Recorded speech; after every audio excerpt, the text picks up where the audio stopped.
It's Drunken Chat Son coming live day after Disney Shima. I call it Disney Shima because Disney dropped bombs on you motherfuckers. And we are here to talk about it. We are 6 deep right now. I expect to have a full 10 slate of 10 motherfuckers coming through this motherfucker. And it's going to be a gang of fun. Thank you, everybody, for listening. It is Drunken Chat Son. We got some new people in the building. So, fellas, introduce yourselves. Starting with Lucas. Let's go. Let's get busy, kid. Yep, Comic Crusaders got freaking a lot of stuff for you. Coming up, freaking if you need freaking anything, freaking once again hit me on my Instagram or at lucas@drunkenchatson.com. Once again, we'll be talking about some of the pull box and all the other stuff. Kylo, what you got, man? You can catch me tomorrow night, Modern Comic Mayhem. We're playing the drinking game. We're going to be talking about everything. There's so much shit slated on the show. I don't even know if we're going to fucking get to all of it. Fucking do the QR code. Come get wasted with me. My man Kyle's already been twisted already. Drinking that screwball whiskey. Listen, we got some of these to open up tonight. I'll tell you about something. Shout out to Lucas who sent me a care package. Finally got some cards to open, and it's going to be a long night. So I'm in for the haul. Holy crap! It's your boy Newbie. What's going on, everybody? It's been a while since I've been on here, so nice to see everybody back. Yeah, that's it. Hey, cheers to everybody. And yeah, let's get it on. Hey, what's good, y'all? Scenario. It's my second time on the show. Just glad to be hanging out with the guys and talking comic books. And I'm in for the long haul tonight. Hell yeah. It's been crazy, and I like how Mel termed it Disney Shima. Yes. He's got to start trademarking these before he says them out loud. You know. I know. Going and I'm putting it on the drinking game super words for tomorrow. I'm dropping that motherfucker at least 5 times. So, all right. So sorry about that. I'm back in full effect. What I miss? Yeah, you missed Disney Shima talk about how you coined a new one, another one. Disney Shima dropping bombs on you motherfuckers. They drop. They really just drop bombs. Disney thought they were big shit by saying, "Hey, we're gonna release Wonder Woman and all of our great films for free." So he said, "Hold my motherfucking drink, motherfuckers," and just unloaded on us. Right.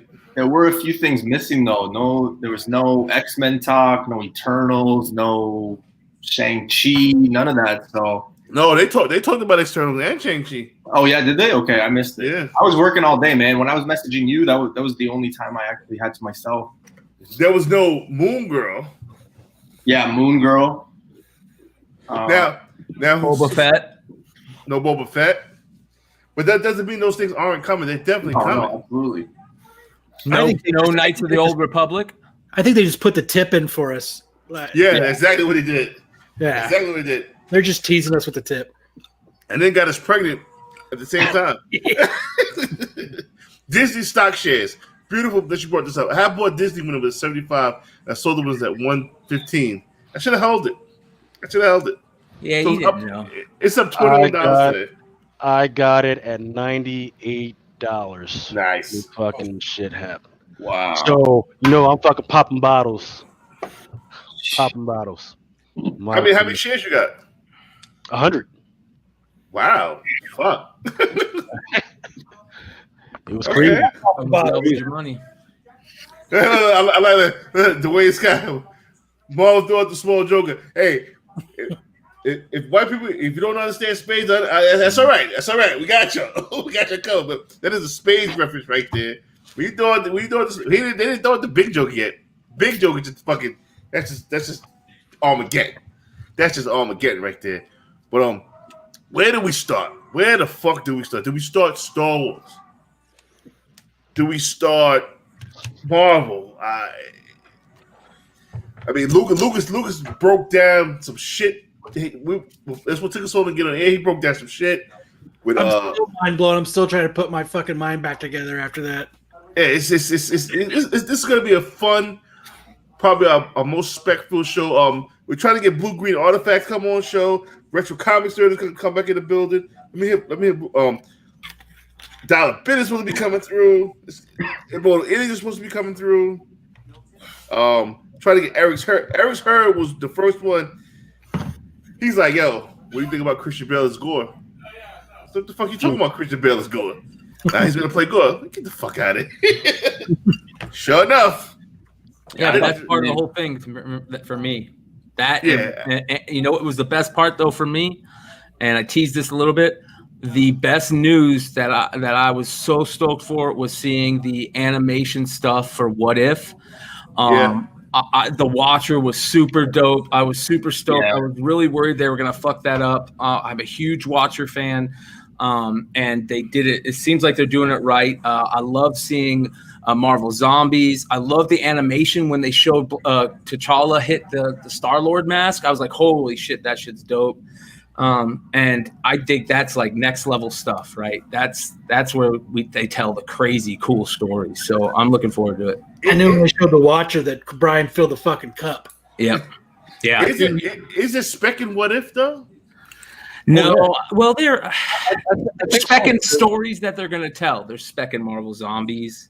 You know what I mean? There's definitely specking that. About that Jane Foster. Specking Jane Foster. There's spec in Miss Davis. Spider-Man joining Fantastic Four. Not necessarily that he'll be on that team, but just when Fantastic Four drops, maybe Spider-Man will be there. I know number one. They're definitely going to do a what if with Loki, and I had Spectre this a while back with on Drunken Chat. There is a what if Loki picked up Thor's hammer that's out there with a great Bill Sienkiewicz cover. Did you see that Loki that voter that I think is a 50 variant? And that just like spiked like crazy, man. What is it at now? I think it was at like $80 or something like that last time I checked, but it was like right after the trailer. Yeah, you could tell they used that big time in the move in the ideas for the movie or the TV show. Kind of crazy though. Like you had those flashbacks to like Black Widow too. I'm interested to see what happens there. You know, I don't know. It's exciting. A lot of trailers, a lot of things. I mean, shout out to Cover Level Comics. Star Wars: The City Turtles on fire. Moon Girl would definitely. I ain't even worried about Moon. Let that beat die down on Moon Girl. So I'll give me a couple of Von Eaters. Lucas is probably gonna give me his because you fucked up the Usagi order. Fucking fight with Diamond. Do you know these motherfuckers had the nerve to say you didn't fucking order it? I sent them the freaking invoice that they freaking sent me that says, yeah, I did. They said, no, you didn't. Oh, I was so fucking heartbroken with that shit. I was like, man. How can they even do that? I don't know. It's Diamond. They get away with it. They get away with it. There's literally an invoice that says, hey, 2 and then 20, and there's a -2 and then there's a 20, which means I did order it. He just fucking took the shit off. And then this poor lady, God bless her heart, had the nerve to say, oh, you didn't order it. What the fuck you talking about? It's right there. Motherfucker. Guess she was just sticking to her lie, wasn't she? Yeah, she got to. I do it all the fucking time. The returning retro comic there that just entered the chat. What's going on, brother?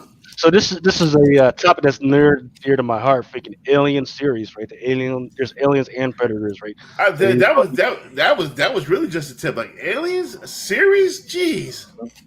They got to do it, because and I hope they do it well because right, the last movies that we've been seeing have just been all jacked up.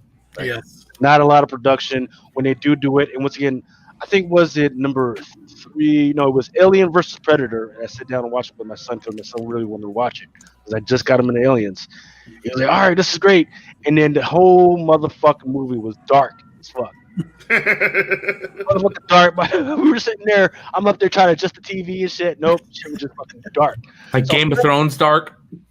No, not like freaking narrative dark. Like no, that's what I mean. Like, remember that Game of Thrones episode that was so dark you couldn't. Oh yeah.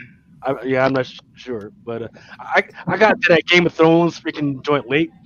And when I finally got into it, I got into it on the Red Wedding. So it was like, oh shit, there's a whole bunch of motherfuckers dying, and I was like, oh, okay, that's dope. Maybe I should freaking watch it, but I never got into it until it was like the last season. And I watched it through, and I was like, oh, that really wasn't that big a fucking deal. Fucking over here, fucking raping girls and fucking dragons. Yeah, JB Sandoval, this is your first Drunken Chat. Welcome, brother. Welcome to the madness. I think that the proper way to really get into this shit is what me and Brian was speaking about earlier, and that is Gold the God Butcher, 9.8, hitting $500. Hit it. I was speaking to somebody that's in the know, that's on the Hollywood side of things. Said go. No, it's down the road. But this God Butcher is the first brick in that road. We will see no. When will we see him? Who knows? But we will see no. Yeah. I mean, we've already started to see the elements of him, right? So there's got to be him. He's got to be in the background. It's just on what side are we going to see him? Are we going to see him through the Spider-Man movies, or are they going to bring him up in other avenues, right? That's the big legal fight that's already been behind the scenes. Who does Venom really belong to? Does he really? Because now that you've established that the god and the origin of the freaking symbiotes is something else, and is not really necessarily attached to Spider-Man. Yes, Sony owns all the Spider-Man properties, but now they've been able to ascertain that, hey, Venom is not necessarily a Spider-Man property. So that's what they've been going through with all this. But you know what? We all can eat. All you motherfuckers can eat. Absolutely. Eat. Just give us what we want. I mean, motherfucking studios are struggling to survive. Studios are struggling to do all this other shit. Yo, let's all eat together. It's time for us to just eat. You can have your little Sony. We'll have our Beast Disney. Yo, let's eat. Let's all eat. I tell you, who is jacking up right now is HBO, right? Yeah. HBO Max is definitely jacking up, and it's not even because of the series or whatever they're bringing. Do you know that these motherfuckers had the nerve that within the next year they are taking their app off of the Fire TV? So they want you to buy another piece of equipment to be able to watch their shit. But those of us with Fire TVs, no, that don't mean shit. Yeah. Right. You know how my people do. Definitely You know how my people do. Because that goes back to my argument about my people freaking going to watch Black Panther. They was like, because y'all was like, man, our people showed up in the freaking theaters. I was like, no, we didn't. I still disagree. Yes, the fuck we did. We went to the barbershop. We looking at guys. Bro, we did both. I'm telling you, we went to the corner store. In New York, motherfuckers was there, bro. Oh, speaking of Black Panther, another announcement coming out of Disney Shima, they will not. So I can just burn on my John David Washington card. I was about to do that anyway after I see Tenet, but they're not replacing Black Panther, but instead they will explore other characters within Wakanda. I think that's just bullshit to say, hey, Suri's going to take the mantle or something like that, to be honest with you. I don't know. I don't know what other avenue you could do. Like, I've been hearing rumors that they might just focus on, like, the other characters, but, like, how far can you take that franchise with those characters? You know what I mean? Like, Well, we know Shuri's coming. yeah. So those side characters can't Spreading it out over a couple movies. yeah, 100%. Yeah. And then they can always. You have Shuri for a couple of movies.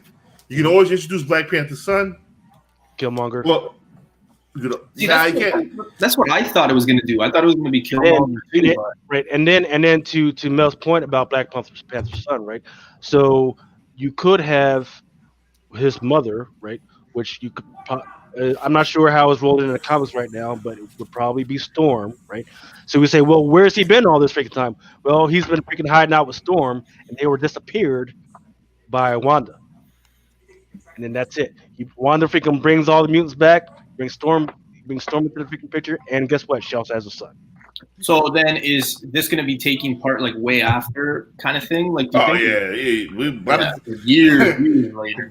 By the time we see that shit, we would have sold it up Black Panther books. Are they going to February or March of 2022? What, Black Panther 2? Yeah. Nah, shit. So, Man, but again, I mean, with this pandemic and stuff, I mean, who knows, right? Like, we're still waiting on Black Widow. You know what I mean? Like If you Are we though? my thing is I feel like I've already seen it. if you this is I mean, this is Spectre I spoke about months ago, years ago. If you bring it back Killmonger, you want Madam Slay. You want Madam Slay's first appearance. She resurrects him in Iron Man Annual. It was 15 or 5. I'll have to look it up. I believe it was 5, but she resurrects him. Madam Slay is Jungle Action 16.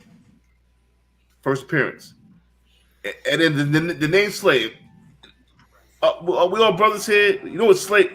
You know, and our word Slay means, you know, that's some dope shit. That's a dope word to say. Her name is Madam Slay, dude. Come on, that's a Rihanna character. That's a motherfucking.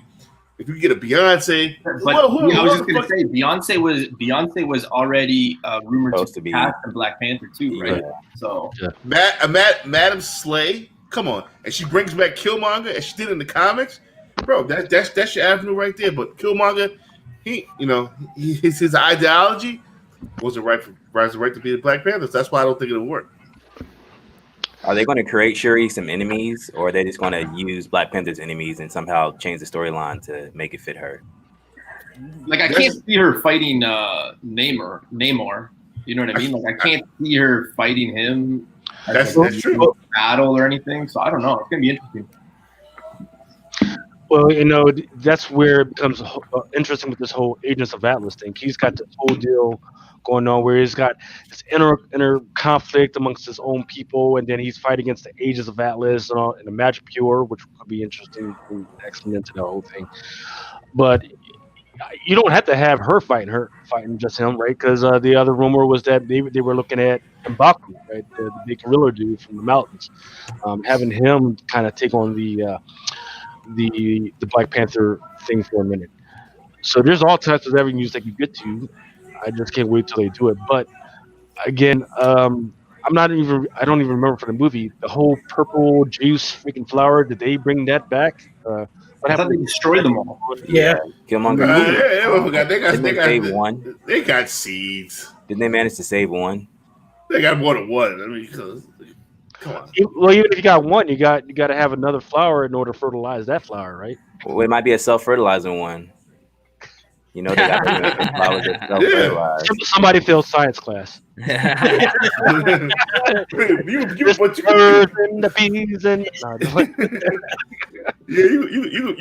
do fucking anything at this point. And then what else we got going?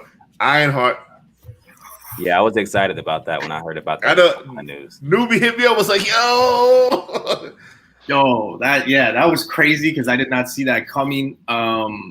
I was watching that top 10 that Brian was doing, and that book, that Ironheart #1, like a month ago, a 9.8 was like $30. $900 right now. I see you posted in your IG, right? It's ridiculous, man. Like it's $900. No, it's asking. They're asking for you. I can ask for anything. Right. Yeah, you can ask for anything. But yeah, man, it's crazy. Yeah. I'm in agreement with you, man. You know how I feel about this. I think #3 is the one to grab. That's what I'm trying to tell us. Yeah. Listen. You know, my man Ben, he doesn't agree. So it's right there, the cover. Listen, yeah, I understand the cover. She's in the arm on cover 1 and cover 2. But she doesn't. There's multiple books where the character's on the cover and she doesn't show in her costume. I mean, look at Kamala Khan shit, right? Yeah. There's multiple books where there's characters that are in their costume on the cover, and it's whatever the market wants at the time, and you might as well just grab them both. Let me drop the picture of Lucas so he can load it up. And I actually, I wanted to start off with something that nobody was talking about. I was kind of getting selfish, but Christopher just said, "No Armor Wars love, dude." I think that's like so underrated, and I personally like. It's early, but I think we could see West Coast Avengers in there as well. Yes. Yeah, I never read Armor Wars. I'm not familiar with Armor Wars. Lucas, will you get a chance to throw that up? I'm not familiar with Armor Wars. I mean, any way you look at it, infamous Iron Man #1 Replic variant. You know why? I spoke about this years ago too, and they laughed at me. Tony Stark hologram. He has to appear. Yeah, you have to. Right. He has to appear. Yeah. Has to appear. So right. Yeah. So and I think I talked about this in our little private chats over there. This would be if they did that would be a perfect time to freaking get that hologram working, to bring out the Arnold Stark, right, which Yeah. is half brother. What's the name of the other Iron Man freaking? 2020. Well, there's the guy that was a professor, but now he's like a robot. Arnold Zola, yeah, Arnold Zola, right? Armin Zola, yeah. Zola, and then MODOK. Those are freaking great freaking elements that would be great. I don't want to hear about any freaking other stuff, other villains other than those freaking elements. Well, Yeah. I think it'll be a totally different story. could be. I think so too. I think Armor Wars is just a name, Yeah. but they're going to Yeah. freaking enter some of the elements that they've been doing over the last 2 years, which has been excellent, and put that stuff to But test. people are already going nuts on what is it? That 284, I think it is. Iron Man 284. Right. Gosh darn it, man. What's 284? What's goes on? Iron Man 284 is when James Rhodes, Tony Stark is dead, and James Rhodes Puts on is the armor. in that armor. Yeah. Oh, Because a lot of people think that 282 is the one, but technically 282 is the first appearance of War Machine, but it's actually Tony Stark. It's not actually Right. James Rhodes, right? So Hey, Dollar Bin, I sent you the link. Come on through. Check your IG, brother. yeah, this is the one that I was talking about with Mel. This is the one you probably want to have. I've been big on this book for a while because in this book, she's actually given the name Ironheart, and that her armor, the new armor that she wears, is her first armor. That peak champion 22, that peak bullshit. You probably won't even see that till like season 2. Yeah. You know what I mean? Fucking 9 years down the fucking line, and Moon Girl is probably gonna fucking make the armor for us. So that's how far along that fucking is. But this book right here. Tell them how hard it is for you to find this book. Man, this thing is tough. like maybe one out there, to be honest, and it's like $400 Canadian. So I don't know what that is American. $6.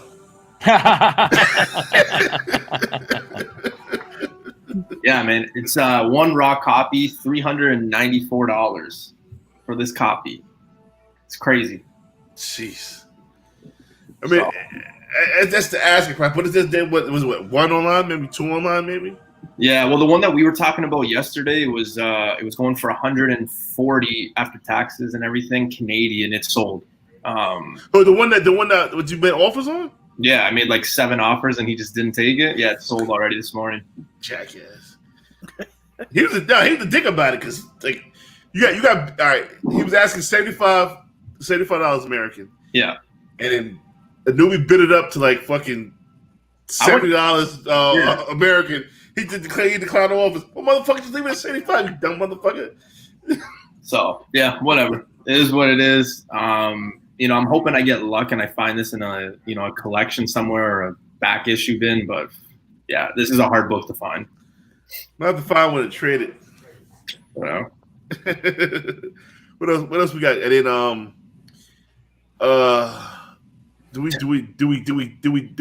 tip our big toe into the Star Wars, or do we keep it like I heard there's a character announced for Miss Marvel, another character. I mean, Miss Marvel's gonna be fucking great. Well, here's the crazy stuff about Miss Marvel that blew me away is that we got to see like some finished post-production stuff, and I was really surprised that they got stuff done that fast.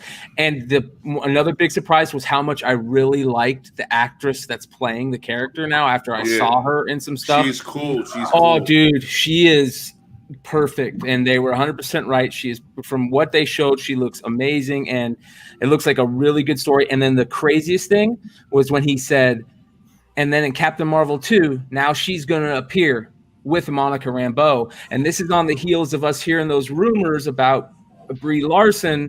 They really are trying to put the act on her. Listen, Monica Rambeau. Ooh, I'm so glad you said that because we already knew that she was going to show up in WandaVision, right? And I was like, ooh, that means that they're going to freaking try and ramp her up. But for them to immediately go, hey, nope, Monica Rambeau and and Miss Marvel, and they're just throwing her in there. Woo! And just I wait love till that. they announce that Rogue storyline. Yeah, dude, so many people are sleeping on that right now. It's crazy to me. And there's some really good, easy to find early Rogue appearances in other books that are really fun to search for. So Yep. go look at those. A lot of good stuff coming out, man. Talk about a third Ant-Man film, the Quantum Mania. Ooh. It's in development. I don't know what to think, but hey, in Kevin Feige, I trust, man. Like that guy can do just about anything, and I'm like, okay, cool, I'm cool with it. So so we've already seen the microverse inside the Ant-Man joints, right? I'm kind of wondering when are they going to start breaking out that Micronaut stuff, right? Because that is a whole freaking avenue that they could do, or they should be exploring, that they just haven't touched yet. Am I the only one that cares about that stuff? I was never into Micronauts. I was never into it, but I've been gaining some traction on it as of late. Yeah. Speaking with Ant-Man, though, I don't think – because like a lot of people I see in the comments, Christopher's talking about Kang. I don't think Kang's going to be like a one and done in that either. Like I think it's going to be drawn out kind of thing. Multiple movies, different characters. Yeah. You can't tell me a guy like Kang is going to lose to – And he has to be. You know what I mean? Right, he has to be because once again, and I think I've talked about this before, once they started messing around with timelines and all that stuff, Kang, he always shows up to kind of fix those little fissures and that stuff that doesn't make sense. That's his whole freaking thing in life. And then once you have Kang freaking start to show up, Doctor Doom freaking just trailing behind him somehow, some way. So that'll be definitely interesting. Chris Colbert is asking about freaking She-Hulk. That's another one.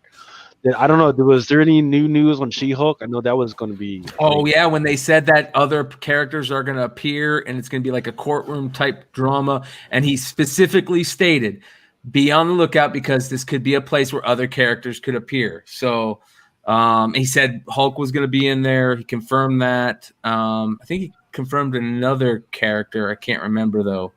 But he said that just keep your eyes open because this could be a regular guest spot type thing. Right. So Daredevil.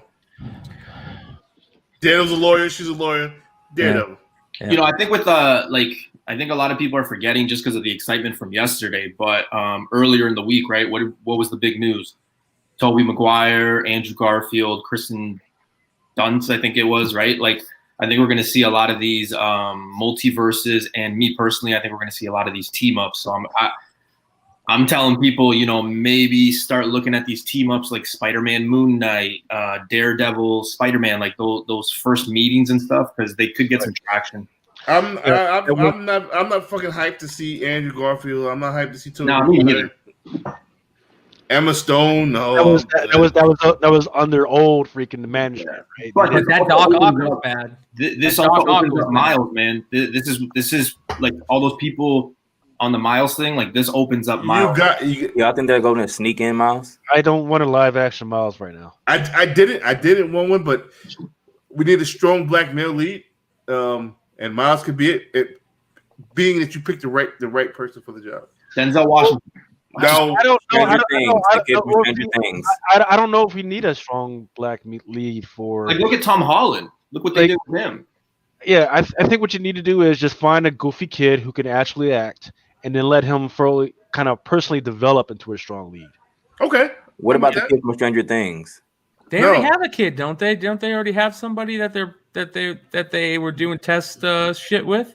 I think so, right? I don't know who it is, but I don't know whether that was confirmed or not. Okay. That kid was straight. That kid was straight. He goofy as fuck. So that was probably just test footage with just a regular extra or something.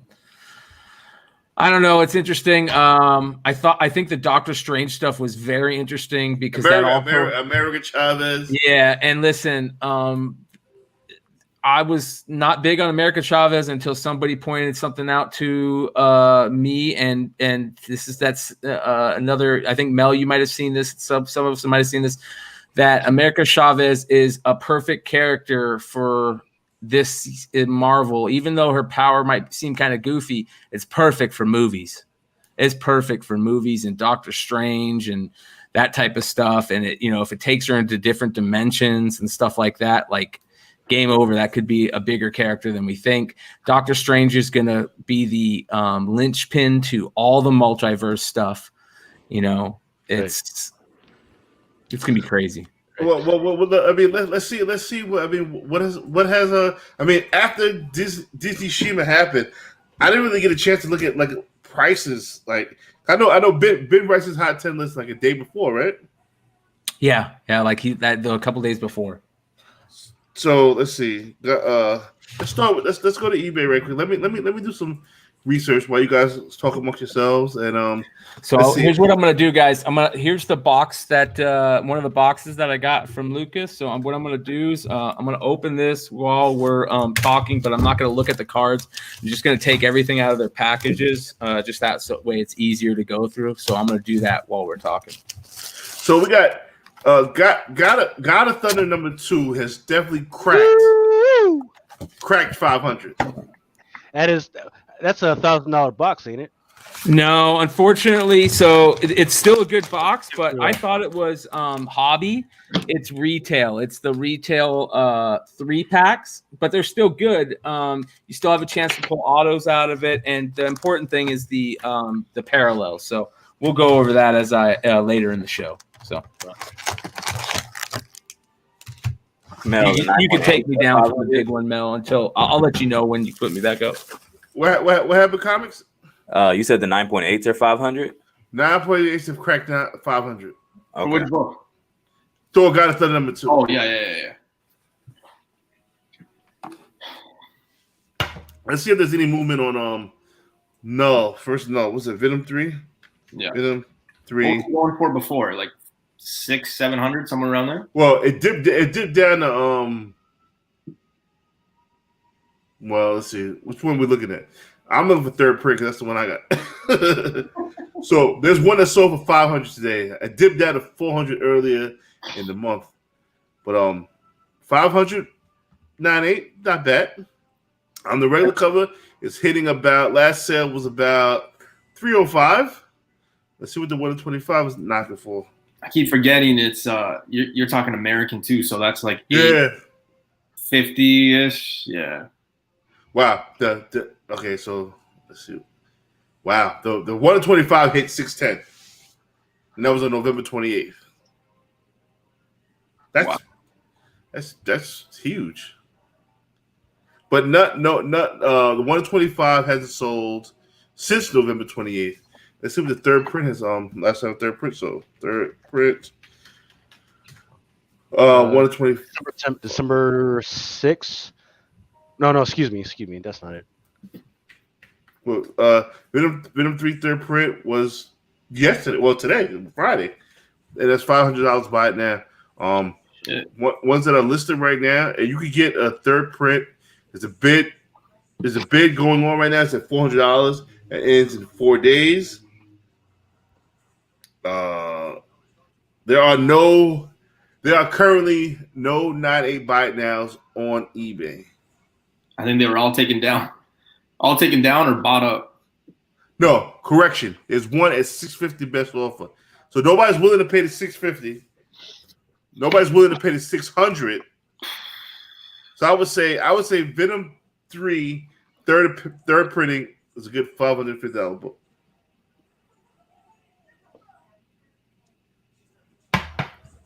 So take that with you will.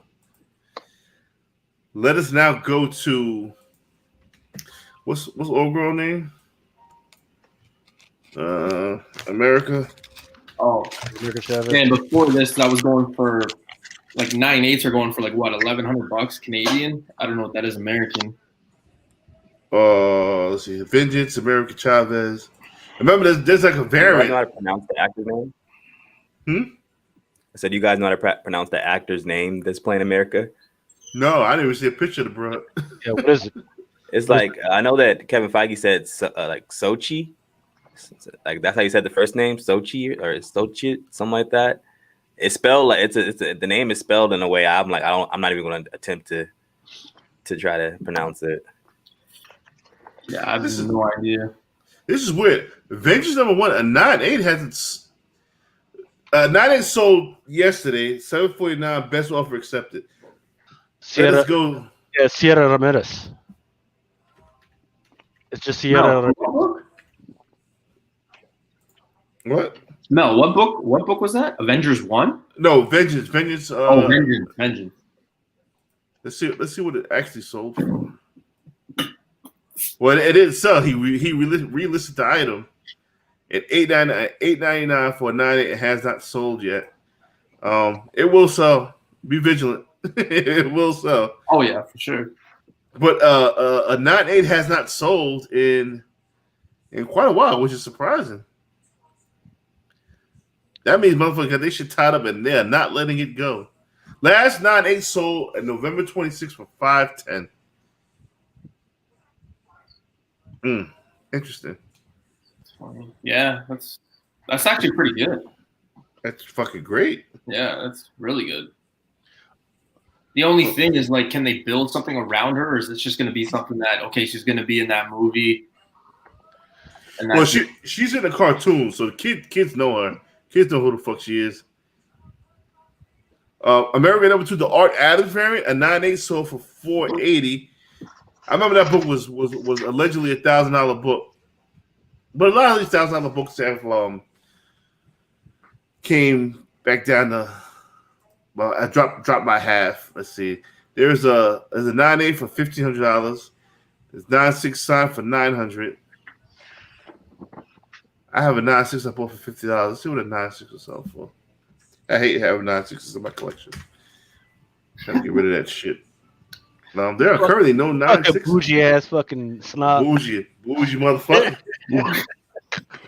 Bougie motherfucker.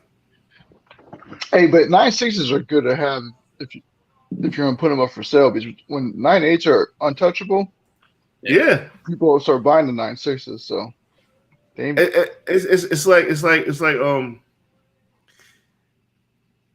like a relationship. You only as faithful as your options. Motherfucker can't afford a 9-8. Motherfucker, you about to go fuck this 9-6. Go fuck this 9-6, man. yeah.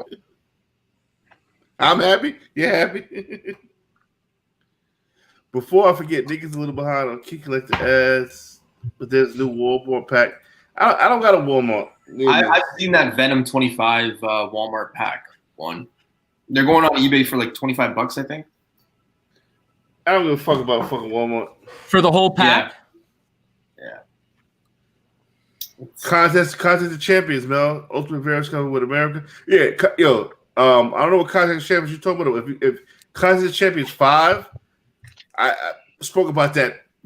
I gave one away. Matter of fact, in the box, you got Miss Marvel plucking Spider-Gwen, which is. Let's see if I can pull that up.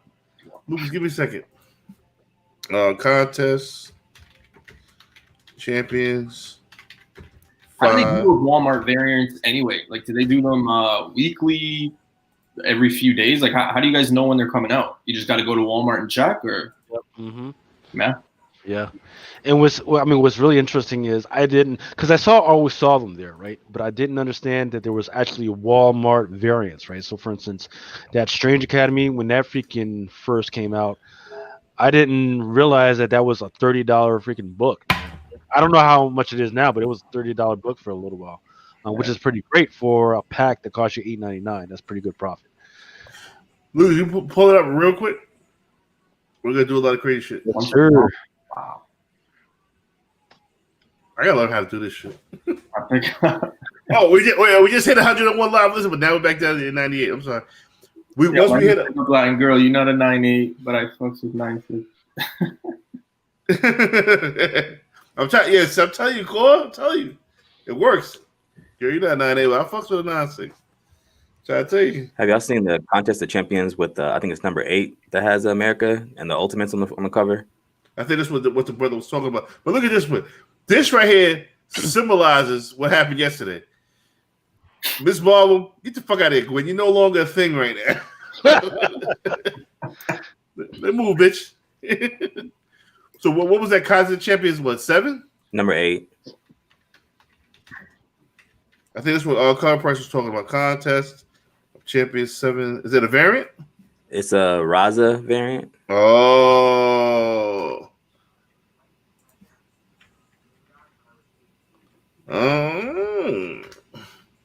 It also has, I think, Blue Marvel and some other people in the picture. No. Blue Marvel, Black Panther, and Hold on, why am I not seeing this? It's not an 8. It's not an 8, man. it's number 8. Number 8. Yeah. Yeah, I got this. I got this in a 9 for $45. Edge cards. Yeah. Yeah. Fuck yeah. Who's the other girl?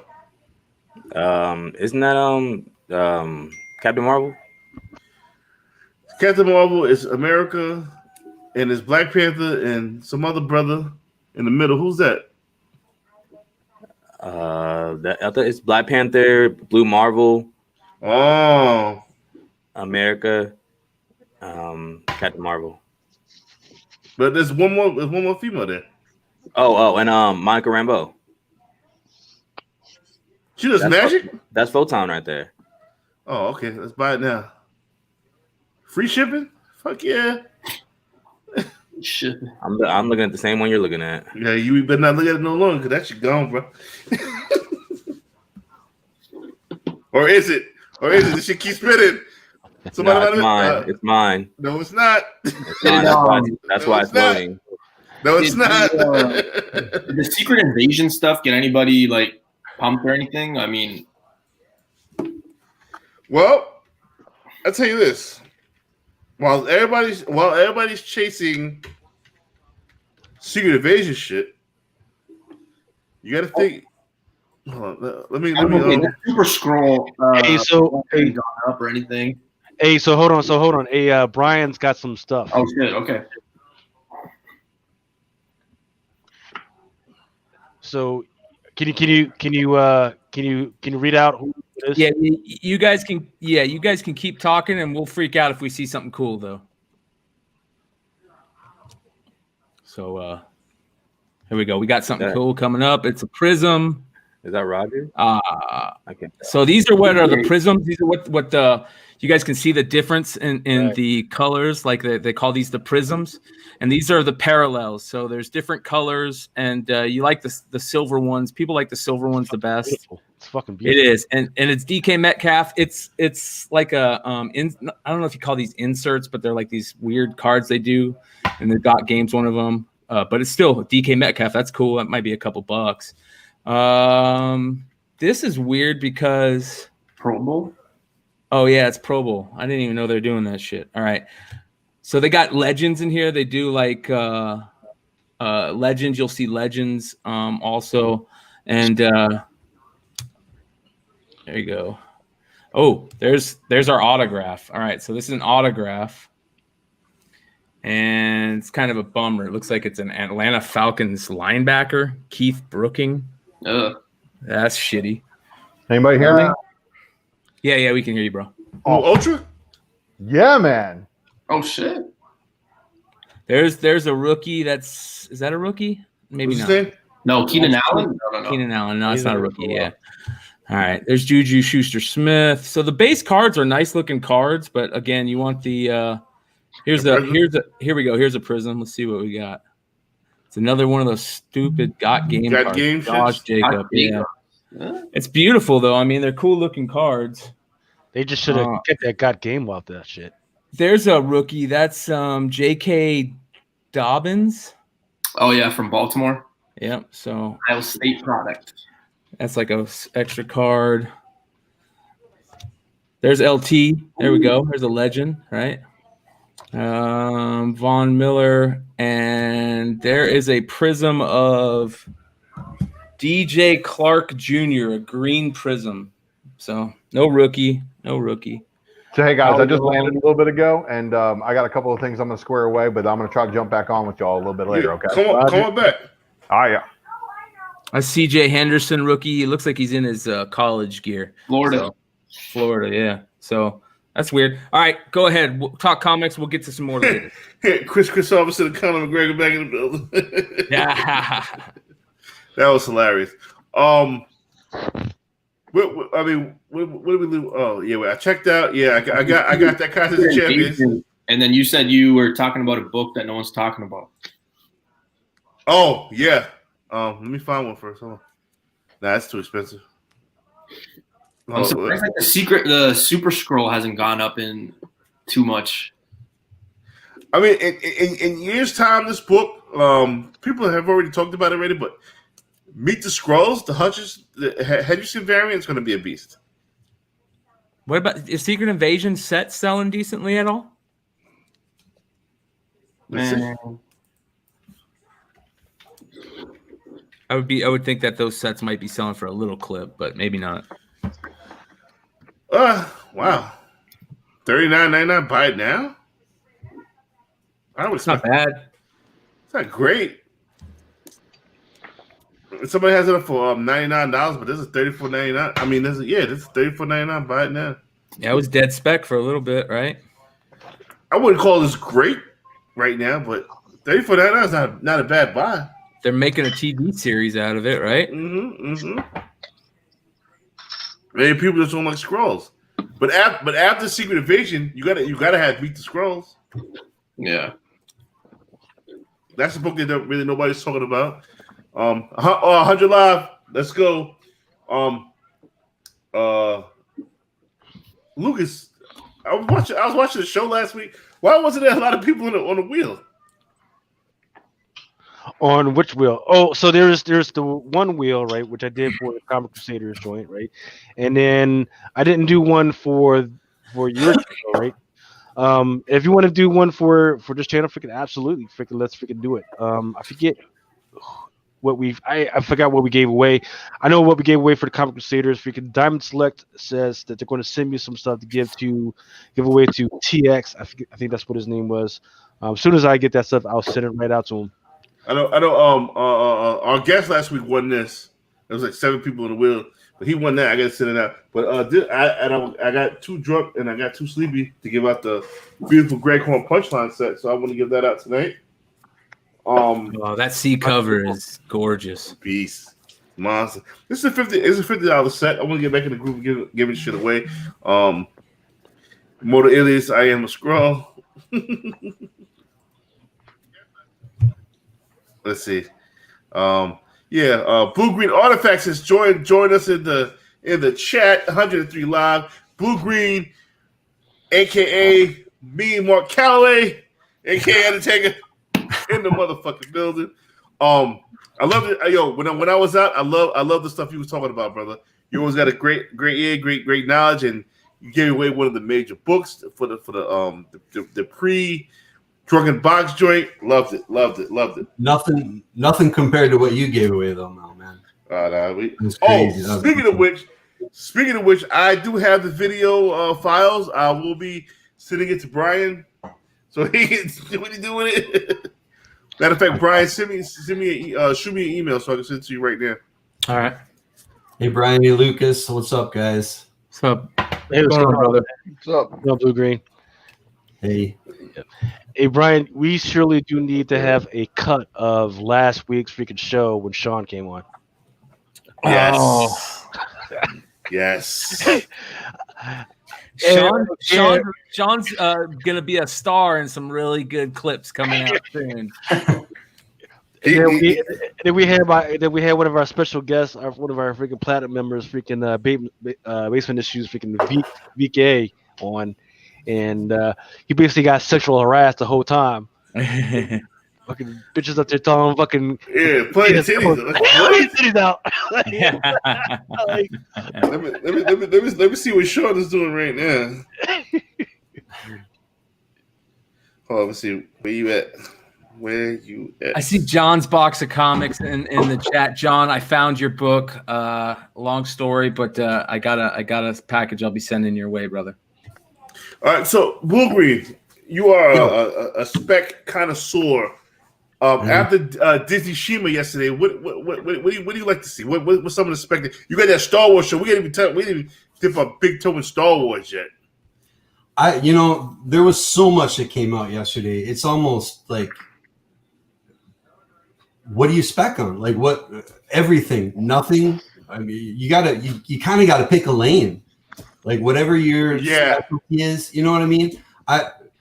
If I'm specking, I'll take other people's advice. Absolutely, I love watching Ultra Maximus and Nusser and everybody and try to glean more information. But if I'm really going to put money into books to try to invest and flip them, I want to put them in stuff that I know about. So, like, look at Fantastic Four, for example. All we got was the logo, and then it's like, okay, there it is. Right. I don't think they're going to bring Dr. Doom in again and just do one and done and whatever. You know what I mean? So then you got to start looking, okay, what villain or what, adversary do we have, kind of thing. Yep. Mole man, you can't bring in Galactus, right? That's some heavy shit. That's heavy shit you got to build. You know what I mean? You can't bring in Feige would love to make Mole Man like cool.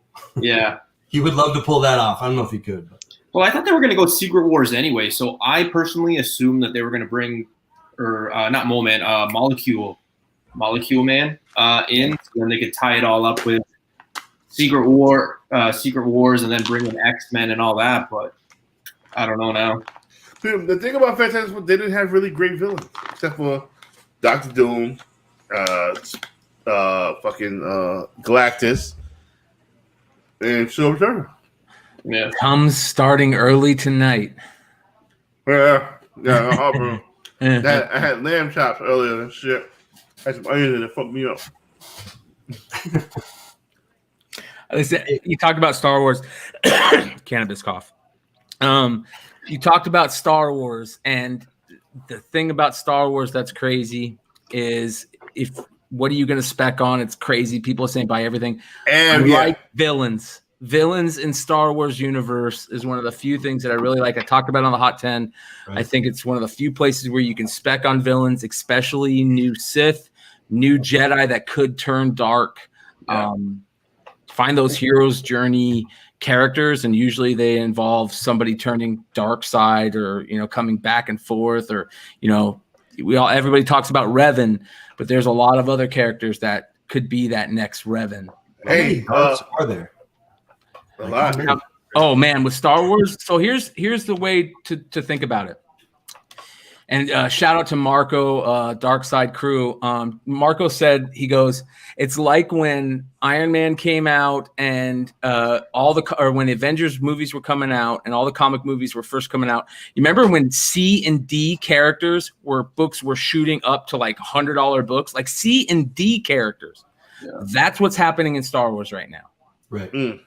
Because some of these characters that they're specking on probably are C and D characters in the Star Wars universe, but people are so excited, and some of these books are really rare. Some of those early Dark Horse variants are super rare, and Star Wars fans gobble them up, and they never leave their collections. And that's one of the most important things with Star Wars comics. If they're rare, they're even more rare because it's a Star Wars book.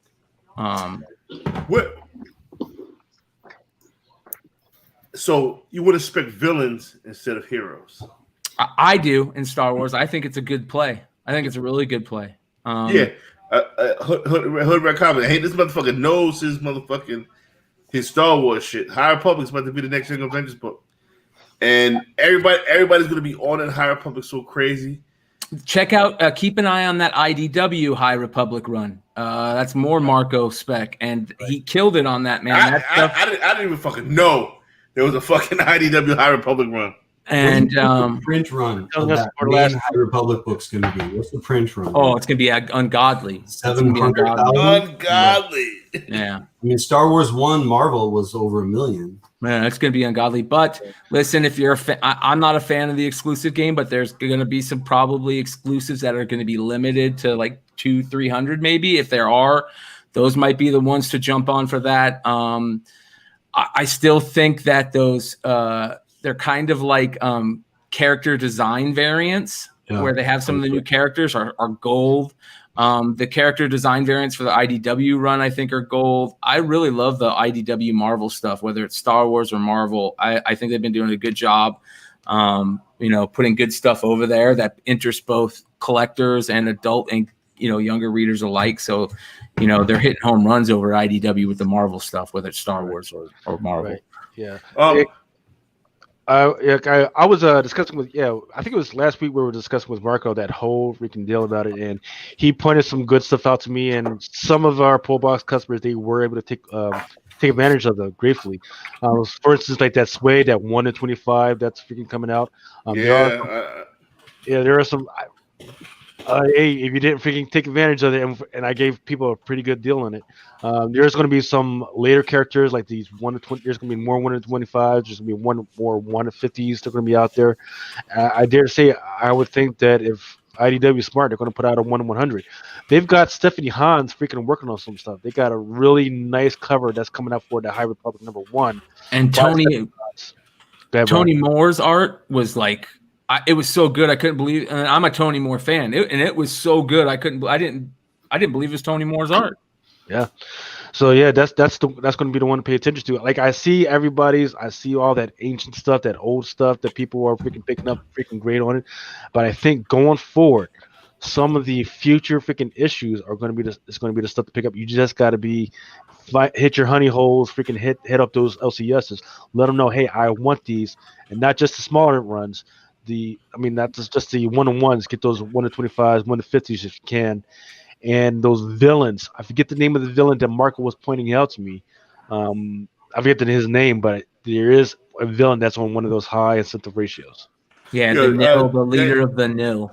That Suede cover's ass. I disagree, brother. I disagree, kid. I like that Suede cover. That comes down to, and I didn't want to have to bring this up, man, but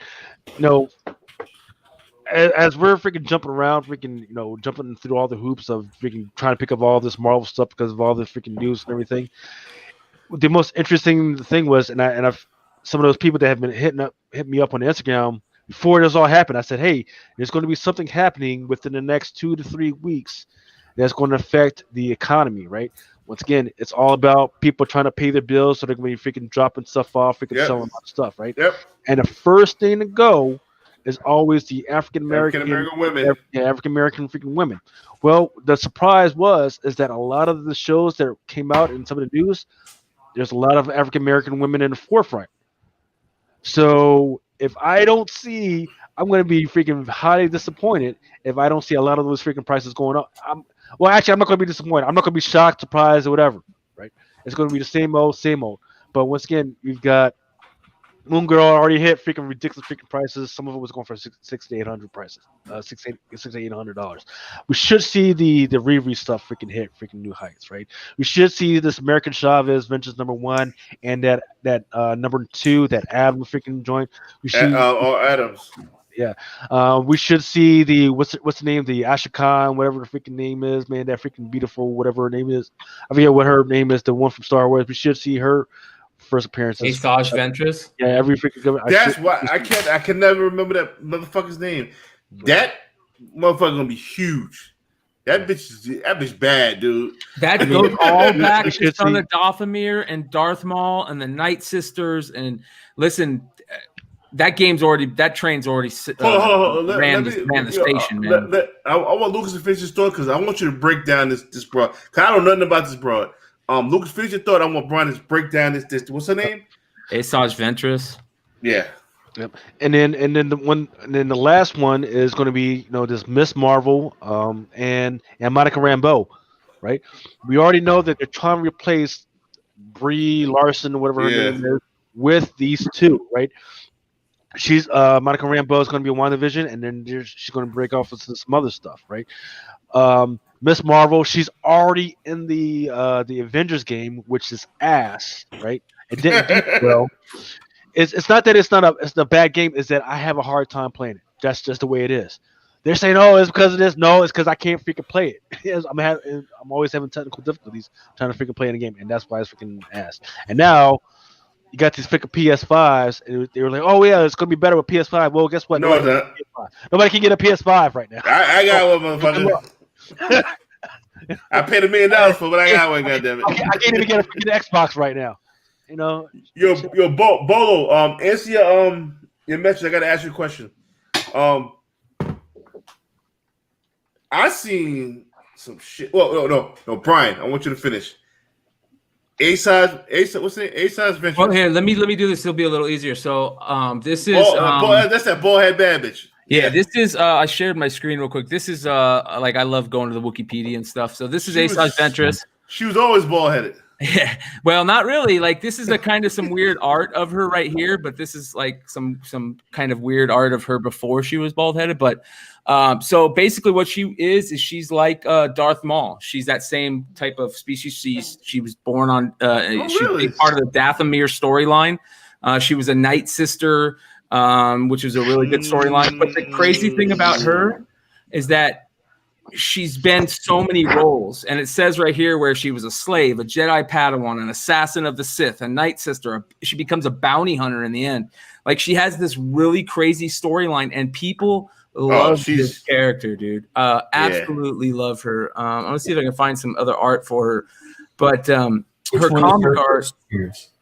Her comic art. That's at Mace. Like there's I think it's the Mace Windu book, right? It's Oh, here. I'm sorry, I'm spacing on it. Let me find it. So I think it was the people in chat are already shouting it. With the Sam Jackson close up. Yep, that's it. Yeah. But these Republic books are really big too because you get a lot of storylines about her in these Republic books. She's badass, man. She has sick ass lightsabers. Here we go. Yeah, Age of the Republic, I think it was. God damn it.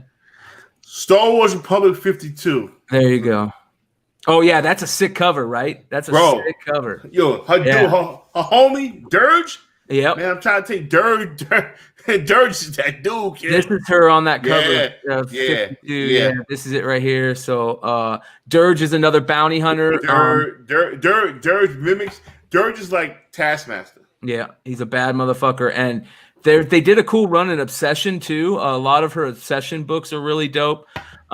She's just a badass character, and look how dope she looks. I mean, she's just super, super well designed. They did a good job with their story. She's one of those villains that is almost like Revan, where they have, and Darth Maul. That's why people love Darth Maul. His story in Clone Wars and the Dathomir, and how, like he wasn't like as bad as you think. And a lot of these characters, they have that hero's journey, that, that Joseph Campbell type path. And they're just, Star Wars fans have been geeking out over these characters for a long time. But question, what show was she appearing? So I think she was in Clone Wars. She played a big part in Clone Wars, I believe. I don't know what she can appear in. That's the weird thing. They're gonna do Dathomir. I really think. Oh, they do Dathomir. Game fucking over. Yeah, and she plays a big role in that, and that would be huge because that would create her story, and that's part of her beginning too. So she's a badass character, man. Yeah, it's the adventurous who comes for Goguru, the internet. Yeah. Game over. Yeah, because she is a bounty hunter. She ends as a bounty hunter. And she's badass. She's out there doing her shit. And so I got a question. Because a lot of these Old Republic characters, they first showed up in video games, right? Like Knights of the Old Republic. Anybody play Star Wars: The Old Republic? I got my kids playing that now. The one from Xbox, right? Darth Malik and Darth Malik. Yes. Yeah. That's why that's why Revan's such a big character, is because of the video games. 100%. Right. So, first appearances, we've always gone after comics, but I don't know. It seems like in Star Wars, it's kind of bleeding over. Now we're looking at like hardcover books. No. That's fandom. That's fandom. Let's not do that. That's just bullshit. Fandom. Yeah, that's some bullshit. And I love hardcover. Here's the problem with the hardcovers. Those things were print to order. And it's a slippery slope, but you're right. It's fandom. You see them posted. People post the Clone Wars one, their Star Wars Insider. The insiders are cool. The insiders are cool. Do you ever think just because some of these first appearances were in video games, and we know like the old Nintendo video games, those are collectible. Do you ever think like Knights of the Old Republic sealed? They already sell for a shit ton. I guarantee it. I guarantee it. Let's look it up right now. Watch this. The Xbox, I was looking at the other day. The Xbox version is over 100, I think, of the Knights of the original coder. Yeah, but I think I don't know. It's. I wouldn't be surprised. You know, people look for that true first. Like, where was the first media where they showed up? Nah, man, no, man. No. I love Topher to death, but no, man. That's fandom. That's fandom. That's 100% fandom. Like, if you're a fan, people are a fan of something, and Star Wars fans are. It bleeds over in Legos. It bleeds over into video games. It bleeds over into toys. And it's just like people that are Harley Quinn fans. They want Almost Got 'Em, the little mini comic that came with the tape. They want the coloring book. I'm cool with people liking them. There's a fine line to play there. Do I think it should be more than a real first appearance comic? No. Right. But it's still cool to see those things and people want them. I do. We got to talk about I'm sorry, Blue Green. We got to talk about previews gate. But we'll talk about that after Blue Green. God, I'm sorry. I didn't mean to cut you off, bro. No. You're all good. I was just gonna say, I totally agree with you, Brian, but I do think, we've seen even in Mandalorian, Filoni and Favreau, they're pulling from video games. They're pulling characters, they're pulling storylines from the video games. I think that's going to continue with all these new shows. But anyways, go ahead. No, you're absolutely fucking right. Not just in Star Wars though. I think you're going to see it across the board. I had Star Wars, but I had Dash Rendar, Wedge Antilles for the Rogue Squadron. Oh, jeez, it's just so much. But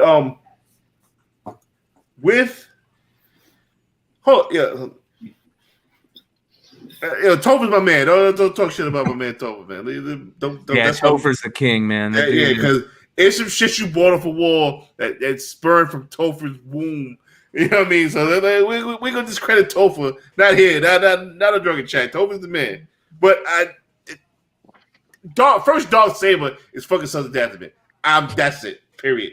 It's not that Bo-Katan, but first Bo-Katan, you had the first Bo-Katan. You had that. The first Darth Saber is Sons of Dathomir. I'm sorry. Fuck it. What I was gonna add? What the fuck was I gonna say? God damn it, threw me off. Oh yeah, Lucas, I sent you two Darth Vader 2 and 3. We're seeing Darth Vader come back. Hayden Christensen's coming back as Darth Vader. That's gonna be young Vader. I don't think so. I think it's gonna be flashbacks, and it's gonna be like I don't think Hayden Christensen. You're gonna see Hayden Christensen in the Darth Vader suit. Yeah, you're right. Yeah. No, disagree. No, I don't think he's big. Well, he might be big enough, but I don't think he's big enough to pull that off unless they're doing trick shots and stuff like they did with some shots in Episode 3. But I think it's flashbacks of how guilty Obi-Wan feels about the whole thing. Interesting. Yes. Yeah. Interesting theory. That just shoots down my fucking Star Wars 2 and 3. Hey Mel, send that again. I didn't get that Star Wars stuff, man. Hold on one second. I'm send it to you in the joint. Hold on. You put it in the Drunken Chat, right? Yes, sir. Which Drunken Chat? I don't remember, but let's see. I didn't send it. See, drunk as fuck. Drunken Chat, son. I tell you what, man, this Costco fucking Francesco is amazing. Fucking chill that shit. All right, so boom. Throw me up right quick. If they decide, what I was thinking, they would be telling two stories. They would be telling what happens to Obi-Wan and what happens to Vader. Two separate stories at the same time, which I think would be great. But I wasn't thinking like how you're thinking, Brian, which definitely could be flashbacks. You're absolutely fucking right. But if they're thinking it the way I'm thinking, right, and you tell what happens. You tell what happens to Vader after he got fucking his shit fucked up in lava, and you tell him to Obi-Wan after the order. What was it? Order 16 or 61? Order 66. You tell that story. That brings up this. When Lucas pulls it up, in Darth Vader, in the Darth Vader series, Darth Vader #2, there was a Jedi who survived, which also goes along with telling that story after Order 66. There was a Jedi who survived named Kirak. I'm pretty sure I'm going to fuck up his name. Kernak and Fala. And I was big on this back in the Ultimate Defect, Principal Defects days. This dude, he appears in the last page of this book. Badass cover by Del Mundo. I mean, you should be buying this book for the fucking cover alone. That whatever that stormtrooper did, fucked up bad. He fucked up. He fucked up the shit. But he appears in the last page of this book. If you go to Darth Vader #3, first cover.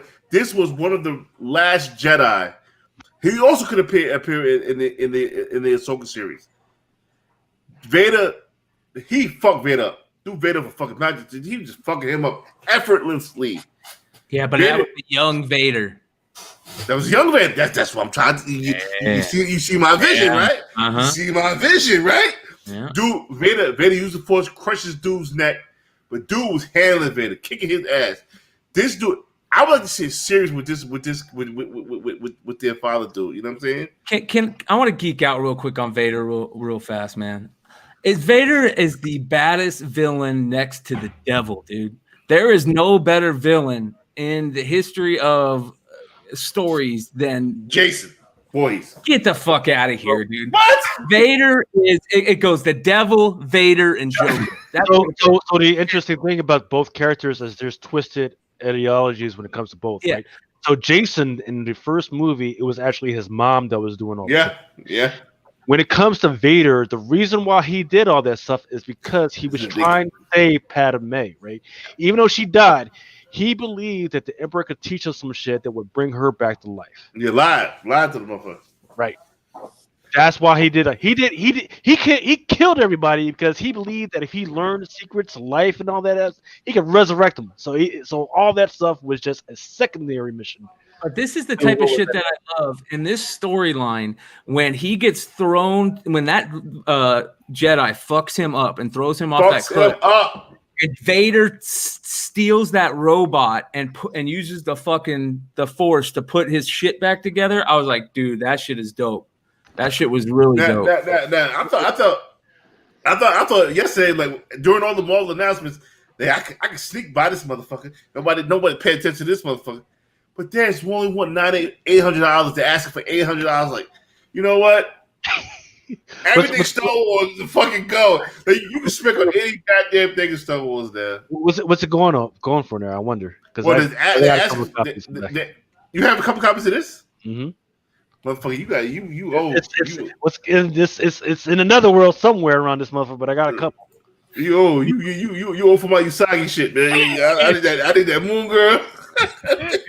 You know, another part of the storyline was this was the storyline that solidified the fact that red freaking sabers, those lightsabers. Yeah. In order to get that lightsaber, you don't freaking just say, "Oh shit, I want a fucking red lightsaber." No, you gotta fucking take your saber from a Jedi and then fucking kill him with that shit. And then because the crystals inside or the midichlorians inside fucking are crying, that's why they become red. Yeah, I can't even find. They gotta bleed the stone, don't they? They gotta bleed from the what? Bleed the stone. Something like the that. Crystal. Yeah. I'm trying to find out. 500 best offer, 198, and then you got 800 best offer. It's just not a lot of them out there. Hey, kind of go back and dig it out on Darth Vader and bringing Hayden Christensen back. Since we're getting a Ahsoka series, you don't think we're not going to see flashbacks to Ahsoka and Hayden Christensen? We could. That would be dope. And then also in Rebels, we see Ahsoka take off with Vader. Yeah, but she fights him and she fights him and then gets pulled through the time beyond or whatever. Right. And she saves Ezra saves her. Yeah. But then after that, we don't see her until Mandalorian, right? Yeah, you're right. So, And that's so that's why that shit was so cryptic. It looked like it was like right. yeah, it looked like it was So- some type of star chart. So I mean, is Hayden Christensen tied to the Kenobi, or is he just Kenobi. back? So far, he they've is tied just to said Kenobi. Kenobi. They've specifically said Kenobi, but he could be. Right. That's a great And- point. And Kenobi and Ahsoka could be crossing over because obviously they live in the same time frame, don't they? Good point. You know, it would be the greatest thing ever, and I don't think this will ever happen. So, Marco, you can give me shit later, but I'm just geeking out. I want to see Vader, Darth Maul live action fight that happened in Star Wars Tales 9. Tails. Yep. I want to see that shit. I want to see Vader, Darth Maul. That's what I want to see. You know, fucking Brian, you motherfucker. Every time I want to buy Star Wars Tales 9, you bring this shit up and it's goes crazy again. Like, motherfucker. I love What it. do you guys think about Ahsoka's first appearance versus her first appearance in Marvel continuity? Oh, her first appearance is the book. That book's Yeah, gonna Clone be Wars, that man. That's variant's it, a period. $10,000 book, man. Man. Period. That's gonna be a $10,000 In long book. term, you think the other one will have some growth? It'll have some No. money just like everything else, but it won't be anywhere near that Clone Wars Yeah. one. Unless it's some fake sales like the Marvel's premiere The- bullshit. The Marvel have legs because nobody's going to be able to touch number one. It will, yeah. This is a good point. And number one, you won't. I found that book for $1. Number one and number two for $1, half price books. What, Clone Wars? Sold it. Yep. Sold it last year for $80. So now everybody that talks about it makes me sick to my stomach. Bro, we all got those tails, kid. We all got those tails. That one right there, that one makes me sick.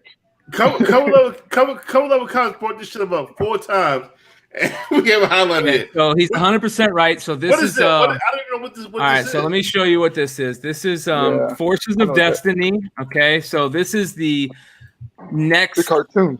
Yeah, so this is the Forces of Destiny Shout- IDW run, shout- which Shout out to cover level. All right, you can remove this now. Look. yeah, I'll pull it up here. So this is more Marco stuff. Like, I know I keep bringing him up, man, but this guy has just been he dropped this shit a long time ago, and he was right about it, and I don't think it's caught on yet, and so a lot of people aren't talking about it. But let me share my screen here. So this came out. This came out before any of the other Marvel stuff came out. Oh yeah. Okay. And people go, oh well, it's not canon. It's got Disney on there and Star Wars on there, and Marvel is doing stuff with IDW. So to me, it's pretty damn close. And there's this this is the regular cover, and then there's a San Diego Comic-Con variant. This is the one to get though. This is the animation cell variant. This is the San Diego Comic-Con 1 in 10 of the San Diego Comic-Con variant. It's an animation cell variant, and these in 9.8s. All honesty, I just sent one to CGC. I haven't got it back. I'm holding my fingers because this might be a book that you're right about. That could be one of those books because everybody else is chasing the other stuff. It could be one of the next ones that get hot.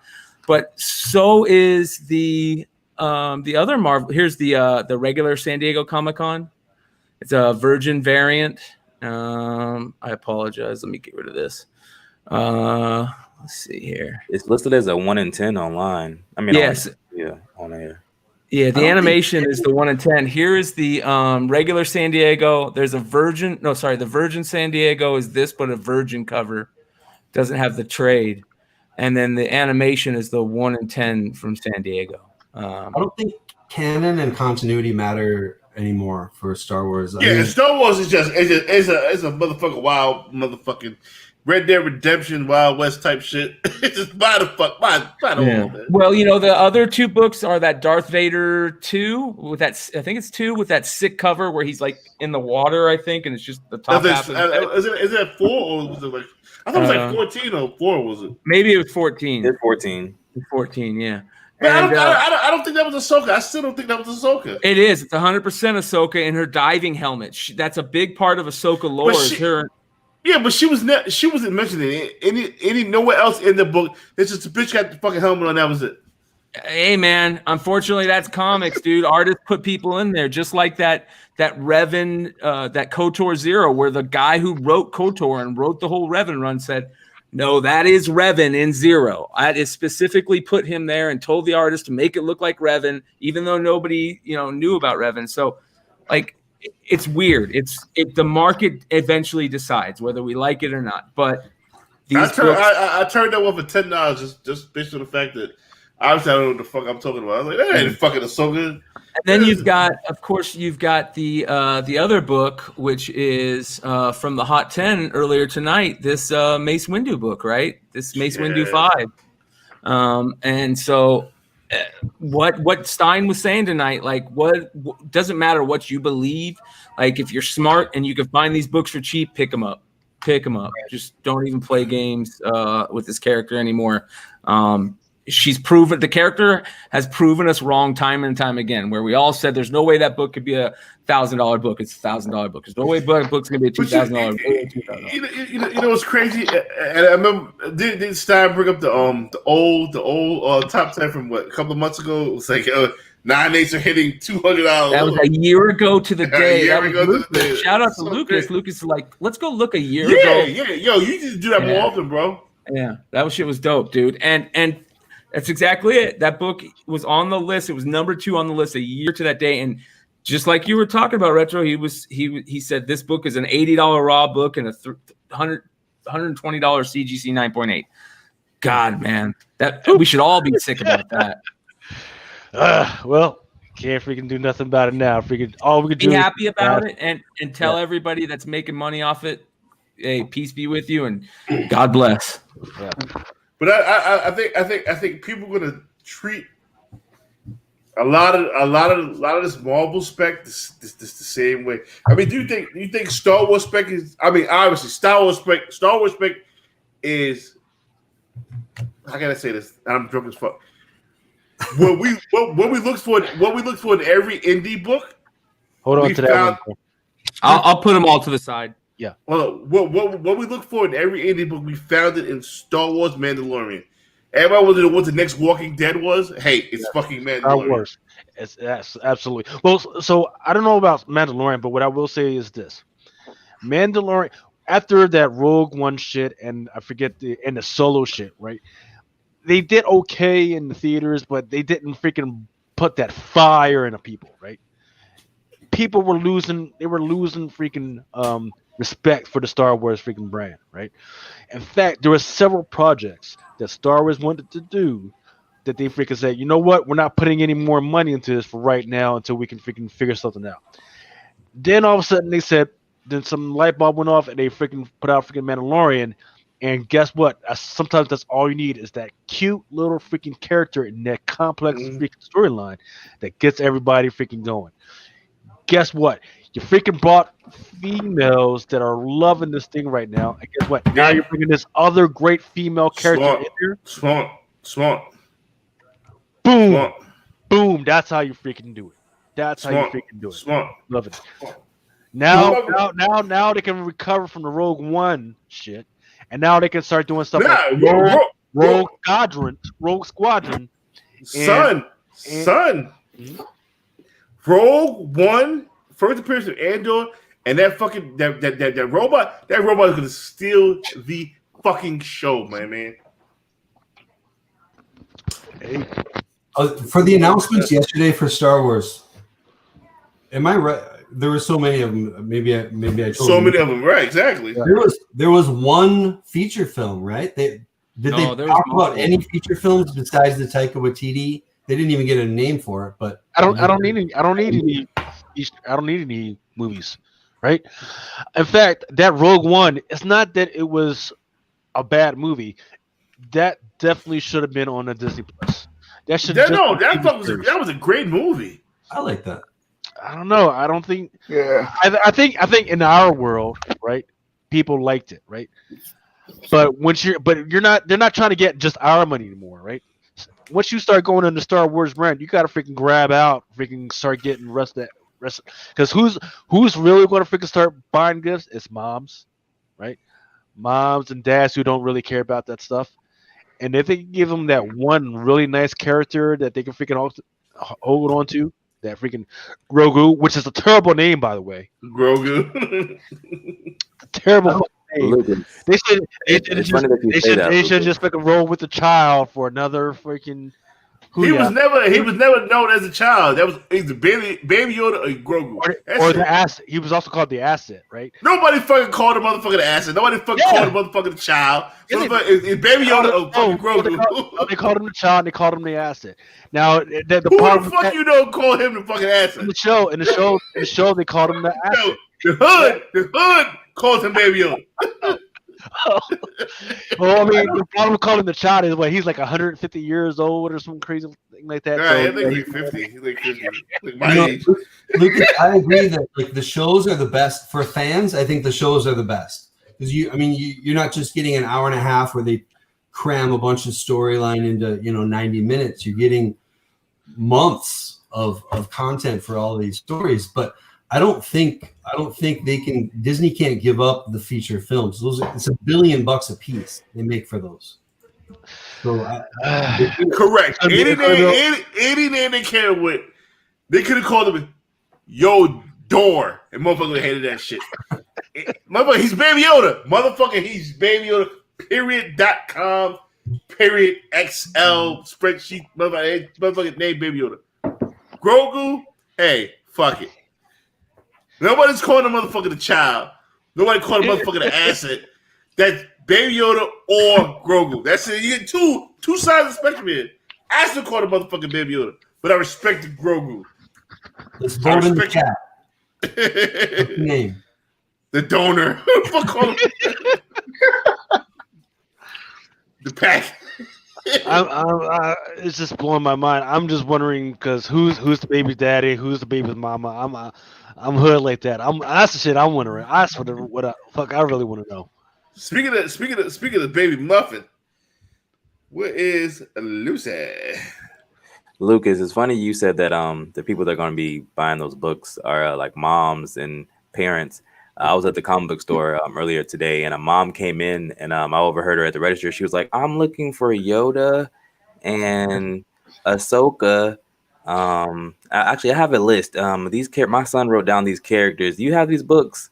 So, and he directed her to like the kids book section, stuff like that. But you were definitely spot on with that. Yeah, unfortunately, the big problem is that at some of these comic book stores, they may not be ready for this shit, right? There's going to be all this stuff, and then everybody's going to want this stuff, but they weren't ready for it, right? Just like the Black Panther shit. When the Black Panther popped off, they thought that it might be, but they didn't think it was going to pop off. So everybody was hyped. They were like, oh man, that freaking shit's fucking great. So they went to the freaking local comic book shop to figure out what the fuck was going on with Black Panther, what's the latest on that shit, and they found out what? Motherfucker, Black Panther was in space. Motherfucker, what? I don't know. But you know what's funny? I remember when Black Panther first came out, a lot of people in redneck communities, I can't find Black Panther nowhere. Well, no fucking kidding. You ain't gonna find Black Panther in fucking local shop, huh? I wonder why. but like even with Baby Yoda last year, they weren't ready. Nothing came out for the child. Nothing came out. No merchandise. Yeah, right. You call that motherfucking child one motherfucking time and kick you up the show. and you're right. I went to the comic book store with my baby girl today. She hadn't seen any of the Mandalorian, but she's seen the commercials for it. She wants to walkie-talkie Baby Yoda. Right there, Luke's got it. Right. Yeah, the memes, the TikToks, that shit was all over, right? And my once again, my wife, she didn't freaking give a fuck about it until she started seeing memes and TikToks on it. Then all of a sudden, she wanted to watch The Mandalorian, and then she actually wanted to watch the freaking movies. Only then. So that's how freaking crazy it is, man. And it's just lightning in the freaking bottle. Yo, Mr. Barger, we would love to have you on Drunken Chat whenever you want to. But this brought a very good point. 80 million people are giving it $50 a month. It's $1.2 billion a month. Those numbers don't add up. Who's giving who? Talking about Disney Plus? Yeah. Yep. So it's not, people aren't giving directly to Disney Plus, right? So yeah, because I got it free for a year from Verizon. Yes, I'm legit. I am a legit subscriber. I'm not stealing it like I normally would. Exactly. So my bundle that I got through Verizon was a Hulu plus freaking Disney Plus. What am I going to do when that shit fucking runs out? I don't freaking know. We're just going to see what other freaking TV shows are out there, but I'm not freaking going fucking. You know what? I'm hoping that fucking Mulan is going to be the fucking shit. No, man. I mean, they did some great stuff. Like fucking, they bought Simpsons. The Simpsons are fucking great. I could watch that fucking all day in the background. I go for. I need a little bit more. I don't watch Smart Guy the whole series at least 5, 6, fucking 7 times. I love that fucking show. One of the greatest shows of all time. You said the Smart Guy? Yeah, one of the last great black shows, by the way. I never watched that joint. See, what I don't know what that is. I'm gonna have to get up on it. Smart Guy is with Tia Tamera's little brother, Taj Mowry. He's the fucking smartest kid. Like he's like not the smartest kid in the world, but he's got a crazy IQ. Yeah, but he's the youngest kid. Yeah, his brother. I know Matt. Okay, so I know the actor. I just never watched that TV show. His brother's Mad Hood. It's just a great element of this great perfection. Like it's great. Yeah, it was a good TV show. I enjoyed it. Yo, fellas, I gotta head out. I gotta work early. Next Friday, I'll be back at it. You're more than welcome, brother. You're more than welcome. All right, guys. Take care, right? Yes, sir. They were coming by, brother. What's your guys' take on Lando? Oh, bro. I'm down. It's just that, you know, I hope the same shit that went down with Han Solo doesn't fucking open Lando, right? Where people are going to put the whole of the Star Wars future on fucking Lando. I hope ain't no fucking way. And Lando's going to be a side piece. Because fucking Solo was, I like Solo, but once again, that's one of those joints that I didn't think needed to be a TV. I mean, I didn't need it to be a feature, movie. Yeah, I would have loved to see that as a TV series because there was so much stuff in there that would have been like, oh, hey, this heist is a freaking episode. This heist is an episode. Now we got to do this, and that. Yeah, I feel you. That would have been freaking great. Instead, Donald Glover is a powerhouse though. Now he can. He was a powerhouse 2 years ago. Yeah, I don't want him to leave Atlanta. If he leave the series Atlanta, I'd be so fucking tight. Atlanta is an underrated series. Yeah, it's the best show on TV when it's out. Man. Yeah. Very fucking underrated. It's a great fucking series. If he leaves Atlanta for Disney, I'd be so fucking tight. Is the Star Wars Lando series worth picking up? Yes. Just because there's some characters in there that could be a big deal. Maybe. Yeah. There is this helmet, and I can't remember the name. It's this helmet that people are always looking for. It's like the Sith leaders, this old Sith Jedi's helmet that they're searching for, and these two twins, these weird twins in the Lando series, in the Marvel series. Yeah, they go searching for it, and they find it, and it starts freaking them out. And I think that's maybe the book you got today. There. What is that? Lando what? Yep. Number 1. Well, again, the first appearance of that robot. Again, robot droids are going to be so key. The droid, that's the memory of the ship. Now, fuck that droid. I'm talking about the ship of the Millennium Falcon. Remember, she was such a big deal. Everybody loved her. The strong female stance she had. Her first appearance is in that first Lando book.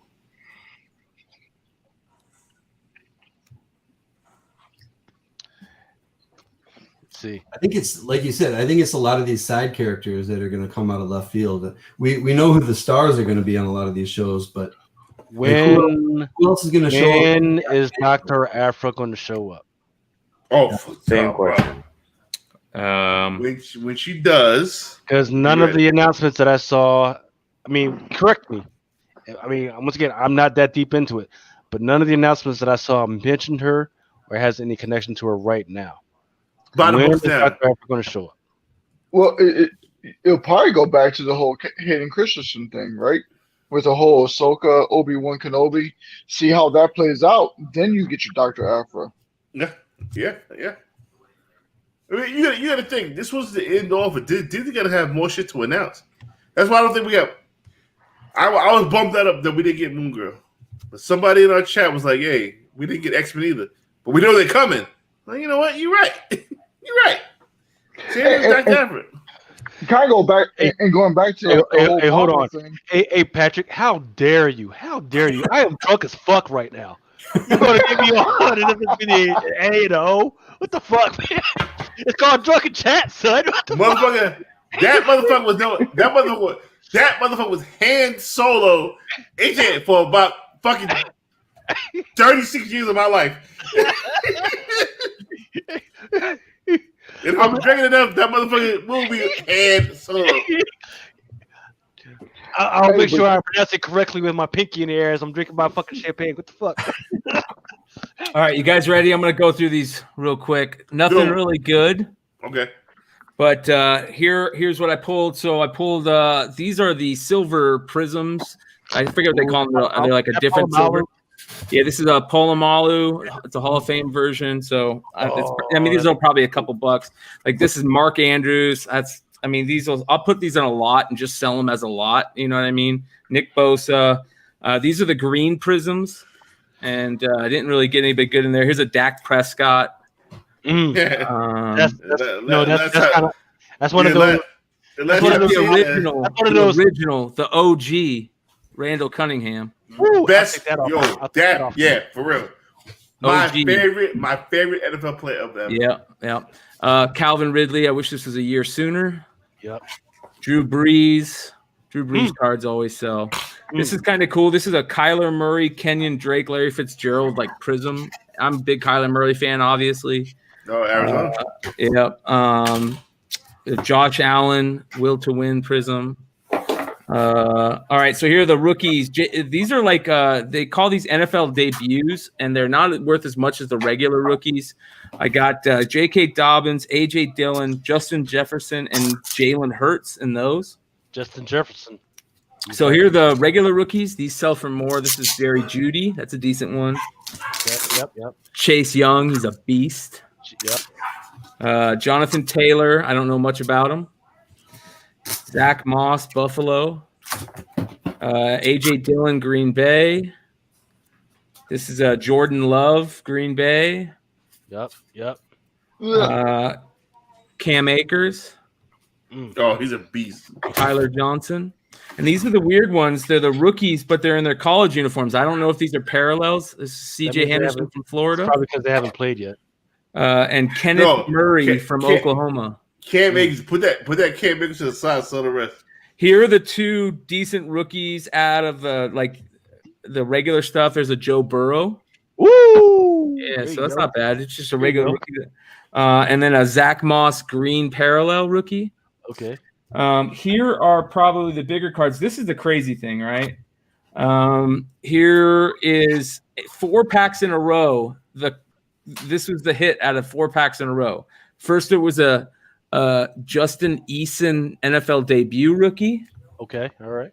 A Justin Eason green prism rookie. Okay. A Justin Eason regular. Quite a few Justin Easons out there. And a Justin Eason NFL debut green prism. 4 packs in a row. I shit you not. Is he fucking good? I hope so. I hope he turns into the next Aaron Rodgers, man. So here's the cards you really want to get and good players. These are the silver. You can see how they got the silver shine, but they don't have like the little circles behind them. See the difference? Mm-hmm. How it's like holofoil, but this one doesn't. How much is that box? I think I paid like $275 for him. Right. Yeah. Right. And here's the biggest card that I think so far. I don't know if this kid's going to be any good, but it's a silver prism of Joshua Kelly a rookie out of San Diego, and it's that silver prism, right? You guys saw the autograph; it wasn't that good. These are what come extra with the retail. You get these mini packs of 3 cards and these pink prisms, and I haven't gone through these yet, and I'll just go through them with you guys. Okay. Look how beautiful these are. I mean, even though there's a Jordan Love, that's not bad. But these are just really cool looking. People love these mosaics. There's a CJ Henderson rookie in his college uniform. They really just love these mosaics because of these prism type cards. I haven't seen any Tua yet. I'm hoping we might. Tyrann Mathieu, that dude's such a beast. Who's that? Carson Wentz.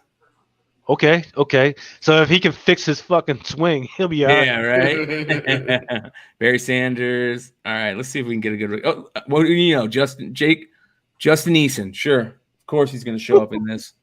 Kuechly's done. Let's see if we can get another Justin Eason. What do you know? Jacob Eason. Jesus Christ. There's like 6 of them in this box. There's Randall Cunningham. Another one. But that's So let's hope we can get a Tua. I would like to see a Tua. There's a Lamar Jackson MVP. I mean, you thinking of Joe Burrows? I'd rather get a Tua than a Joe Burrows, man. Yeah, can't make it. I had that motherfucker on the bench of my fantasy team for the past 4 weeks, and I fucked up. I probably would have been a player if I would have started him, but I wasn't paying attention to that league. How the fuck we lose 22 listeners live? What the fuck? Because we're going through cards, man. So all right, so that's that. But here, real quick, this is what I always do when I was a kid. I'd always leave one pack, the pack that's unopened that I felt like it caught. Yeah. And you always got to leave one pack. So let's see if we can get a little. Yeah, I like that. I like that. A love in the last pack, right? I like that. Now, did you weigh these before you started opening? No. People that do that are shitty, man. All right. Well, there's 2 prisms in there. There is 2 prisms in there. Okay. Let's see if we can get lucky. All right, here we go. Come on, one time, baby. Dan Marino, shitty. I thought it was Tua. Yeah, I thought it was Tua. I know it's Tua, right? All right, there's a good one behind it. Hold on, here we go. Come on, let's be a rookie. Come on. I don't think so. Juju Smith-Schuster. That sucks. He's all right, though. Yeah, but it could have been better. Patrick Mahomes. So not bad for the last pack, but that's that. And real quick, I opened the other box yesterday, and out of the other box, here's what I pulled. These are the big hits. I pulled a Darius Slayton autograph. I pulled a Justin Herbert Green Prism rookie NFL debut. And here's the big one, a Joe Burrow Silver Prism rookie debut. Yeah, he fucking me shit pretty bad though, right? Well, it's not the regular rookie, so it doesn't sell as much. But if this was the regular rookie, it probably would have been the hit out of both the boxes. So fun to open these cards. Listen, I open them just to have fun. The only way you make money off of cards is by selling them unopened and then hitting the big cards. Right. 275 would have threw that box right behind me. I'm like, motherfucker. All right, that's enough. So there we go. There's cards for the night. I hope you guys enjoyed it. Thank you, Lucas. I appreciate it, brother. Right. One of these nights we'll pull a $10,000 card out of these packs. Do you sell a lot of cards, Brian? Or do you I am starting to. As you can see, like these are all getting ready to go for sale. I have stacks of cards. As you can see, these are all the Optic parallels from Optic, all the rookies, from this basketball set. I'm selling.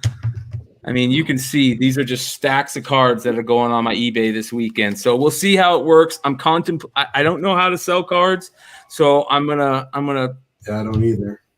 I'm gonna take some chances and put up some lots and see if I can sell some lots of if I could, pull all my Jordan Alvarez rookies of every set that I got and put a lot together of like 20 of his rookies and see if I could sell them in lots. We'll see what happens. So I do. I have a whole bunch I'm getting ready to grade. The problem with grading cards right now is it takes forever. You think that CGC takes forever? It doesn't hold a candle to PSA, man.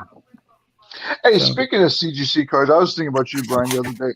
You know the cards that are coming in new Todd McFarlane toys? Would you CGC those? Yeah, I would definitely CGC those. I think that those are perfect things to CGC. I think if CGC continues to do the grading thing, I think grading comic cards for them would be cool. I think it'd be cool, especially those early Impel holograms, those early Marvel Masterpiece parallels. Like, just like they have parallels in sports cards, they have parallels in Marvel Masterpieces, and some of the early parallels go for a lot of money. So yeah, and I like that one Joker action figure came with that Jim Lee cover, which was a dope cover, but it's a mini version of it. Yeah, I just thought about that the other day. That's all. Well, not only that, look at some of those action figure packs that have the comics in them. You know, those things, those Star Wars ones are going crazy, obviously, and I think we're going to see a resurgence in those for a little while. Some of those got really hot. I mean, we all know about the Spider-Man 2099, the white variant, which is like the king of all, right? That book is in 9.8 is what everybody wants. Just last week, I bought like 7 of those action figures for $100. Wow. And one of them being the 252 one and the Hulk. Not bad. Doctor Strange, Nick Fury, a couple of them. I think the X-23 is a good one because it says it's that X-23 cover from the second series. I think not NYX, the a little more anime-ish, but it's her on the cover and it says not for resale. That's a decent one. There's some really good ones in GI Joes too because like everybody's going crazy over the Star Wars action figure packs. GI Joe put out action figure packs too that have the comics.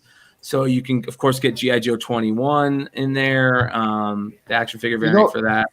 And it's funny you say that. Kind of go back to Star Wars. They also have comic packs. Yes. And 3 of those figures that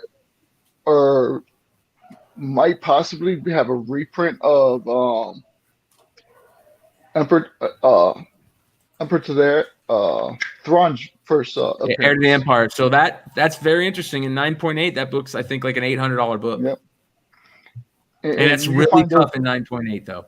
Yeah, because those cardboards are all messed up. Oh yeah, the figures. By the time you find them, yeah. Yep. Ultra in the building. I'm gonna miss you without your beard, man. What? Beard ain't gonna, you know the beard's not going nowhere, man. So it's all good. Man. You look real clean, you all man. get me, right? Yeah, you good. You good. Yep. How's the birthday? Well, birthday's not until next Thursday, but I'm getting ready for it for sure. I thought this was why you were away this week. That is exactly why I'm away because I'm out in Seattle, Washington now. And, my family's going to be hanging out with me for the next 10 days. Salute, brother. I'll be home. I'll be home. In a Sunday. So no FOC show this week, but next week for sure. I mean, real quick. I know Lucas got to get into some crazy shit. What did you think about Disney Shima? Man, look, all I know is I am so sad that my vacation happened at this time where I lost out on the ability to pick up so many books because a lot of these books, like Secret Invasion and shit like that, man, have been sitting in the back issue bins in my LCS forever. We're talking all the different variants. Oh no, I would have, but you know what? I can't win them all, man. But I've already done sold a lot of these things. So Riri is back, obviously in the news. But I already flipped, the Invincible Iron Man 7 first print and variant, and then the 9 and the variant. So they're already gone, and those are all cover price buy-ins for me. So selling them all at multiple hundreds of dollars already was like, all right, I'm good. But it's cool to see it. I like how they're changing it up a little bit, and Armor Wars and Armor Wars 2 were probably some of the best classic Iron Man stories from my youth that I'm almost ashamed to not talk to Newbie about that because I know Newbie Comics is like real big Iron Man fan. So I'm interested to see what he's got to say about that. But man, Disney between Star Wars and Pixar and Marvel has just absolutely crushed the entertainment industry with the news. They crushed the world. Yes. What's the deal with X-Wing? Nothing. Man, I never heard about that. It doesn't matter. What up, Big Leg?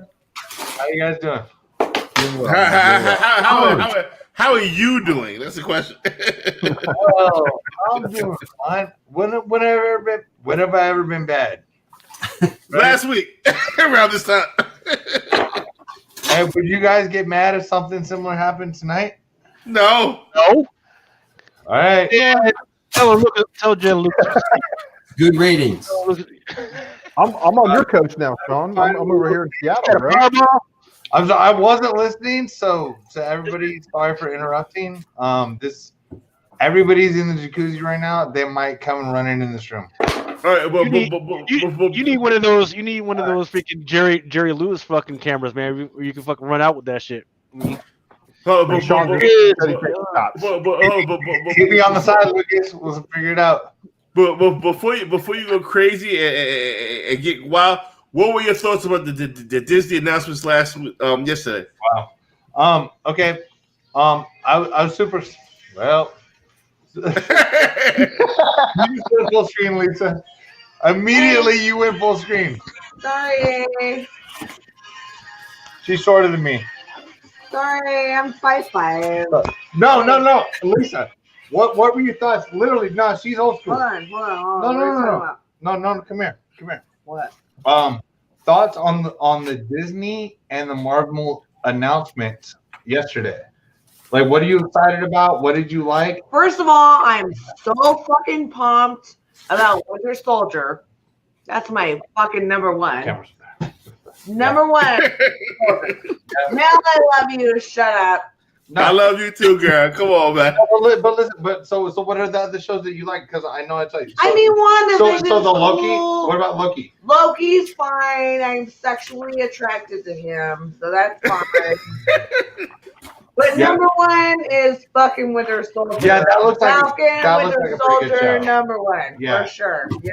Mm-hmm. Are you sexually attracted to Loki, Winter Soldier, and Loki at the same time? Who's better? I mean, please give me both.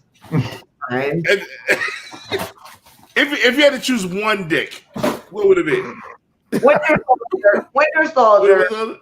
So Winter Soldier would be the dick you would choose. Yeah. Duh. Oh, gotcha. Hey, well, he's got 2 arms. I mean, it's fine. He has 2 arms. How about did any of those Star Wars attractions? Wait, what is the whole thing with the Thor? They showed a picture of Christian Bale. Christian Bale, yes, thank you, sir. Explain to her. That's the God Butcher. That's like Gore, not Thor, Gore. Oh, that's like a $600 book right now. I'm confused about the whole thing. I apologize. Sorry, I got a Thor God Butcher 2 sitting on there. By the way, so no offense to anyone listening here. Mel and I and all of us, we used to old school. Like those of us that read, and I'm not saying anybody on here did not do this, by the way. Fucking that Aaron Run from fucking Jason Aaron. Yeah, Jason Aaron Run from Thor. That was the most incredible run for like 20 issues. Fuck Donny Cates, dude. Actually, I don't hate Donny Cates, but dude, that was severe run that he had. And it was like there was so much spec in that, but we didn't realize that. This is 2011, 2012, like when Marvel Now happened. Anyway, a lot of love for back then. So Gore. And the funny thing is, the one Gore 9.8 that I saved is because CGC fucked up the book, so I have to send it back. So I've sent it back to them. Would you sell now or would you keep? Right. I would keep 9.8s and I would list them at a high price. If I would, and 9.6s are going to do very well also, because 9.6s are kicking ass right now in some of these books because we try. Nobody can afford 9.8s right now. There's no more free money from the government. We always have that. Oh, we'll see. And so same as I always did. But to be honest with you, I used to advise people 9.8 and less, but now I advise people if it's 9.4, don't grade it, or just throw the dice. Maybe it works out. And but 9.6 and 9.8, I would grade it, dude. I just sold 2 Titan 12s, both variants for $550, 9.6, 9.6. Somebody wants that shit, you know what I'm saying? So can they can't afford 9.8? It'd be twice the price, but it's still not a terrible investment. You know what I mean? It's just not. Yeah, there's a market for it. Yeah, there's a market for it. How's everybody doing tonight? I just landed a little bit ago. All right. Oh shit! We're just staring at ourselves all the time. I'm just gonna. See Conor McGregor over there? Oh, so hot. Conor McGregor in the motherfucking house. Oh, we wait for Chris Christopherson to come through. Chris Christopherson's No, not I right. legit, Mel, I fucking sent a picture to Sean the other day, and it was like, I'm sailing away. And he's like, what is this? And I go, never mind, it's nothing, disregard. Because I thought it was Chris Christopherson. No, I was drunk. Hey, you know, mine's cooler than Chris Shocking. Christopherson. Shocking. So Like the fact that I haven't heard Chris Christopherson's name since like '84. Like you brought it up, like Man, no, you just blamed. you know the famous movie? Hey, Lady Gaga. Hello. Chris Christopherson. Awesome. It's pretty good. Real drunk chat. Hey, Ryan. I'm just slamming that fireball like it's fucking cool. God damn. Ryan. I'll make my inside hot. Oh, Sean promises bikinis, and I didn't bring one. They're in my jacuzzi, Mel, if you're coming. They are. That's why it's only 2 of us. Everybody else is in jacuzzi. Yeah. Hey, jacuzzis do kill. Hey. But my there's some sister, hoes this in is this house. this is my sister-in-law, but my sister. There's some hoes in this house. Yeah. Pop in the bucket or what? Are you saying to our last subscribers that you got that WAP? You putting it out like that? We're the worst. All right. God bless America. Look at my shitty comic room. At least I'm entertaining you with a female. Look at my shitty comic room. God, it looks terrible in here. Hey, but Mel, hey, Mel, I had to I point want it to at know. her instead of me. I'm talking to Mel right now. Shut your goddamn mouth. Mel, actually, she was one of the biggest UG fans ever of all time. I remember.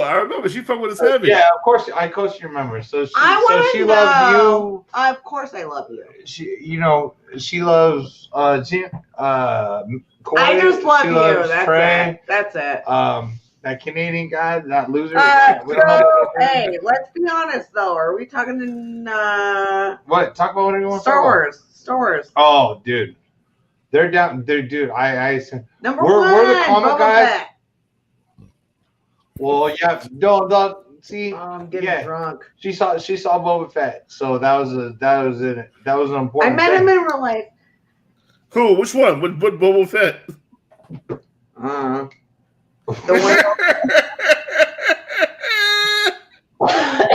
Anyway, I want to know what your thoughts are, because I thought that what the fuck was the goddamn movie that they made? Which one? What are you talking about? It was like off the charts. What do you mean, Boba Fett movie? The one where everyone died. Rogue One. Oh yeah. Well, dude, that's great. That's it's the best movie. That's a great question. That's actually one of the better Star Wars movies of all time, in my opinion. Thank you. I agree, and that I want to know everyone's thoughts. Why are you taking it? Whoa! You got the pretty motherfucker from Rogue One. You get the badass robot from Rogue One. Those are what you should be specking on. Those are gonna fucking be high price books in fucking 6, 7 to 8 months. Which is Rogue One Star Wars adaptation number 1. Been bought. Okay. Wonder Woman Comics. I sent you the fucking link. I want to see. I'm bringing the internet right now. I'm bringing all fucking YouTube. Dennis Barger is coming on Drunken Chat. Wait, who's Wonderworld? That's Dennis Barger of Dennis fucking, Barger? Yes, of fucking the OG the asshole that like was never that guy. He's coming on. He's coming on Drunken Chat. Oh, then that fat guy from Detroit. I guess I'm the fat guy from New York, so it's all right. I'm a fat guy from California. I love you, Mel.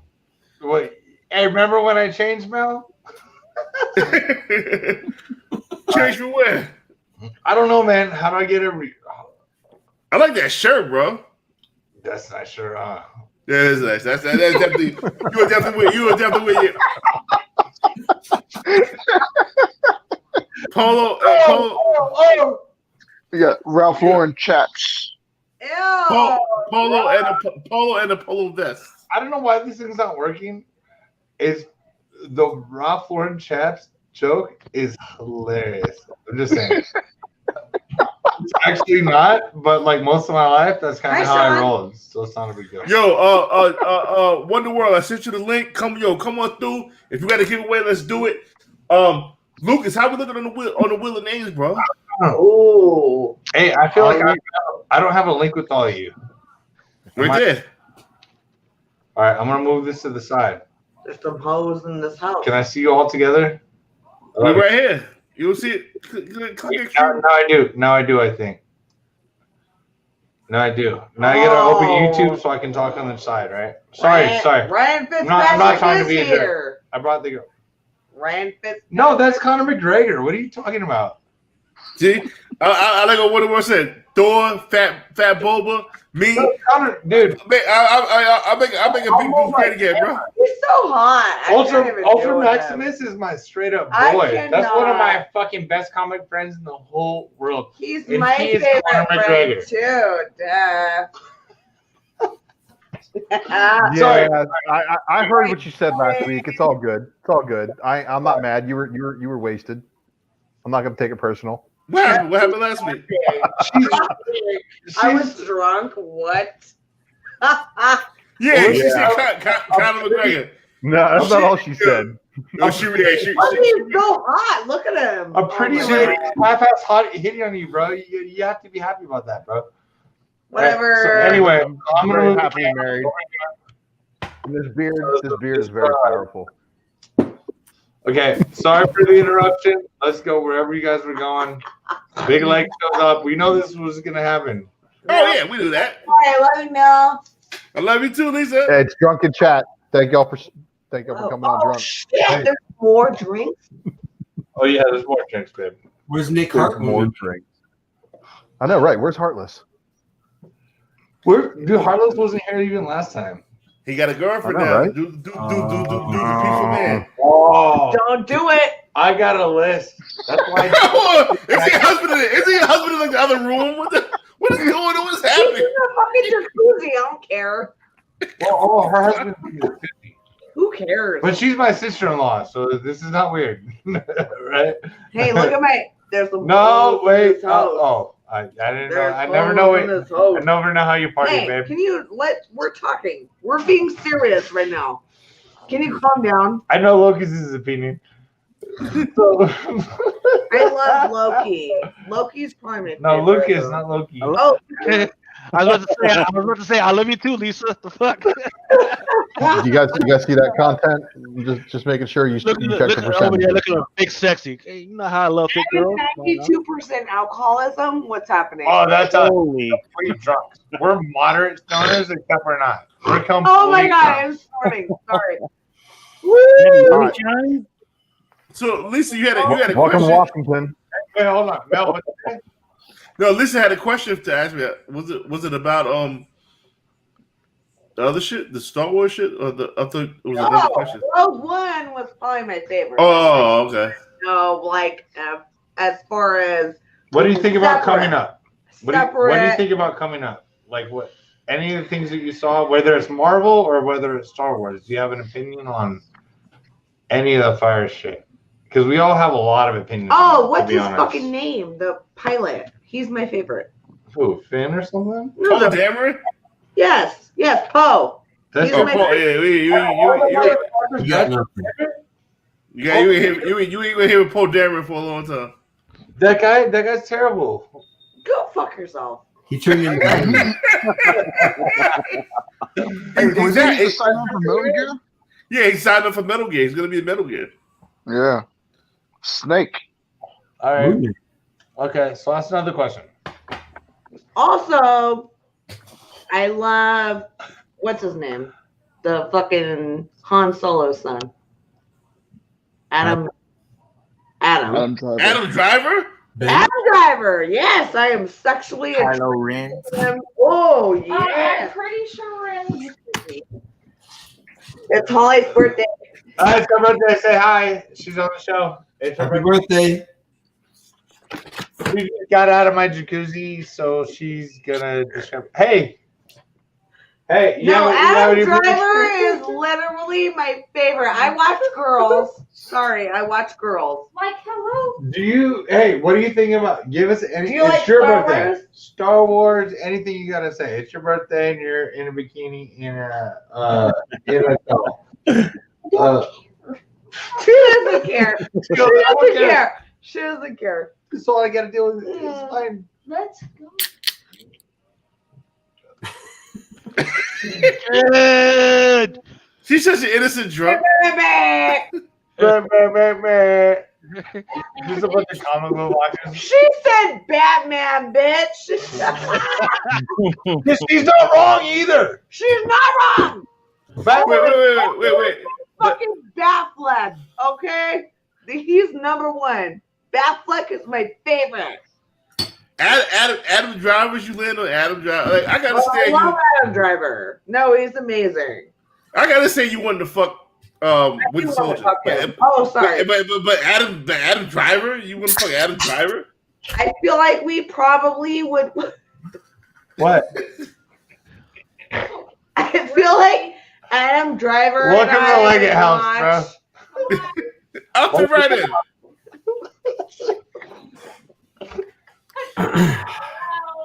Awkward. Welcome to my house. Awkward. Whoa.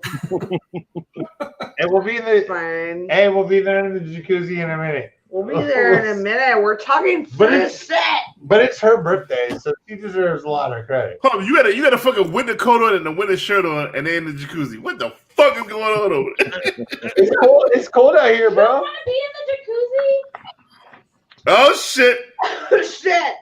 I'm pretty sure I can talk into anything right now.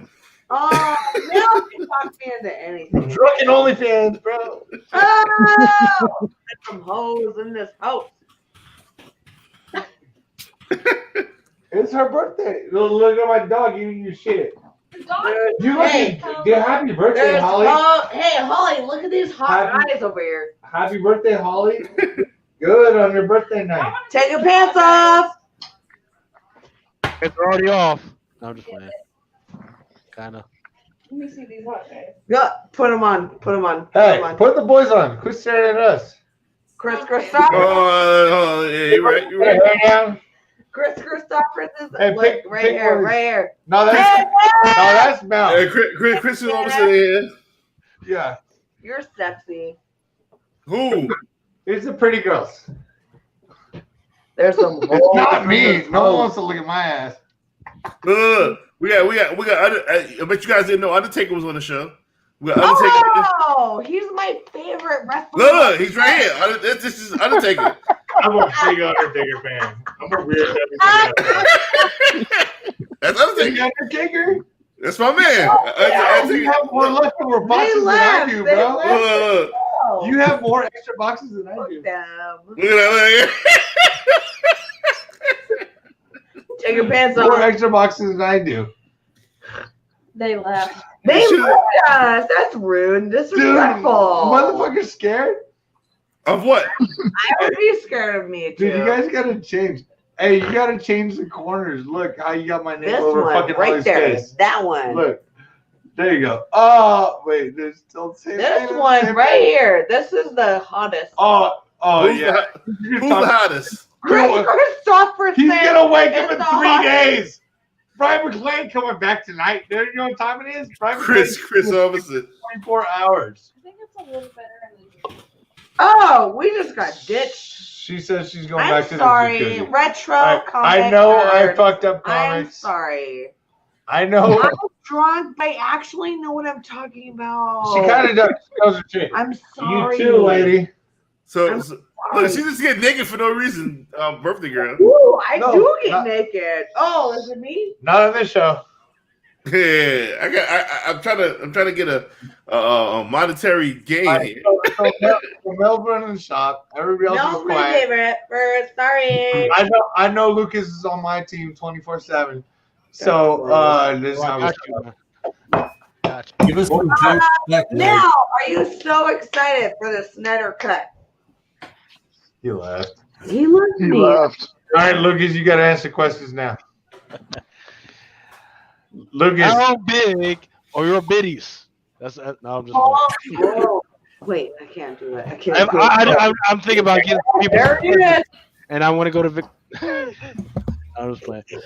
They go over here fucking around trying to get this damn muffin wheel fucking ready. they're Chris officer.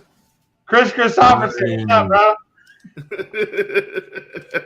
in the house, brother. What's up, Sean? How you doing, brother? Oh, Good I to love see you. Mel so much. Thank you. What are we doing? Who knows, We're man? looking the spam. There we go.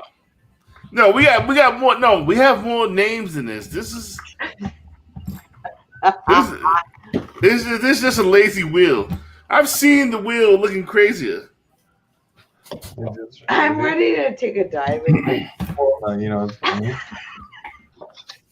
So, this guy loves I love him so much. Yeah. Sean, give us a book. a book. Yeah, well, yeah. Ryan. Hook? What, a free book? Do you mean hook? Yeah. No. Give us a spec book. A Some spec drunk book? spec. No. Come on. Oh, God. And I feel like giving something away. Dennis, check your IG, brother.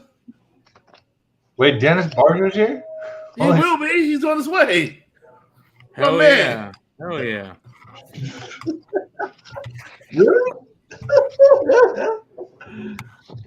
Does he have any of his hookers from that shop? Hey, what? You know, he used to be working at? Yes, we love hookers and blow.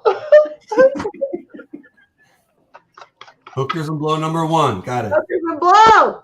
That's the Dennis Barger's. Why not? He's big on hookers. I like hooking. Anyway. Jesus Christ, Sean. America. Oh my God. Are they allowed to be in your hello goodbyes, Brian? Come on. Hey, brother, I'm about to make you a star, dude. When this fart clip drops, game over, bro. Game over. I don't think you need to do that. There's some But I think I'm down for Monday. Sean is we listen, you guys. You don't know how stoked we are that Sean is taking time just to do podcasts with us. Whether it's here on the flip side, it's a lot of fun. We appreciate that, brother. I think I just want to party with you guys on Mondays. Aw, that's cute. If you're in, I'm in. Is that I'm good? in, brother. And I got and you know, like I opened up the cards tonight. We got Garbage Pail Kids cards coming. So I have the Garbage Kill movie. I have the movie. All right, guys, I'm gonna go meditate. I will be back. Lucas making that muffin wheel look right now. What are we giving away, Mel? I'm giving away this goddamn Greg Horn set. Punchline number 1. Is that the Bird City one? Yes, sir. Yeah. Nice. Sean is giving away a good 9.6. 9.8. What you got? I got a 9.8, dude. I'll never throw away 9. You know what you got? What you got? Show the fan what you got, kid. Clone Wars 1? Sean be having some sick shit too, kid. Whoa, fuck. I gotta find some shit in the corner. Find some shit, goddammit. That's embarrassing. I have the biggest one. Hold on. Wait a minute. Oh, we got. No, I've seen worse. I've seen way more embarrassing. No, I'm too drunk. But I got you. I got the whole show. Pick something up. Grab anything. It don't gotta be slapped. Grab anything. Grab the first thing you fucking see. It's fucking free. It's a motherfucking muffin wheel. $100 Usagi Jimbo I gave that away. I gave that last week. Pick something else. Oh yeah, because you made 10 cents. Oh, what's that? What's that? That's a rated card. What? Lisa's giving away a rated card right there. Come on, dude. Third time superstar.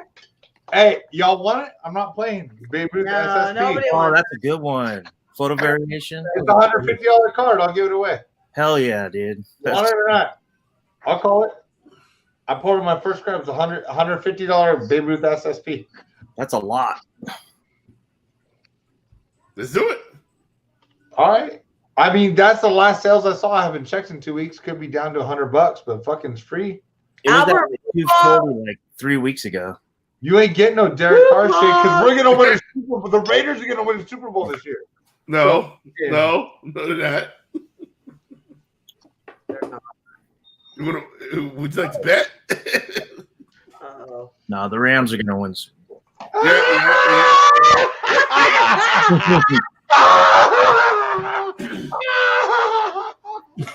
Oh yeah? Oh yeah? No. I didn't think so. I didn't think so. Wow, that's disgusting. $100 Babe Ruth card. Big guy got it, dog. What's up? $100 Babe Ruth card. Oh, dude, my wife comes in a bikini. Yes, bitch. Woo-hoo! She might be shorter than me. She might be shorter than me. What up, Dan? Jen, what up, baby? Where's my milk?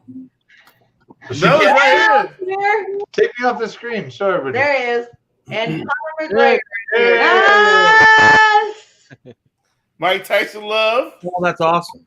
Hi, Right there. I got the one where he got the gray beard and the tattoo face. No, are you freaking coming? Yeah. We got Conor McGregor. How do you feel about the UFC? There he is. There he is. That's him. Oh, we got comic drunk legend Dennis Barger is in the building right now. We're all drunk. Dennis Barger. I bought books off you Dennis before. Barger's in. Oh, me? There he is. No, Dennis. Everybody in this room is probably That's bought off usually of Dennis Barger. Don't front. Dennis Barger's in the I got building. girls in bikinis. That's usually Dennis Barger with the girls at his house. Comic drunk legend. Right? Dennis Barger. So somebody got to turn down the monitor. Is that me? It might be you, brother. Click mute on your YouTube page. There we go. Is that better? Yes. All right. Dennis Barger is in it. Dennis Barger. Now, the first question I want to ask you is: do you own Bleeding Cool? No. No, I just use him like my bitch. Nice. Let's fall. The biggest comic history. There we go. Somebody still got the shit in the background. Now, the first question I want to ask you is: do you own Bleeding? Oh, I see. Hold on. I got to turn this off. Shit. There you go. Cool, we work it out. There we go. Is that better? Yeah, that is 100%. Oh, Half Price Crook is in the building. Now business is starting to pick up. Half Price, what up, baby? What's up, kid? Your internet is way better now. Is it? Yeah, you look good, baby. Maybe it's not my Yeah, internet. that's right there. Right there. All right, hey, get the wheel out. I'll give one away right now. Lucas, you good? Man, Lucas. Hey, Lucas I'm got just making some adjustments. So here's what's also happening, right? So we got the two. This is filtering through two different freaking YouTube pages, right? Mel V page, right? And then there's the Comic Crusader page. If you get your name, if you get the comment and the like and everything on the Mighty Mel V page, that's one freaking name. I mean, that's one name on the wheel. If you get another thing on the comment and everything on the Comic Crusader page, that's another name. That's what I'm doing. So far, I've only got 2 motherfuckers on the Comic Crusader page. Yeah. You're making it too complicated, man. Listen, the two of you. I'm the only one fucking doing it. So Look, I only came on here to say one thing: fuckery's afoot. Thank you. Why? What Dennis Barger, what do you think about this Marvel previews?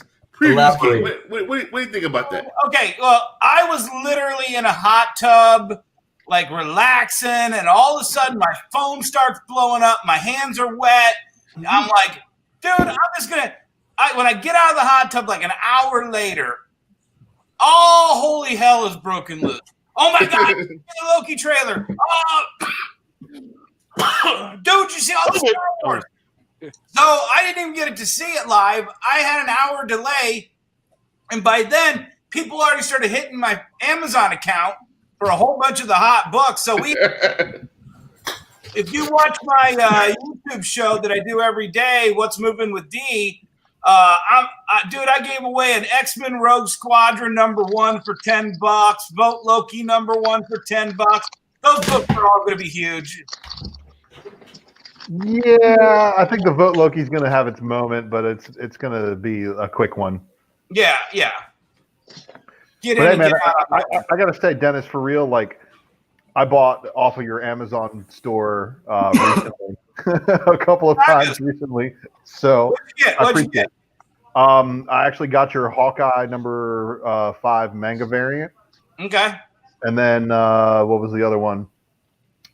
It was like a Moon Girl book or something like that after that, or an Occupy Avengers or something dumb. Well, the thing is we set that page up as kind of a thermometer.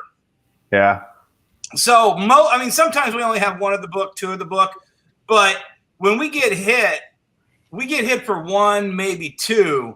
But you have no idea the 20 or the 40 I got sitting in the box. I hope so, man, because I'm usually hitting you up when I do a spec matrix before I go live, because some of the fans that watch the show like to clean out eBay. Oh, yeah. Dude, no, seriously, and this is fuck you, Mel. I'm sitting there, I'm watching you guys, I'm commenting, and Mel's like, no, you gotta get Invincible Iron Man #3. Sure the fuck enough, somebody cleaned out 2 copies of #3 while your show was going on, while I was watching you, and somebody cleans me out of 2 copies of Invincible Iron Man 3. Thanks. What happens here? So hey, fuck it. Now you gotta go find that shit. Put me on payroll, motherfucker. Let's go, goddammit. But here, let me make this comment. One more again, motherfuckers. These fucking prices for some of these African American fucking minority freaking female are really fucking cheap right now. Go get those motherfuckers. Lucas, that's totally true. And you know what? If you knew, because I've been on all the comic book retailer forums, if you knew how many of these dumb fucking assholes, they were mocking Marvel Comics for pushing Moon Girl and Devil Dinosaur. Yep. Meanwhile, I'm gobbling it up. Oh, you're gonna make a timely comics with the first 3 issues for $1? 100%. Oh, give me those. You're gonna do a $1 reprint of #1? Give me it. Anything, Riri, Moon Girl, you name it. I'm gobbling it up because I was right up. My old store used to be right on the edge of Detroit. So, we weren't just, a lily white suburb store. And you go to some of these suburb stores and they don't even know that there is a black market. They missed the fucking boat. That's what I said earlier, bro. Yo, the first time I met you was in Baltimore maybe 4 years ago. You threw the fucking diamond box on the stage. Say, you motherfuckers, take this shit back. I brought this shit to you, motherfucker. Take this bullshit back. I remember that. And you were fucking drunk as shit. It was like 1 o'clock in the afternoon. Hey, that's my kind of guy right there. that is my guy right there. Yeah. Well, thank you, man. You should have come up and said, hey. I didn't know. I was intimidated. I was a nobody then. you were Dennis Margie. Everybody was like, "Yo, that's Dennis Margie. He's crazy." I'm just as crazy as you are, motherfucker. Let's go. Let's get it. God damn it. Yep. Well, now you know. Now I know. And we're gonna be drinking together, and people are gonna be really upset. No, but the thing is that you got. I'm just like a fly on the wall. I did my shit in the past and all that. I'm watching you guys, and I watch Brian and Matt Ultra, and you're Ultra. If you had a chance to dig through my Transformer boxes, you would lose your fucking mind. I've got if I had if I had a chance to show you my RI collection, I'd probably blow your mind too. But you probably have multiple copies of some of the stuff that I blow people's mind with, which would be awesome. If you're inviting me to come dig, I would be happy to come dig at some time in the future. Definitely. Dennis, who you at? You're in Detroit, right? You said south of Detroit. Yeah, he's in Detroit. Nice. Yeah, my dad's in Toledo, man. I'll be up soon. All right. Come check you out. So boom, we so what did I do to piss you off? Who are you talking to? Me? You, yeah, Sean. sure. You go, Dennis Barger, that fat asshole from Detroit. Well, that's not what I said, but that's what I thought, man. So how about those extra sluts? You just kind of like whatever, dude. How about you bring like 25 fucking women who don't want anything to do with you to every fucking show that you want to do? Like, it's not up to me to be you, whoever you are. Okay, I can't argue with. I know you can't. That's fine. Welcome to America, motherfucker. What's going on here? Like, he's Dennis Barger. You never met him? This is what's going on. I met him. When he he threw the box on the table. I was like, "Yo, this motherfucker's cool as fuck." He's drunk at 1 o'clock in the afternoon, and he's fucking telling Diamond to kiss his ass. Cool. Existential. We've all seen the video. And I'm neck deep. I was there. And I'm neck deep in every hot book before they're hot. Hell yeah. Man. Championship. I fuck with Dennis Barger. That's my man right here. What up, baby? Yeah, good. Sean hates the player, not the game. No, the game is I love the game. Yeah. Oh, the game might need to be hate right now. You know what I'm saying? We got a lot of bullshit going on. Sean, Dennis, everybody on the panel. The Marvel's preview shit is some bullshit. There's no way that book sold for $10,000. Awesome? You know, it's really awesome too. It's all coming to an end for their little house of cards. It's all coming down because the house of cards. The house of cards is coming down. Not only is like 3/4 of the internet after these guys right now, but the scam is going away because eBay is taking away their ability to use PayPal. Don't sound on the side of me. So, Nice.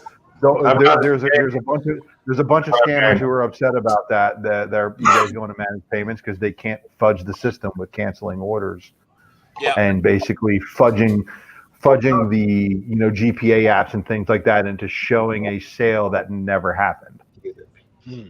Ultra, is this 10K sale associated with that one you were talking about? Like that. If you look at all of the sales for that Previews 95, you will see the same 226 feedback bidder, somewhere around there, with the same kind of ID. And of course, as the feedback changes, the feedback changes across all the sales. Shout out to Decoy and Man in the Conflict, who is currently in the fucking building right now. They broke it down. We knew fuckery was a football. When they broke it down, look, man, some of these guys just don't understand that they're sloppy, and that they're going to piss off.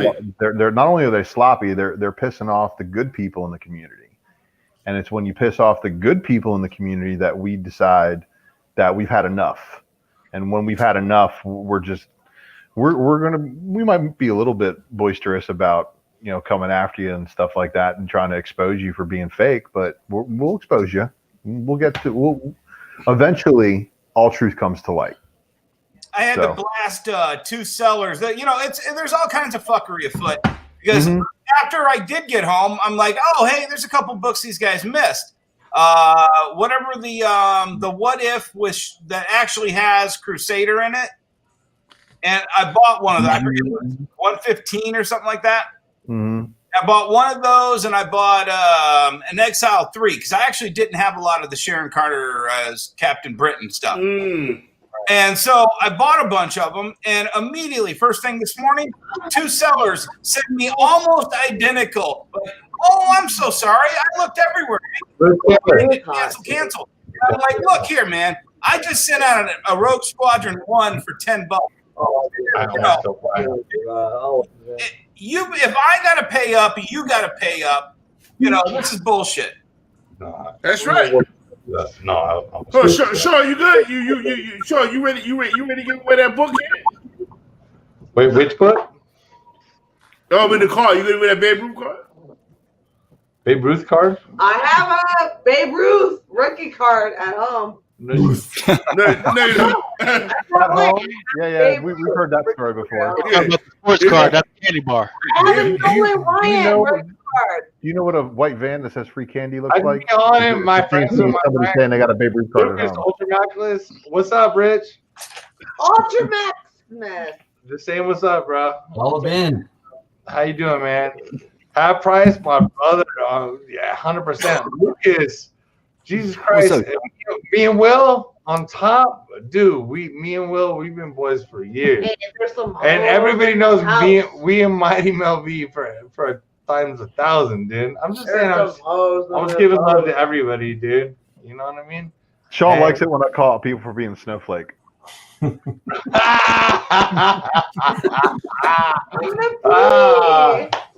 back when. Way back Rick, when. you're like staring at the screen. How you doing, man? Half price quick. For those who don't know what half price quick is, this motherfucker will find he will find a devil's booty hole in a devil's volcano, by the devil's toy. This motherfucker just finds everything in half price books. Half price quick. What up, baby? All right.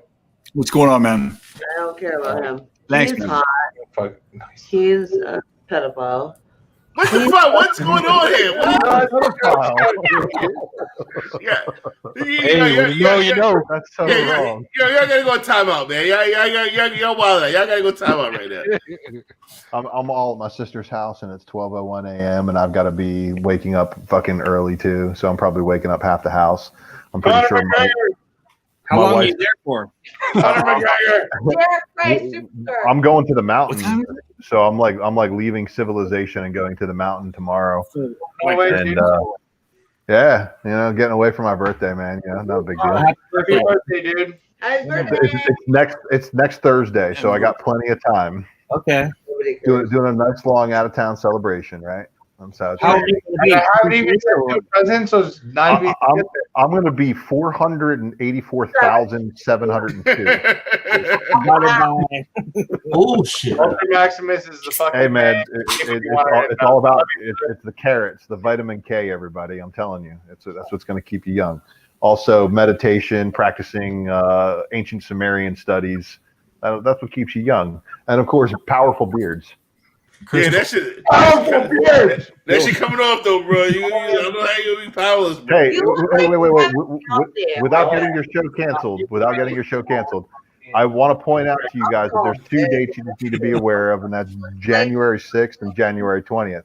January 20th is the last day that this beard may be on. What about December 15th? I thought December 15th was the day. No, they can't fuck. You told me about everything. Don't believe the news, bro. That's all. No, this is what you told me. Leave the hype. Yeah. I thought I was hype. throwing it out till January 20th. January 20th. So it's no shave until next November, and y'all are losing. Oh wow! You look like I'm gonna shave tomorrow, man. November 23rd.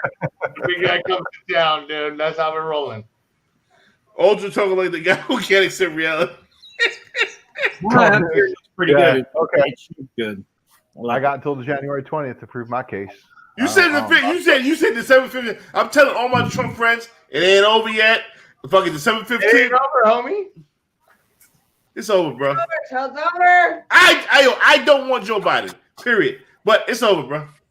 You sure about that? Yeah. We need a wheel spin. I don't think you are because look, we don't need to get political on this show, but there's a lot of low information out there and there's a lot of disinformation out there. So just don't believe the hype. Exactly what Ultra Maximus says. Whoever they want to be president is what they want to be president. That's it. Period.com. All we need to worry about on this show is when that fucking stimulus check is coming out, because that's when the freaking books are going to get sold. All right, listen. We didn't. I'm with the Undertaker. Undertaker said, "In the fucking wheel." It's Ronnie. It's Ronnie. That guy was killing He's running. So what we giving away, Sean? Sean, we giving away the Babe Ruth? Yeah, brother. What's up? What we giving away right now? We want to spin this motherfucker wheel. I don't know. I'm giving something away, or are you guys giving away a book? What do you want? Yeah, you said you're gonna get away the Babe Ruth card. Yeah. Oh yeah. Honestly, I think this thing's about 100, 150 on eBay. I swear to God. Yeah. Whoever wins this, I'll post it in the next 2 days. It's a SSP Babe Ruth. Yeah, 100% for the Drunken Chat, dude. 100%. Yeah. Yep, you got it. 100%. I swear to God. You know me. I don't I think. guess I'm gonna go on I'm gonna nipple fuck. Show your butt. That's crazy. You guys couldn't even see, I don't think. No, do it again. Go do it from the door so everybody can see. What do you expect me to do, man? That's all I got. I didn't think she was gonna do it, but fuck it. Oh yeah, but yeah. Hey, Mel, we definitely need to get monetized, man. Because what the fuck? She just showed a full butt. It was a thong. We get monetized for a thong. You get a store package 0. When I ask anybody for a link, like 10 seconds, Lucas like, bro, here's a link. That super chat work a little differently. Yeah, we need that super chat. This is right. 100%. Whoever hits this is like $150 basic group card. I swear to God, I'll send it out on Monday. Maybe Tuesday if I'm too like the Raider, football. Okay, so by Tuesday this card goes out. God, dude, I just pulled this for like 10 cents. I don't care. You know I love everybody, man. Everybody knows I got everybody's back, and I've been free to love everybody. Look, Lucas adjusting the fucking wheel. Man, our wheels should be crazier than this, man. Yeah, Lucas, what the fuck? Nah, it's not Lucas. I don't know. You said it, so I said it. Lucas, you ready? What? Yep, let's do this. Lucas, spin the motherfucking wheel. Spin the motherfucking wheel. There we go. There we go.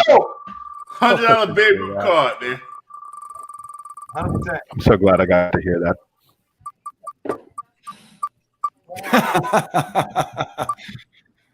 Who is this? Oh shit. I don't know who that is. Tell him text me.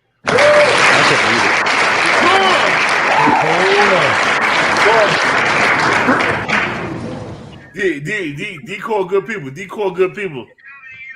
Tight. Give me a number. I'll have the card out tomorrow. Monday, actually. But, all right. Hey, Mel, spin that again so I can give somebody a Rogue One. Rogue One.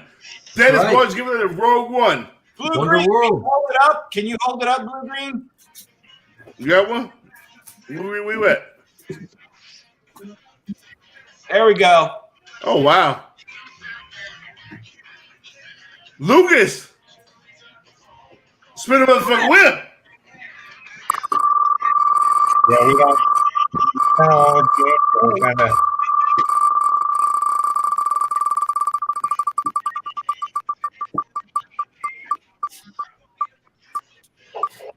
Oh, no, keep going. You almost won your own comment. I know, man.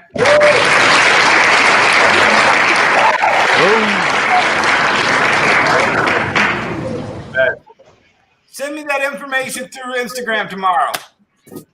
Truck with Comics. Also, we got one last giveaway that I gave away last week. No, I got one too. Who else got one? Dollar. Dollar, my man, Dollar, what up, baby? Where you been, man? I've been watching the bottom of the screen, man. Fucking punchline variants. Lucas, spit it, motherfucker, Will. If you win something, post in chat so we know you're here. Sure.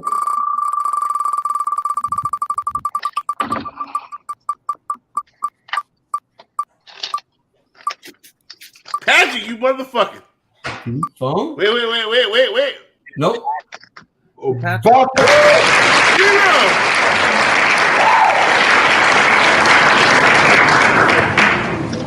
I got Nero Violin's information.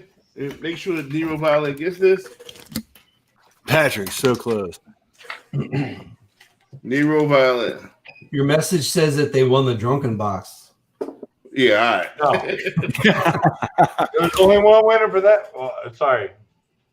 I get it. Whatever. That's not that kid winning. Dude, honestly, that was an awesome thing that you did to make it one winner, dude. Fuck it. One winner, one box, man. Dude, that kid won it, and apparently he was a good kid. Like, y'all like him. Yeah. That's savage, man. That's savage, dude. Half price quick. I know you guys some shit. You want to give away a book half price? Yeah. Half price. What you got? What you got to give away? Yeah, don't get punk, bro, but whatever.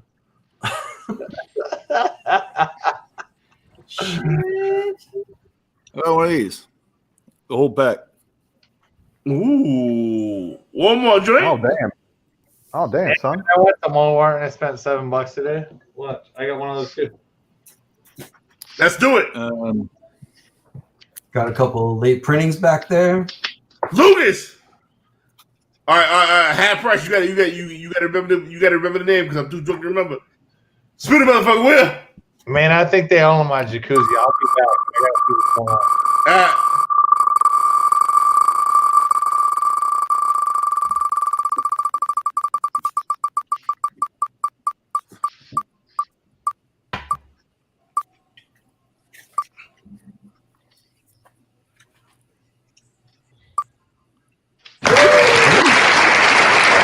Never down. This truck motherfucker win everything. I don't think they're in chat anymore. I've been seeing them post for a while. We gotta get in touch with him. And let him do his thing. Lucky motherfucker. Yeah, man. Damn, I wish I would have been able to get a spec matrix done tonight, but I couldn't. Didn't have time, man. How do you do? Hey, Ultra, how do you do those spec matrix? Greatly. That's how you do it. I do, honestly, do you really want to know? Yeah, give me an overview because so when I do a spec matrix, what I'm actually doing is I'm going back through old previous catalogs and I research what. So I worked for an LCS for a few years before my son was born, and a lot of the variants that were coming out during that time, as you would know, Dennis, the percentile qualifiers and some of the obscure variant covers that were not available to every shop. right. And I've spent a lot of the last year partying with Mel and everybody else, kind of going back through my collection and seeing, where I had stuff and where I didn't have stuff, and remembering how hard it was to find certain books as I put together runs. I collect in a very obscure way where sometimes I'll have to collect a full run, even if I don't really like the character. If I start collecting all of the variants, I'll get all the variants, which is, it started off as I'm only buying Transformers. I'm only buying Transformers comics. That's all I'm buying. Right. And then, of course, it's Transformers versus G.I. Joe. Then it's Transformers and Ghostbusters. It spiraled very badly out of control. And then all of a sudden, I was the guy clearing out my local comic shop of books. And then they were like, hey, man, you want to do like what you do, but like for us? And I was like, I can do that. And then I worked for my local store for a few years. Well, I was just wondering, do you have access to the Diamond POS system? Because it has like every going back 20 years. I did when I worked at the store. Oh, that's how I have knowledge of all this stuff thankfully I still have friends in the business who still have access to it. When I'm doing a spec matrix, I'm being like, hey man, can you look up what the qualifier was on this? Because I already know it was a percentile qualifier. Right. And I already know how hard the book was to come by. Like I would love to see, because when I hear you talk, I know you know what I'm talking about. There's not enough information on exceed qualifiers. So, like when it says you have to exceed 200% of this book that's like, a year ago, no one ever goes back a year and is like, oh, hey, yeah, that book had a print run of 20,000 and the exceed would have been, you know what I'm talking about. I know exactly what you're talking about. And here's one of the best examples that I was able to bring to light. And as soon as I talked about it, the book is now $150+, and it was available in a 50-cent sale at Midtown. It was Champions #1, Mark Brooks. The Mark Brooks qualifier was 200% qualifier. So you had to order 200% of all new, all different Avengers number 8 or 9 or whatever it was. It was the first Nadia Pym cover book. She did first appear in that free comic book day, but that Nadia Pym book was heavily ordered because there was an Alex Ross, I think 1 in 100. So it bumped orders. Orders for that book were well over 40,000 in sales totals. So that book, you had to order 200% of what you ordered in order to qualify for the Champions. Now, the Champions qualifier was only for cover A.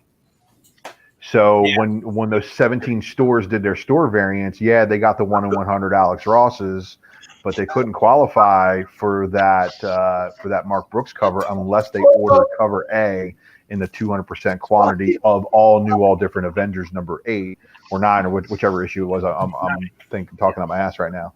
Right. So, but that book right there, the Mark Brooks, with availability wise, was far less common than even the Alex Ross, and even Alex Ross had his own store that was selling them. And I think Mark Brooks' store was selling the Champions covers too. But even with it being a 1 in 100, they were more available, and especially to people who did the store variants, because they got the 1 in 3, the 1 in 1,000 Deadpool variant, and some of the other ones. But the qualifier, those are going for less than the Alex Ross 1 in 100s. Yeah, and I think the Alex Ross 1 in 100 in a couple of years is probably going to have a run for its money against this Brooks cover because of the ordering availability of it. Because big stores like Midtown will get crushed. Big orderers, I don't know how big you were ordering, but 200% of an Avengers book just to qualify for a variant, people were probably like, no thanks. And there's a couple other books that I've talked about too, like the percentile qualifier connecting variants for all new, all different Wolverine.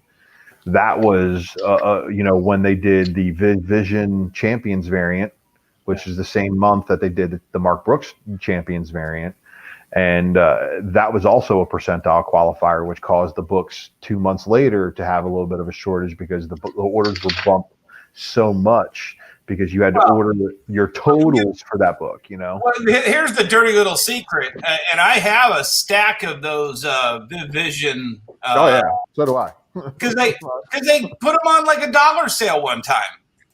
Of course, you can buy as many as you wanted. Because everybody who couldn't qualify for all those books, what happened to them? They sat in the Diamond warehouse, and then Diamond had their retailer wholesales, where big retailers are given the email list. And I worked for a store when this went down, and I saw 1 in 100s getting liquidated at $2 a copy.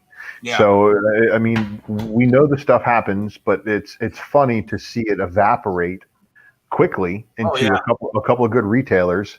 And then there are some retailers, of course, that don't realize what they've got, and they start spamming the market, and all of a sudden GPA starts crashing on books.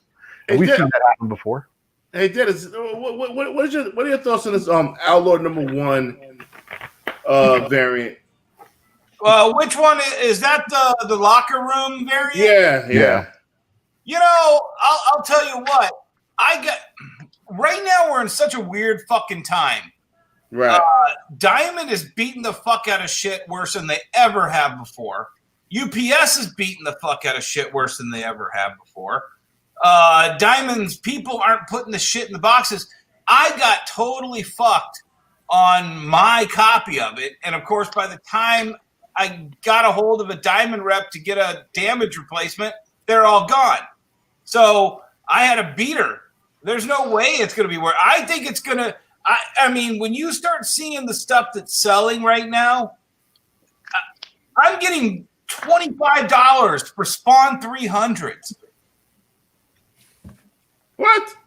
Yeah, dude, watch my show. What's Moving with D every day on YouTube. Look for it.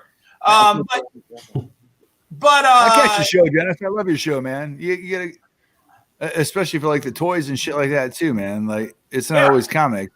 It's a great show. I love your show, by the way. I just throw everything out on the table and I just shoot everything we sold, and you get to see in real time what stuff is selling.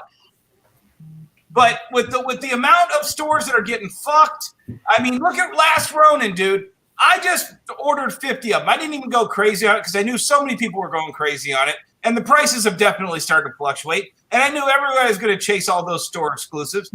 But out of the 50, I only got 41. And out of the 41, they beat up 12. And then they allocated me on the variants because I didn't get my 50. I got 41, which... That's because Diamond screwed you because of the size of them, the magazine size. They don't know how to pack those diamond boxes. I know that size of book, and that's basically what happened to like 50% of the. So when you see the print run, you have to start dialing everything back. Okay, the print run was this size, and then that's how many probably survived, and that's how many got gobbled up by speculators. You got to look at what's in the middle in that market there. All I hear is the 9.8, the 9.8, the 9.8. So that's good news, and that's actually good news for the type of people who probably watch this show. Yeah. So if you guys are quick with getting your copies graded, it might be a good idea to do Express, which might be like around the $80 grading, and getting those copies to market. But were you ever able to get you backfilled on your variants? No. Okay. Well, here's also a little bit of speculation on my part. That's good news. Eastman 1 in 25 variant that was allocated heavily. Yeah. They didn't fill anybody's back orders. So that 1 in 25 variant by Eastman probably going to be pretty good. But you know who got a lot of those copies and the reason why they allocated the diamond?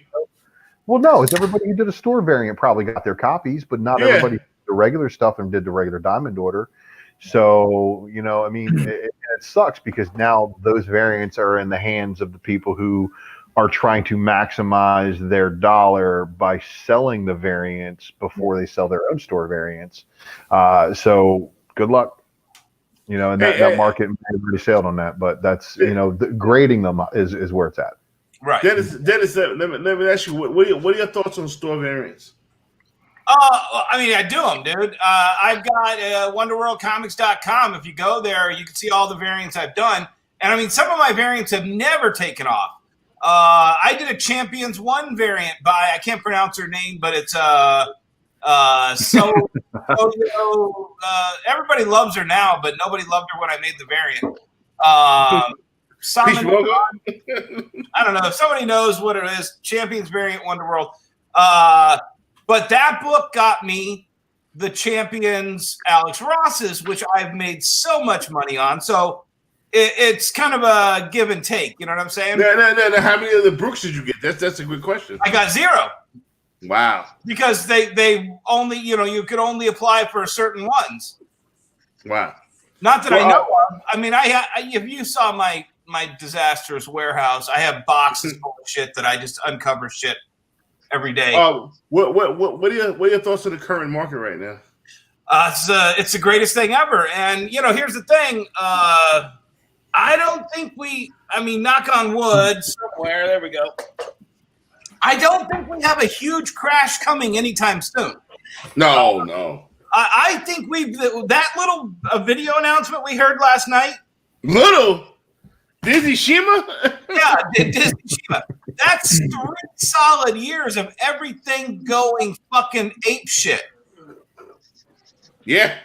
I mean, and that's just, I had already set my bunker up for the Marvel Cinematic Universe and what I thought was going to be Phase 5 and what I thought might be Phase 6.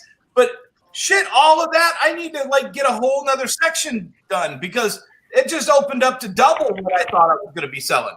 Let me ask you this. You being a retailer, when did you start playing the speculation market or listen to these speculation shows? Because these shows came out of these shows like mine, we came out of nowhere. When did you start? What was your first start show? What is your favorite show? Let me tell you where my first speculation was. My first speculation was way back. God, what was it? 2007 or 8 when Bendis released that New Avengers Illuminati book. I don't know if you remember it. Oh well, no, it was the same year as Amazing Fantasy 15 with Amadeus Cho. So both of those books were within like a year of each other, and I thought to myself, I'd always talk to the old retailers, and they're like, "Oh man, remember when I found that case of giant size X-Men 1, and we sold all for $50 a piece? Oh man, we were the greatest, smartest retailers that day, weren't we?" And I'm like, "Why did you have to sell all 200 of them? Why wouldn't you just sell 20 of them for 50 and pocket 1,000, and then next year sell 20 of them for 55 or 60, and then pocket that, and then 20 years you've sold all of them and you've made the maximum amount of money, whatever the So I said I'm going to put 100 copies of Amazing Fantasy 15 in a box. And I'm going to put 100 copies of New Avengers Illuminati because I was reading those books and I'm like, oh shit, these are first appearances. This is the kind of the roadmap for the Marvel Universe that that New Avengers Illuminati was. And I said, you know what? I'm just going to put this stuff in a box. And sure enough, little, the Illuminatis, I burned through a good 50 of those over the next 5 years. The Amadeus is not so much, but then like 5 years ago, it was like Independence Day and all the little bells. And then I had Greg Pak at my booth at Star Wars Celebration, and I'm like, "Hey, Greg, can you sign a few books for me?" And he's like, "Yeah, sure." And I put a stack in front of him. He's like, "Oh, you actually got more of these than I have." But he was like, "Yeah, I've been holding on to these," and we didn't get one hint of Amadeus Cho in the the Investa Shima, the Disney Shima. You're not gonna see him. It's too many fucking Hulks. It's too many. Yeah. She-Hulk. You're gonna see Red Hulk. You got fucking regular Hulk, and then what do you do? You want to go broad? To answer your question, I started bunkering stuff. Whatever those 2 books. Those are kind of the first 2 books that I said I want to have these for 10 years, 20 years, and I'm going to sell them one by one over that long period of time. And then I added books to it, like Marvel Point 1. I probably got 50. Yeah. Oh yeah. Saga number 1. I had 50 untouched copies, and they all came back 9/8, except for 196. They never let you in the gauntlet, man. Yeah. So so for me, I just had this intuition, 10, 20 years or 10, 15 years ago to start just holding on to some of these books that I just knew were going to be hot. Would you consider yourself a speculator or more of a retailer? Oh yeah, no. Every one of my retailer friends is like, "Why the fuck are you over ordering on me?" Sell through. You need to have a 3-month sell through. Why are you holding on to these? If you're selling 20 of this book, why are you buying 100? I don't know. I like Scott Snyder and Greg Capullo, and I think them doing Batman is going to be something that people are going to want to read for like 10 years. Oh, okay, yeah. Yeah, so he's got all the copies of Batman New 52 number 6. Then is what he's saying. Well, all right. So I'm looking at your site, Dennis. You get that Champions number 1 book. That's Sia Yeah, Sia Yeah. That's what you can pronounce. Still nobody's buying that book. Champions number 1 is hot. Still no one's buying that damn book. And man, it's not your book. It's just the fact that people don't know that there's 17 different Champions variants. Yeah. Besides the store variants, I'm sorry. Besides the other variants that are out there, Plus, that was right before New York Comic Con, and there was 7 variants at New York Comic Con? Because I think J. Scott Campbell did 2. I think some other people did 2. Yeah, it was insane. That whole book was insane. But come back around. I got some reactionary spec that I did on my latest episode of the Raw Report, where Jason Aaron was also being talked on earlier on this show. Anybody who read Avengers number 39 with the origin of the Phoenix out this week, I think that was a pretty good book. But that's the Phoenix from 1 million BC first appears in Marvel Legacy number 1. Which nobody, I mean, dude, I've seen that book, piles of that book at retailers, and they don't realize that 1 million shit. That's Marvel's long play, man. They are gonna right now. That was a seed for sure, and then I discovered that Art Adams actually did a 3,000 copy variant, and it was discounted down to $9, and I gave the Drunken Sharks the link. So that's on my YouTube page if you guys haven't checked that one out. But it's 4-color. That's when he was asking me, what do I think of store variants overall?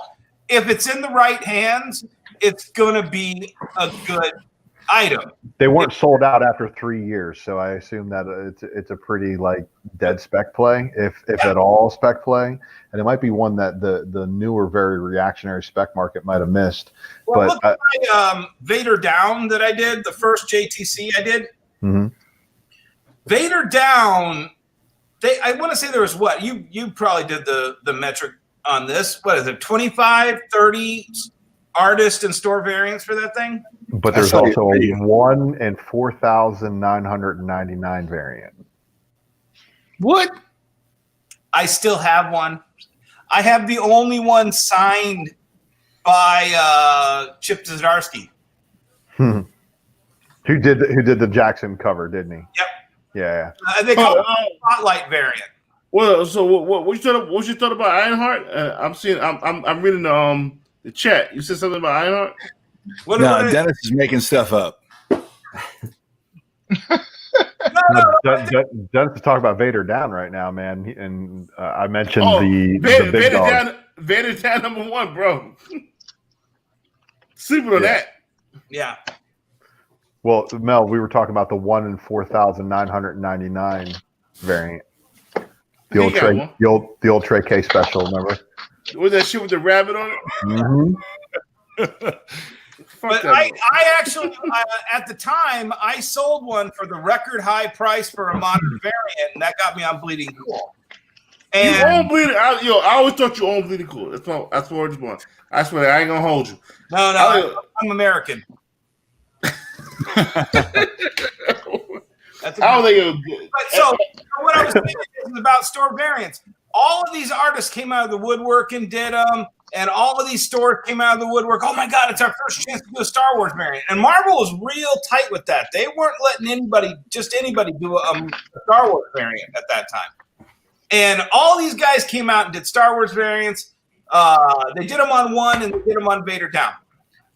And a lot of those guys lost their ass, and they started. The prices came down and down and down. And I just said, you know what, dude? I'm holding the line on this one, man. I think we started selling them at $20 for pre-order, 25, and then when we did our second one, we brought it up to 30. I've never lowered the price on that, and dude, I'd rather burn all the remaining copies to keep everybody's value solid than ever dump my price. You gonna see everybody on Drunken Chat one and then burn them. yo, honestly, the name Dennis Barger rings bells. And as you heard from Paul, it rings them in different directions. Man, fuck that. It rings bells, man. If nobody hates you, nobody like you. You know what I mean? Listen, it's an honor. It was an honor. Hold on. Let me big you up. It's an honor to have you. You know, we're not going nowhere. We're not ending the show. It's an honor to have you. I just want to give you your props. It's a fucking honor to have you because a lot of people when I first started, they were talking shit like, hey, fucking this Dennis Barger dude is an asshole. You are not an asshole. Yeah, I mean, you probably gonna treat me like that sometime down the line, but right now, you good money. I'll fuck with you. You good people. To quote John Amos in Die Hard 2, I am an asshole. I'm just your kind of asshole. There you go. Everybody appreciates honesty until you're honest with them, and then you're an asshole. Yep. Mm-hmm. Are you having fun on Drunken Chat? Oh, I'm having a blast, dude. I love watching. You know, I watched the whole, and I won't drop too much, but I watch like. Say the name. You can say names. I don't give a fuck. Man, look, I'm honored that you know who I am and you like watch my spec shit. That's like, oh yeah, no. like Here, a big deal what for I me. was getting at was I was trying to go around it. And I'm like, look, I was you guys before there was a YouTube to do this on. I was just that screaming asshole on saying, dude, I sold this for $2,000. You suck if you didn't, you know. And then I kind of went underground when I closed my shop, and I've been remodeling this new joint that we're opening down here in Monroe. And so all of a sudden, I start seeing Comic Tom 101. I start seeing comics by whatever his name is. And I watch these, and I'm like, you know, they don't really they're not really kind of hitting on my wavelength. You know, they're looking at these things at a little different skew than I am. And then I came across the flip side, and I'm like, oh, okay, I like that. Okay, I like that. I mean, I hate Nico because he loves screwing over retailers, but I love what? Yo, fun. How did you find Drunken Chat? Well, how did a legend like you find Drunken Chat? That's what I saw you on the Saturday night broadcast, and you said, come over to Drunken Chat. And I was like, oh, okay, I'll go check that out. I like that. And you were wearing, that was when you were promoting your fuckery afoot shirt. And I was like, I said that probably twice a day now, ever since you planted fuckery afoot in my head. I'm going to get you a motherfucking shirt. I'm going to get you a fucking shirt. I will wear that pride. No, I can't wait till I see somebody at a con wearing that shirt, because I told him I was going to walk up behind him and say, it smells like shill in here. I promise I'll do it. Here's the thing. This industry, and everybody goes, oh, everybody's locked into their house with COVID, and that's what's causing everybody to go crazy on. Dude, it's not. It's you guys. It's you guys having fun talking about this shit. I watch the Dark Side guys talking their shit. I watch the Comic Book Women. Dude, it ain't just – there's no Wizard magazine. Bleeding Cool isn't that fast anymore. It's you guys. You guys are driving this industry right now. Wow. I'm just a passenger in the middle of the bus. You know, I ain't going to say I'm in the back of the bus. You know, I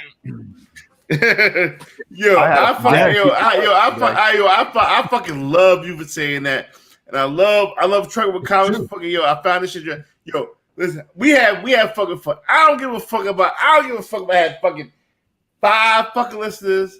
I love the fact that I get 100 live. You know what I'm saying? I love the fact that I get over 1,000. When I first started this motherfucker, I was happy to get 500. The only problem with this channel is Lucas won't shut the fuck up and let you talk, Mel. Come on. That is a goddamn lie. If I can't, if it wasn't for Lucas, if it wasn't for fucking Ultra, if it wasn't for fucking, where the fuck is Dollar at? Dollar left. Damn that motherfucker, he helped us out a lot. Lucas hasn't said shit in like an hour.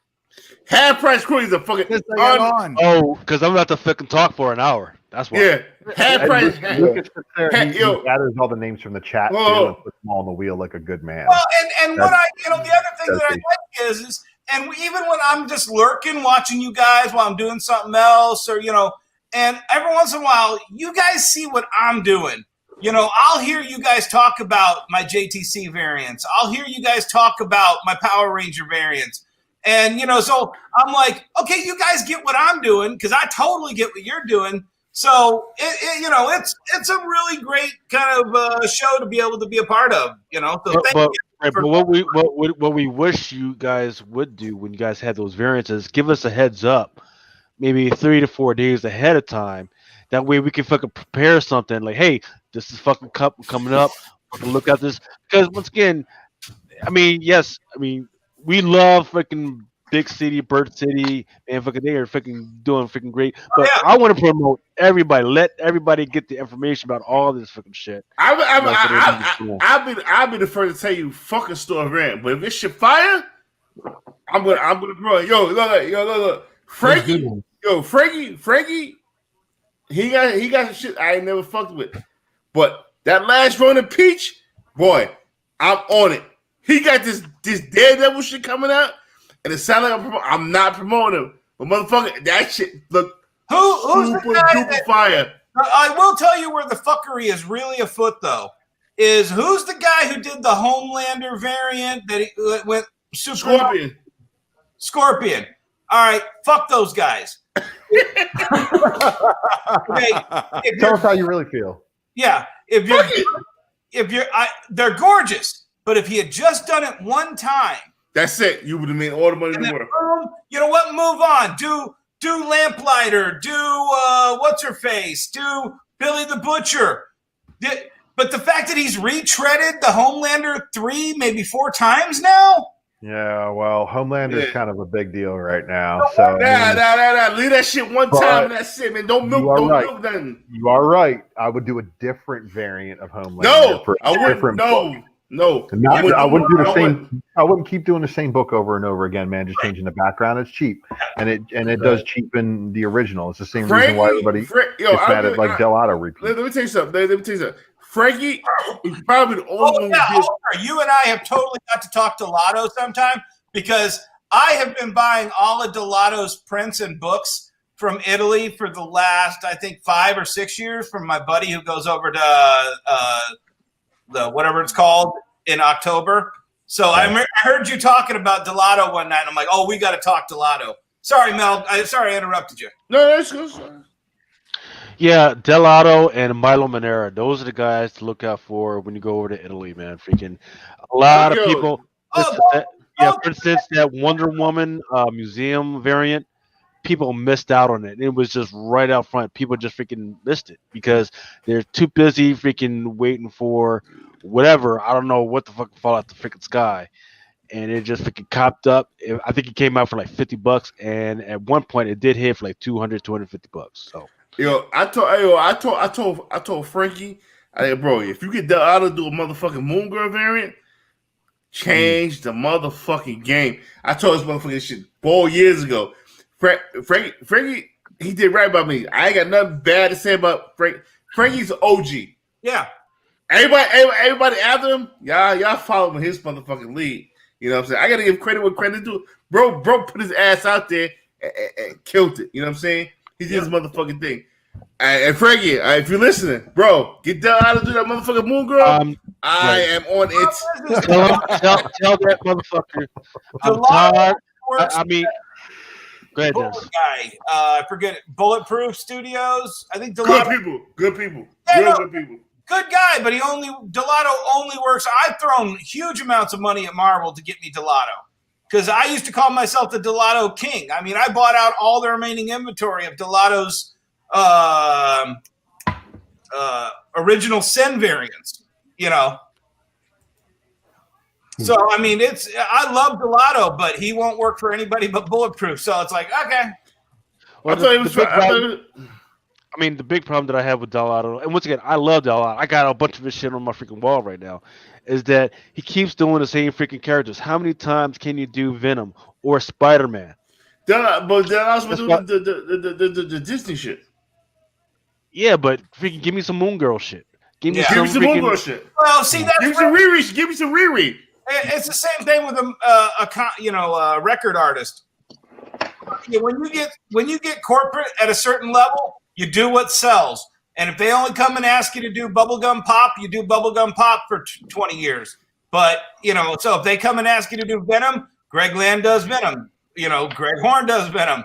Delato does Venom. Okay, they're gonna the wave now.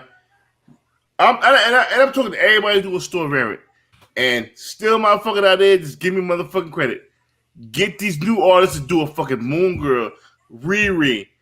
Motherfuckers tired of doing. Motherfuckers tired of all this other shit y'all do. Yeah.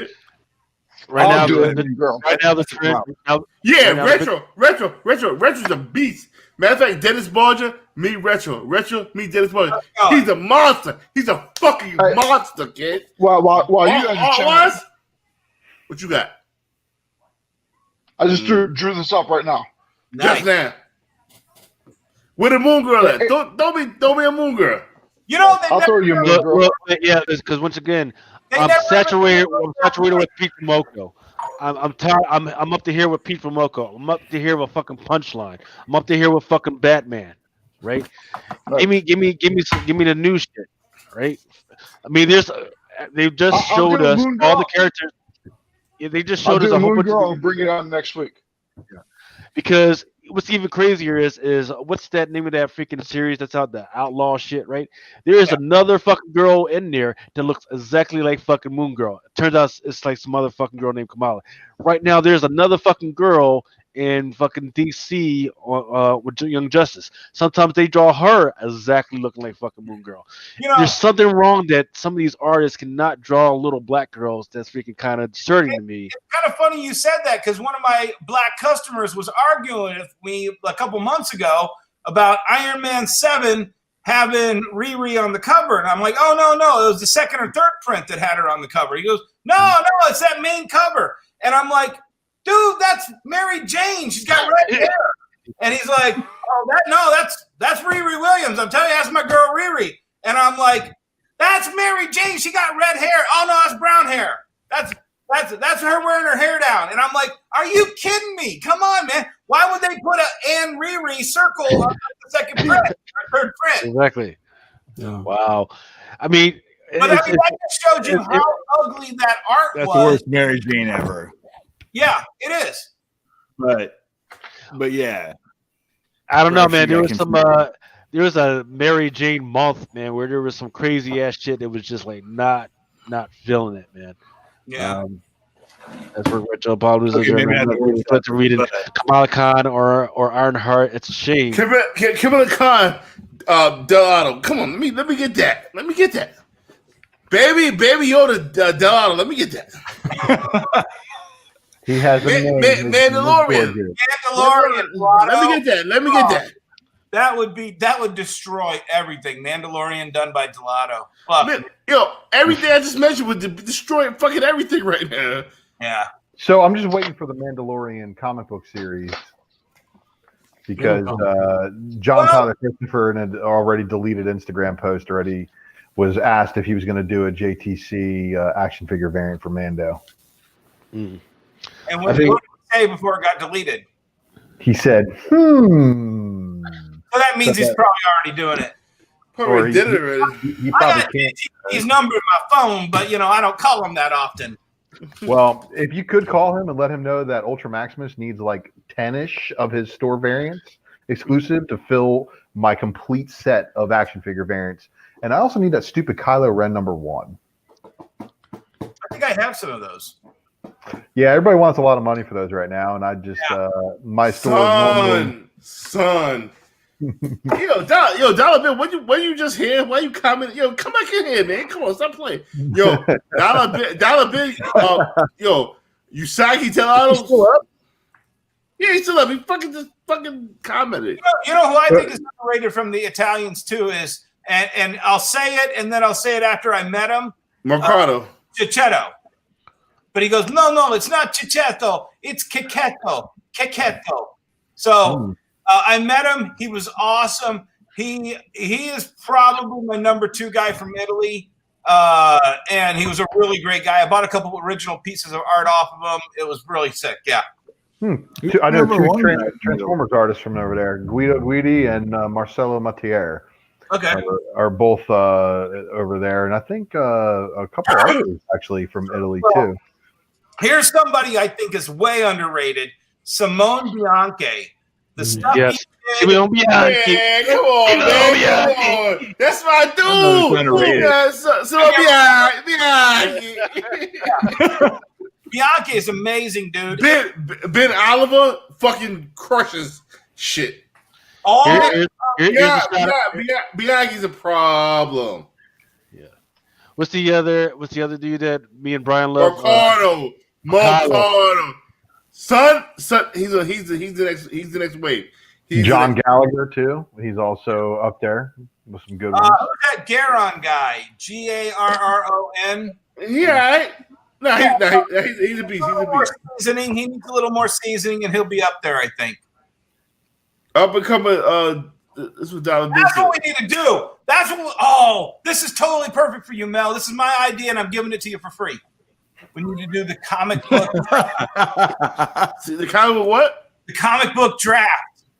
We put all the comic creators out there, and we all pretend to be publishers, and we draft writer, artist. I like that. Artist. I like that. I like that. I like that. Lucas, how you feel?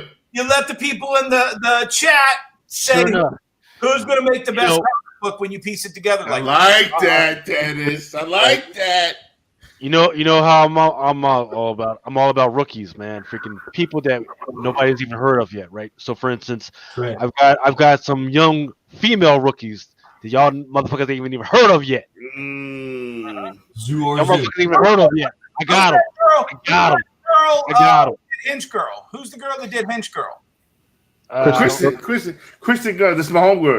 That's the homie. Yeah, but one of the girls that worked for me discovered her at a con and had me go over there and meet her. And bro, that whoever your girl is probably stole that shit from me. I was the first one that ever talked to Kristen, and she would tell you that shit, bro. Okay. She would tell you that shit. I discovered Kristen. Well, I ain't say I discovered Mel is deep in that OG Kristen, bro. Stuff. I was fucking with Kristen. I was fucking with Kristen so much. She gave me the fucking her last self-published, and she drew me a commentating up Hinge Girl with the shirt on it. Trust me, bro. I got an eye for talent, bro. I need to be paid for that motherfucker. Yeah, and we have a lot of talent around here in Michigan. There's a lot of things that I think we're going to see the comic industry level out and rise up in different places over the next 2 years. Yeah.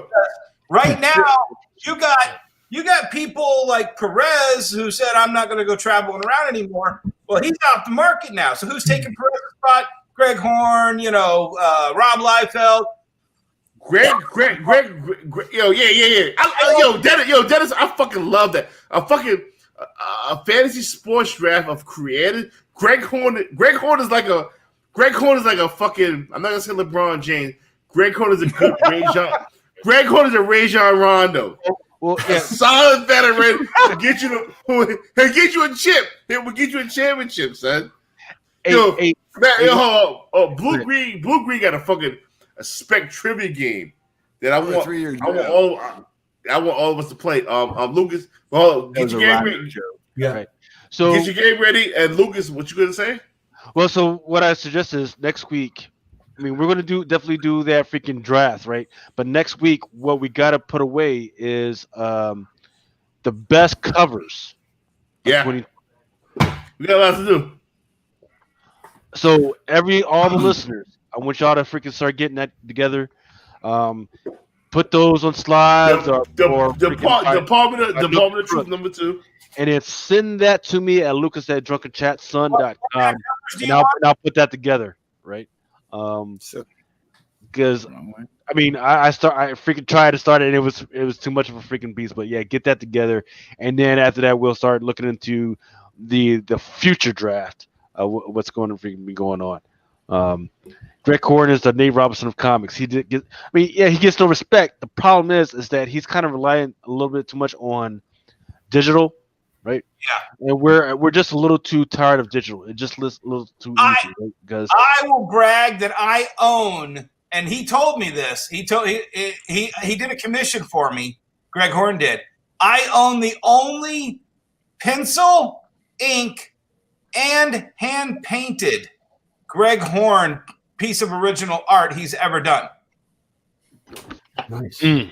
Right. And he said, Dennis, if somebody had to value this, I wouldn't even think about doing this for less than $10,000. Wow. Fuck. I mean, he can command it, right? Yeah. So the problem is he's kind of falling into that league with Matina, right? Like, I know his name, but it's so saturated with his stuff in the market right now, and it's there's nothing new. Every once in a while, don't get me wrong. Every once in a while, there'll be some pop off some new stuff, some freaking great stuff. You're like, wow, gotta have it, and everything. But it's so saturated. Every freaking month, I'm like, that's the same. I feel like I've seen it before. Nope, don't need it. Hey, okay, you know what? So Trucking with Comics just followed my page, so that's kind of cool. But I was trying to look here. I don't have it on here. But yeah, I he followed me too, but he won the giveaway thing. Yeah. He won two of them.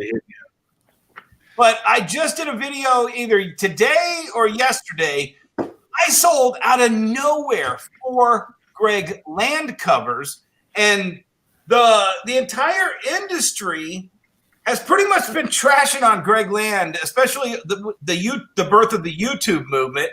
There's at least 10 videos out there about Greg Land likes to trace. Because of the comparison of all the other stuff. Yeah. But so only so here so let me Greg covers today. So people are it's I don't know. So here's the deal. Some of these true artists, right? What they don't understand is that some of these true artists, what they'll do is they'll go out or they'll have a friend go out and they'll freaking take a photo of whatever they freaking want to draw or generality. They'll bring it back, and then the artist will make a concept, and that's what they freaking put on paper. So all of them do it.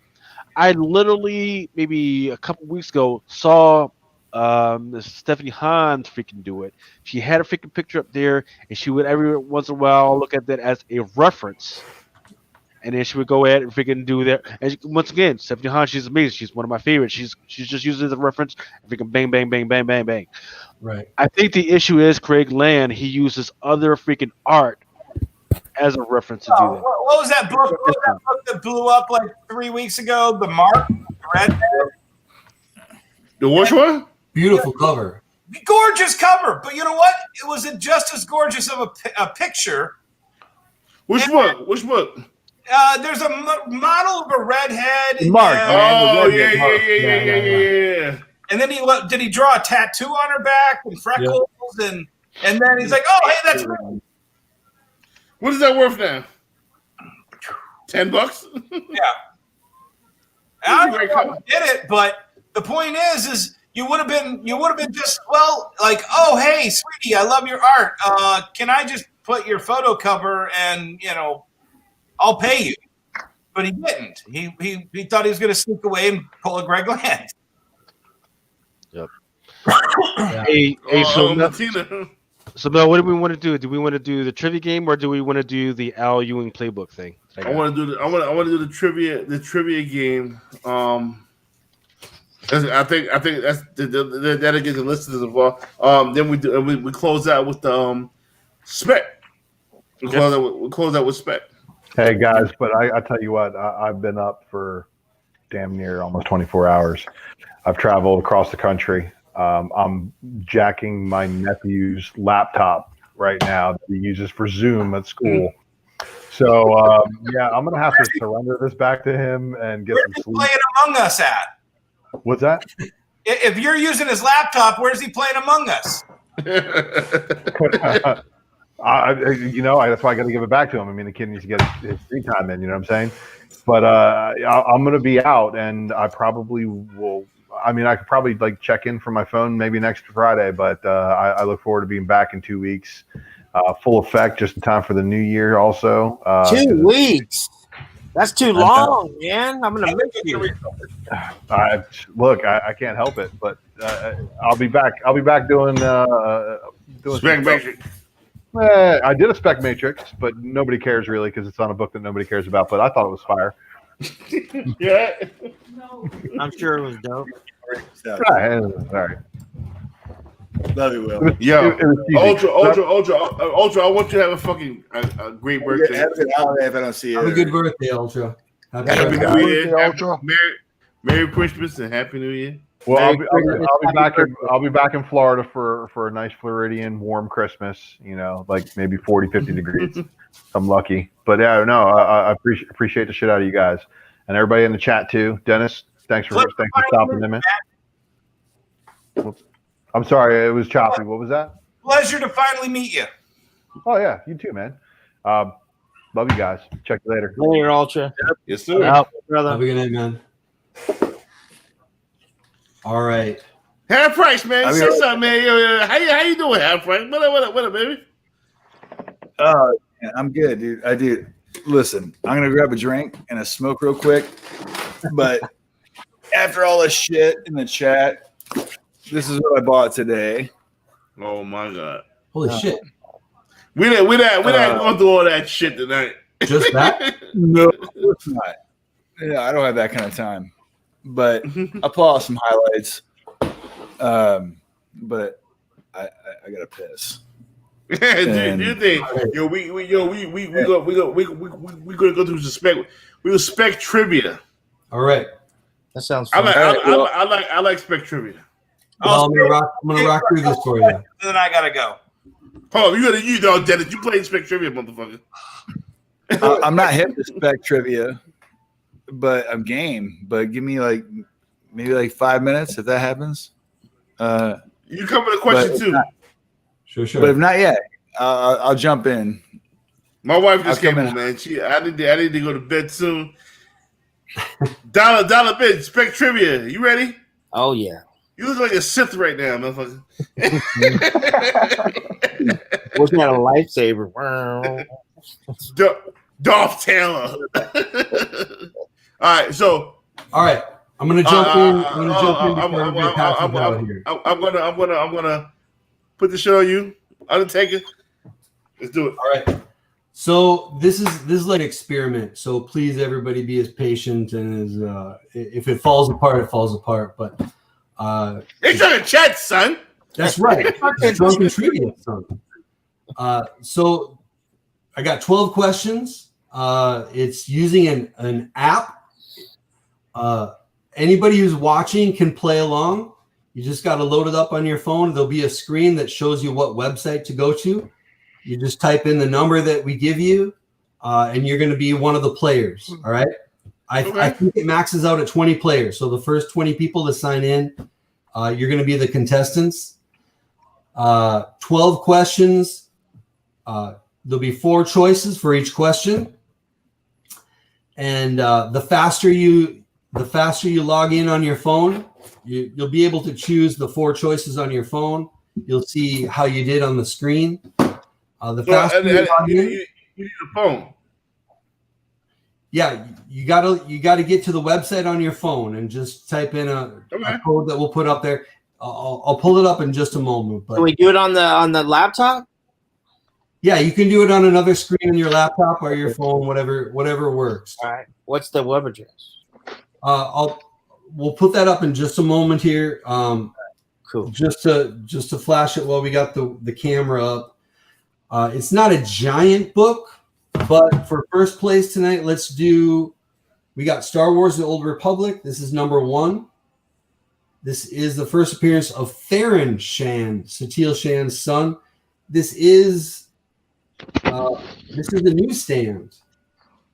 So this is the direct version is $20-$30 book. Newsstand, nice book. Who knows? So nice find. Not a giant book right now, but hey, it's not nothing either. That newsstand makes it giant. That's right. That's right. All right, so I'm gonna go to share screen again. Please bear with me. Let's do this. Thank you, Blue Green. This is fun.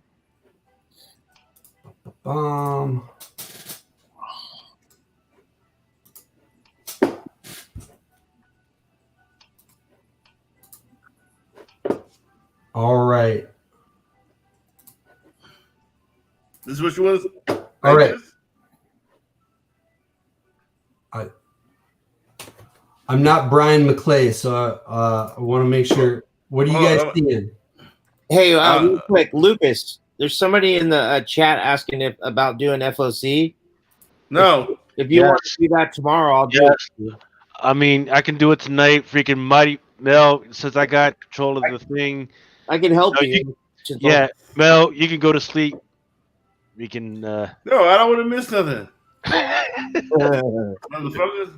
All right, y'all got the purple screen?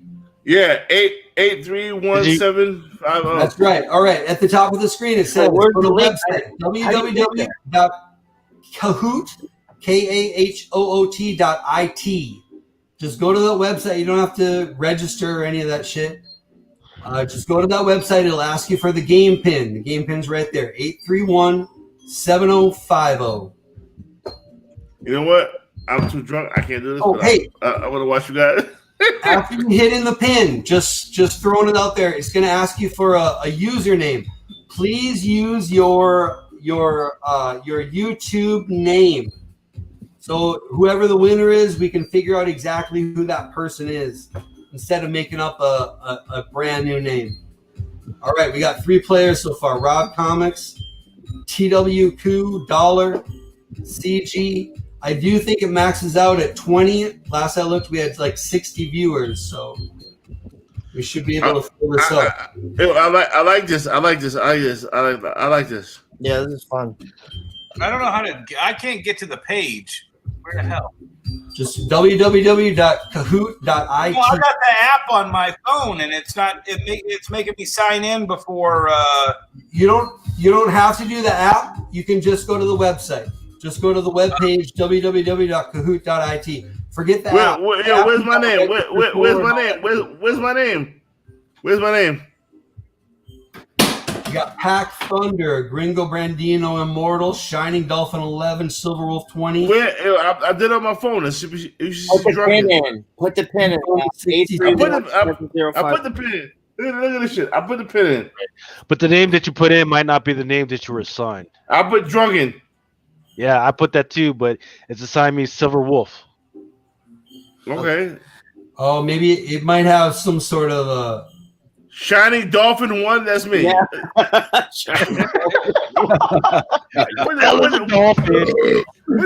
the fuck is a Shining Dolphin, bro? Hey, Mel, you like fish sticks? So this was a website that we use for our students.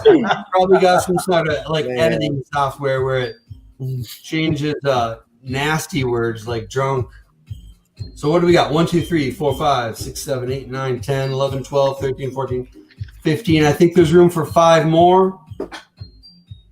Shining Dolphin. I sound like a fucking a watery ninja.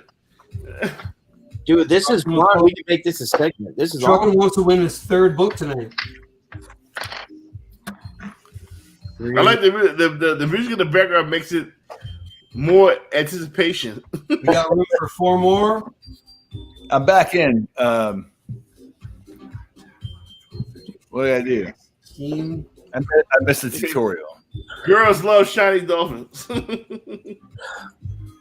Yes, okay, where's Sean? I guess Sean is here, but not here. So we'll let 4 more people sign in. Just to let you know, this is kind of a mix of. There's 12 questions. Okay. It's kind of a mix of like modern spec and then some of my own spec. Most of them are choose 1, 2, 3, 4. There's 2 questions where you got to put things in order. So on your phone, so or your web page, whatever you're using.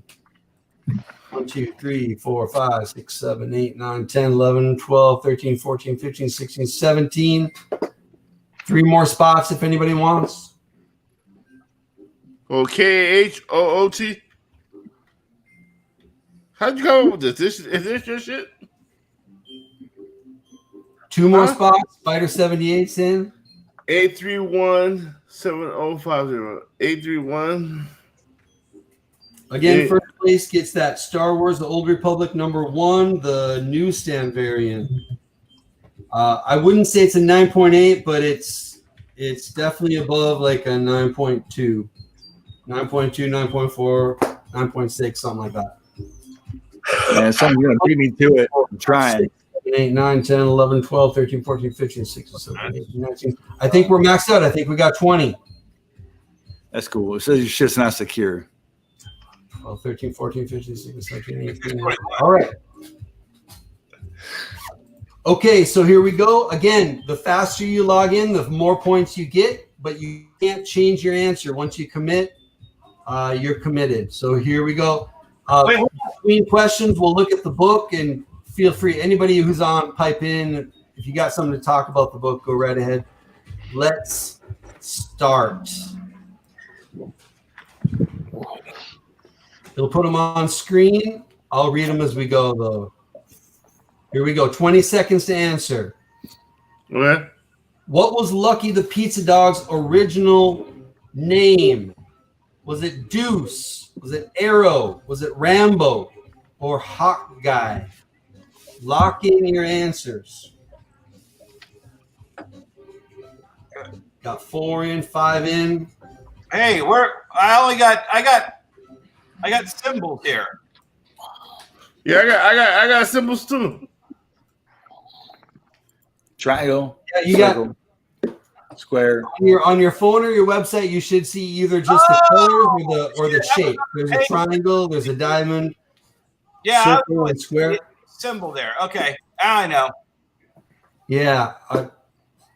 Only 5 answers in, though, for some reason. Again, I want to say this is an experiment. We've never done this on Drunken Chat, so I don't know why there wouldn't be 20. There's only 5. Correct answer was Arrow. This is that second print. Anybody got anything Oh, to say? dude, it kicked me out. It kicked me out. Yeah, what the fuck is this? Yeah, it just kicked me out. It just totally kicked me out. Should I put the game pen back in? You can give it a shot, see if it pulls you back in. What is it? Oh, 870. Oh, fuck, I don't know what it was. God damn it. Yeah. Oh. Yeah. I'm back in. Okay, I'm back. Second print the hot one on that one, or is it the first print? I'm back in. This one is the second print. This is the purple. Yeah. Is that hotter than the first print? You know, for the Kate Bishop cover, it is. I don't think this one is yet, but I don't know. What do you guys? Does this Lucky thing have a long term? What do you guys think? Yes, I like it. Yes. At least until the show goes. How much is the first appearance of the Fluger cap? Dude, it was like going for like $6-7, and then when they announced and it confirmed, it's like, I mean, the number 1 cover A near mint raw copies are going for like 25 to 30, and 9/8 are like in the 100 range, above actually. What? Cash out? I don't think this isn't a long-term spec. I mean, Well, it's going to be as long as until the show goes. Yeah. Yeah, maybe. I really have no idea. I mean, And I dogs think are kind of a different story. If they could have be- 2-3 seasons, you know, they got plushy Lucky the Pizza Dog plushies at Disney Store or something like that. Well, it could get hotter when we get closer once there's like more content of trailers dropping as well. Yeah. Right. Well, I like this as like an equivalent to the silent issue for the G.I. Joe book. 21. How the fuck am I in 23rd place? All right, let's again. If you did get kicked out, I apologize. I don't know what's going on with that, but let's take a look. We got Decor at 640. Yeah, I got kicked out. It's all good. All right. I don't have the game pen, so I'm kicked out. Yeah, I'm not sure if it does drop you for some reason. Yeah, they're asking for the game pen. I don't have it. America. All right. All right, let's try the next one. Let's keep going. Okay. Doctor Strange 384 has heat due to the appearance of who? The Void, Wraith, Null, or Rob Liefeld foot art? That's easy. That's like the easiest question. We got more than 5 players in Null. Lucas should get this one real fast. Some people got in. Green. Yeah. What the fuck? I had a press a fucking square. Lucas has been talking about this for a long time. The Void. Donnie Cates, yeah, The Void. Long term, what do you think about this one? A week ago, I thought it was okay. Yesterday, I thought, holy fuck, it's probably something I probably should have had more of. Yeah. And then freaking Noel ripped the shit out of the fucking right. Yeah. You know, the issue before this is a children's book homage to The Giving Tree, another Donny Cates book. I like that one better, actually, in my opinion. But all right, let's see where we are. Just going to poo on Pizza Dog again. All right. Instead of 20, it looks like we got 5 players. Sorry about that, everybody. But let's play along for fun, I guess. Rob Comics is in the lead with 945. Here we go. In Teen Titans Go number 23, Red X turns out to actually be robotic. Robin, Rose Wilson, or Lucas Fashina? Totally Lucas.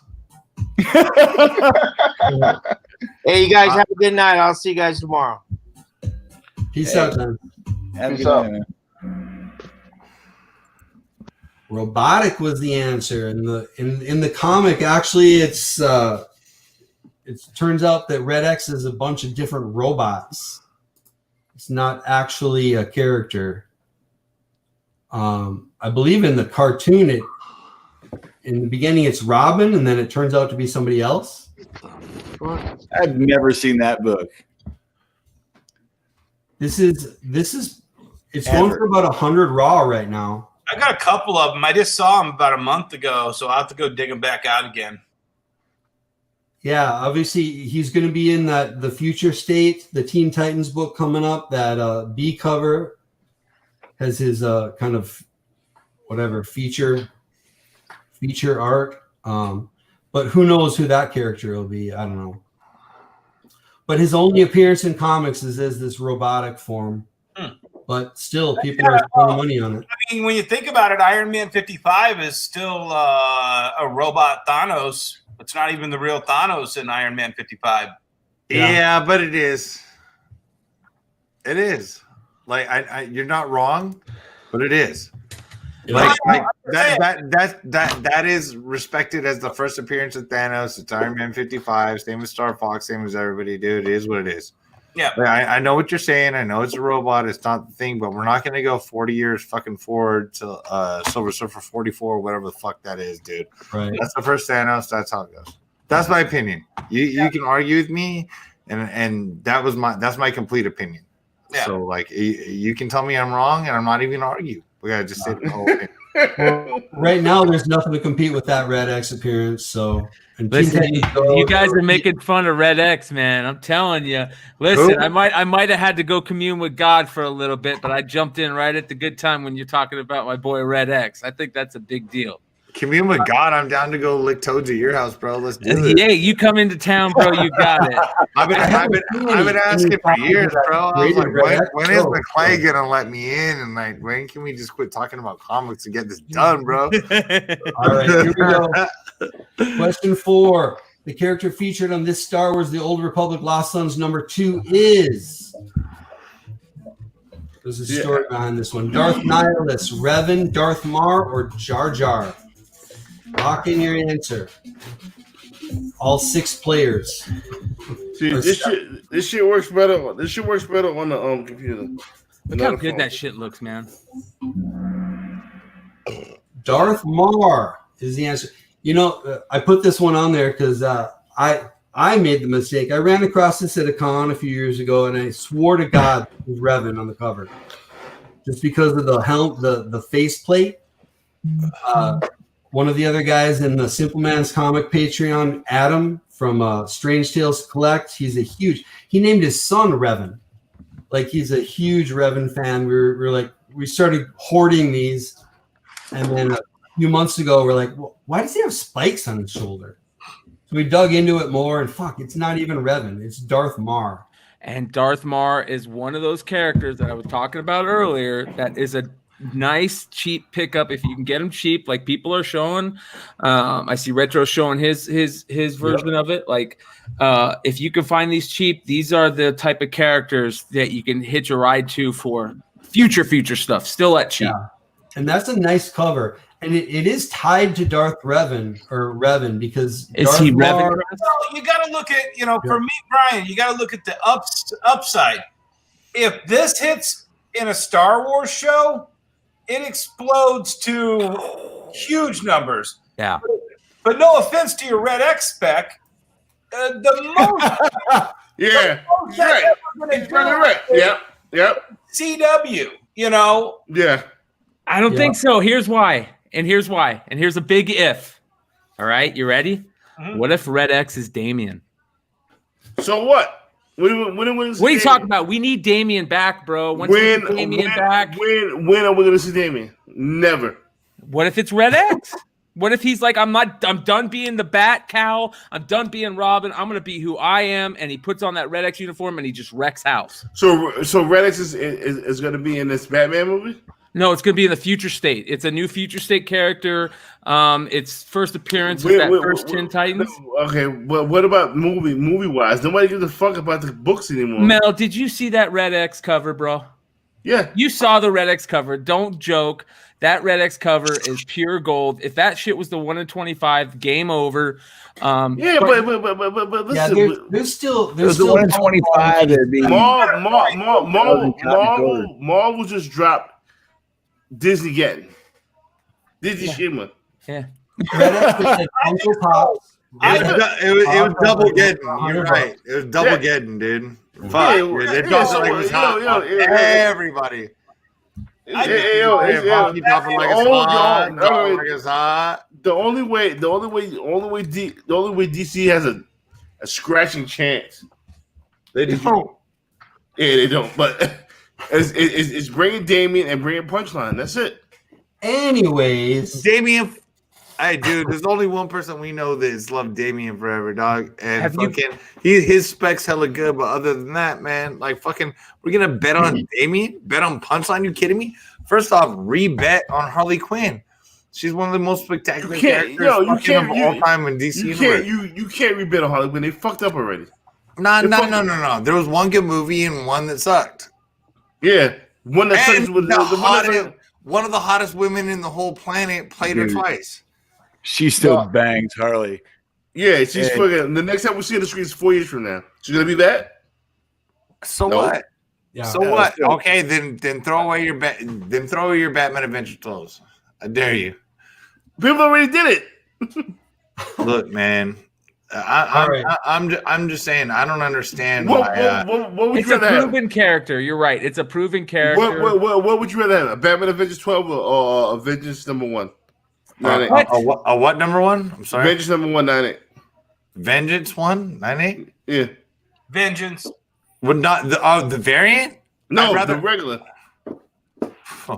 That's no good. Since I haven't DA12. You out of your mind, dude. DA12 all day, every day. I'm out of my mind. Okay.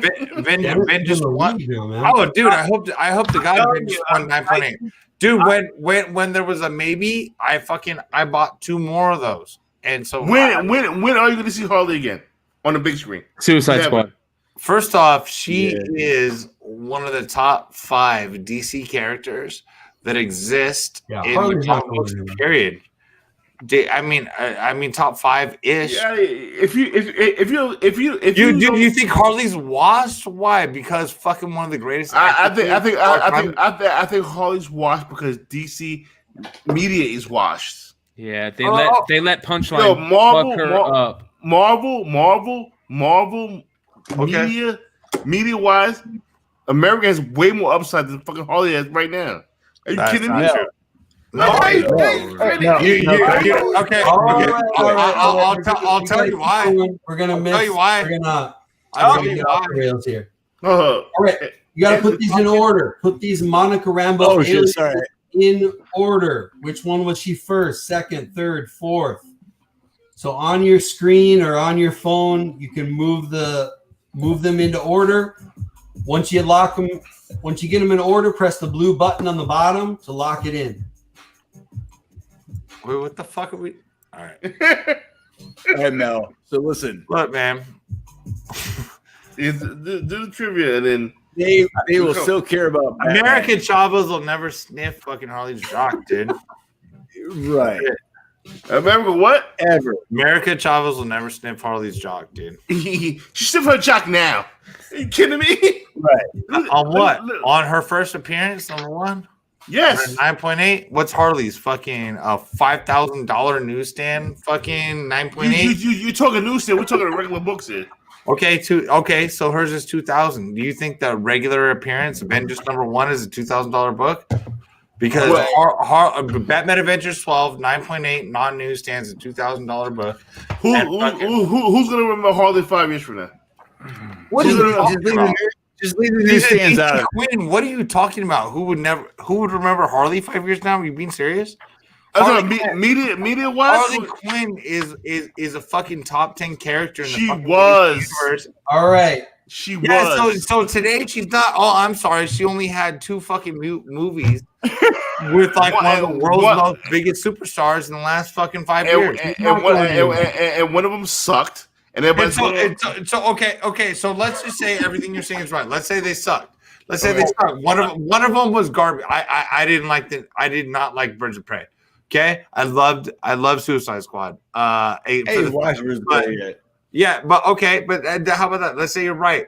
You're gonna tell me that America Chavez, for some fucking reason, is a bigger character than Harley Quinn, or that her fucking regular appearance 9.8 is gonna sell for fucking $2,000 the next week? I hope you're right, because a couple weeks ago, I bought multiple 9.8s of fucking America Chavez Avengers #1 for $300 to $400. So I have a grip right here that I'm ready to make thousands of dollars off. So I actually hope you're right.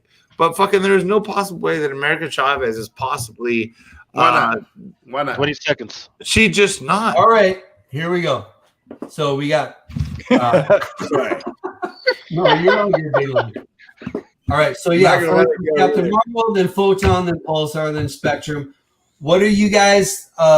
What's your guys' opinion on the Captain Marvel? I know we got her in WandaVision coming up. We got the actress. I don't know. Looks like there's going to be a new Avengers down the road. I think they're kicking Brie Larson the fuck out of there. I think they're saying you're done. And I think that when they announced that Monica Rambeau and Miss Marvel was going to be in Captain Marvel 2, that was our little hint.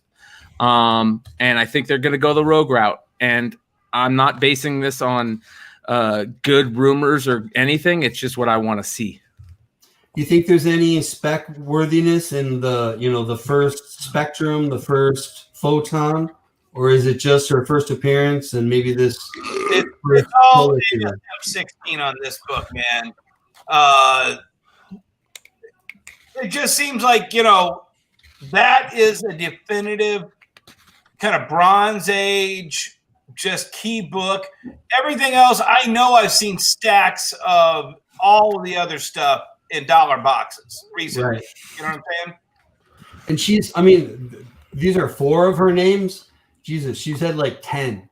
And don't forget, she's like, I think there's a couple of times that some people have said that she's in canon, that she's like the most powerful person, one of the most powerful people in the Marvel comics universe. Yeah. So this is the book everybody's. This is the book everybody's. No. Amazing Spider-Man Annual 16 is the book. Yeah. Right. This one is you can get 9.8 of this one for like $110. Buy it today, then I guess, right? I'm shocked that high because All right, Dennis is still leading. You're one of the few that didn't get kicked out of the game, I guess. All right, let's keep I got kicked out of the game. Which sword character first appeared in this Exterminator's #1 book back in 1988? Which kid? Abigail Man, Kid, or Muffin Wheel Man? That run was weird. Why does this matter? It's just a game, bro. Sorry. It doesn't matter. I get drunk. I apologize. I haven't had dancing women tonight as much as I did last week, but only a few. So, anybody read Sword? Like, not just this new one coming up, but the previous one. Apparently, WizKid has been in Sword for a while. Is that correct? I have no idea. I don't know anything about this sword stuff. This was like new to me. Is in the wheelchair in the back. His mutant ability is to manipulate machinery, so he can change machinery into any shape and function that he wants. So he can turn his wheelchair into a fucking rocket ship if he wants to. Oh wow! You know what that reminds me of? That reminds me of Nightmare on Elm Street 3, yes. Dream Warriors, with little homie in the wheelchair, man, that turned himself into the wizard. Huh? Remember that? You don't remember that? What Brian said. Yeah. Yeah, for Nightmare on Elm Street 3, the Dream Warriors, man. Right. I'm actually looking forward to the new Sword series. I think that's kind of a next gen, Shield kind of thing. All right, who do we got? Back on Sword right now. That's the question. I have no clue about that, man. Is Yeah. that just? Is that new? Is that a new book they're doing? What's the deal with it? I will talk about that later. Okay. It's coming up, yeah. Dennis, are you just here to win points? You're on top on everything, bro. Which famous artist drew this cover for Gargoyle #1 back in 1985? Bill Sienkiewicz, Bernie Wrightson, Alex Ross, or Peach Momoko? Totally Peach Momoko. You know what I mean? It's obviously a porno cover, so that's why she drew it. Have you guys seen all the Peach Momoko porno covers? She's the biggest porno artist, like of anybody. Dude, I can't even believe they even let her draw. Yeah, I got that one wrong. Yeah, actually, I thought that was Sienkiewicz. I thought it was too. It's not Sienkiewicz. Bernie Wrightson. This is Bernie Wrightson. I threw this in there just because I just love this character. Gargoyle first appeared in the Defenders. I think it was like 87 or something like that. Dude, that's a sick cover, man.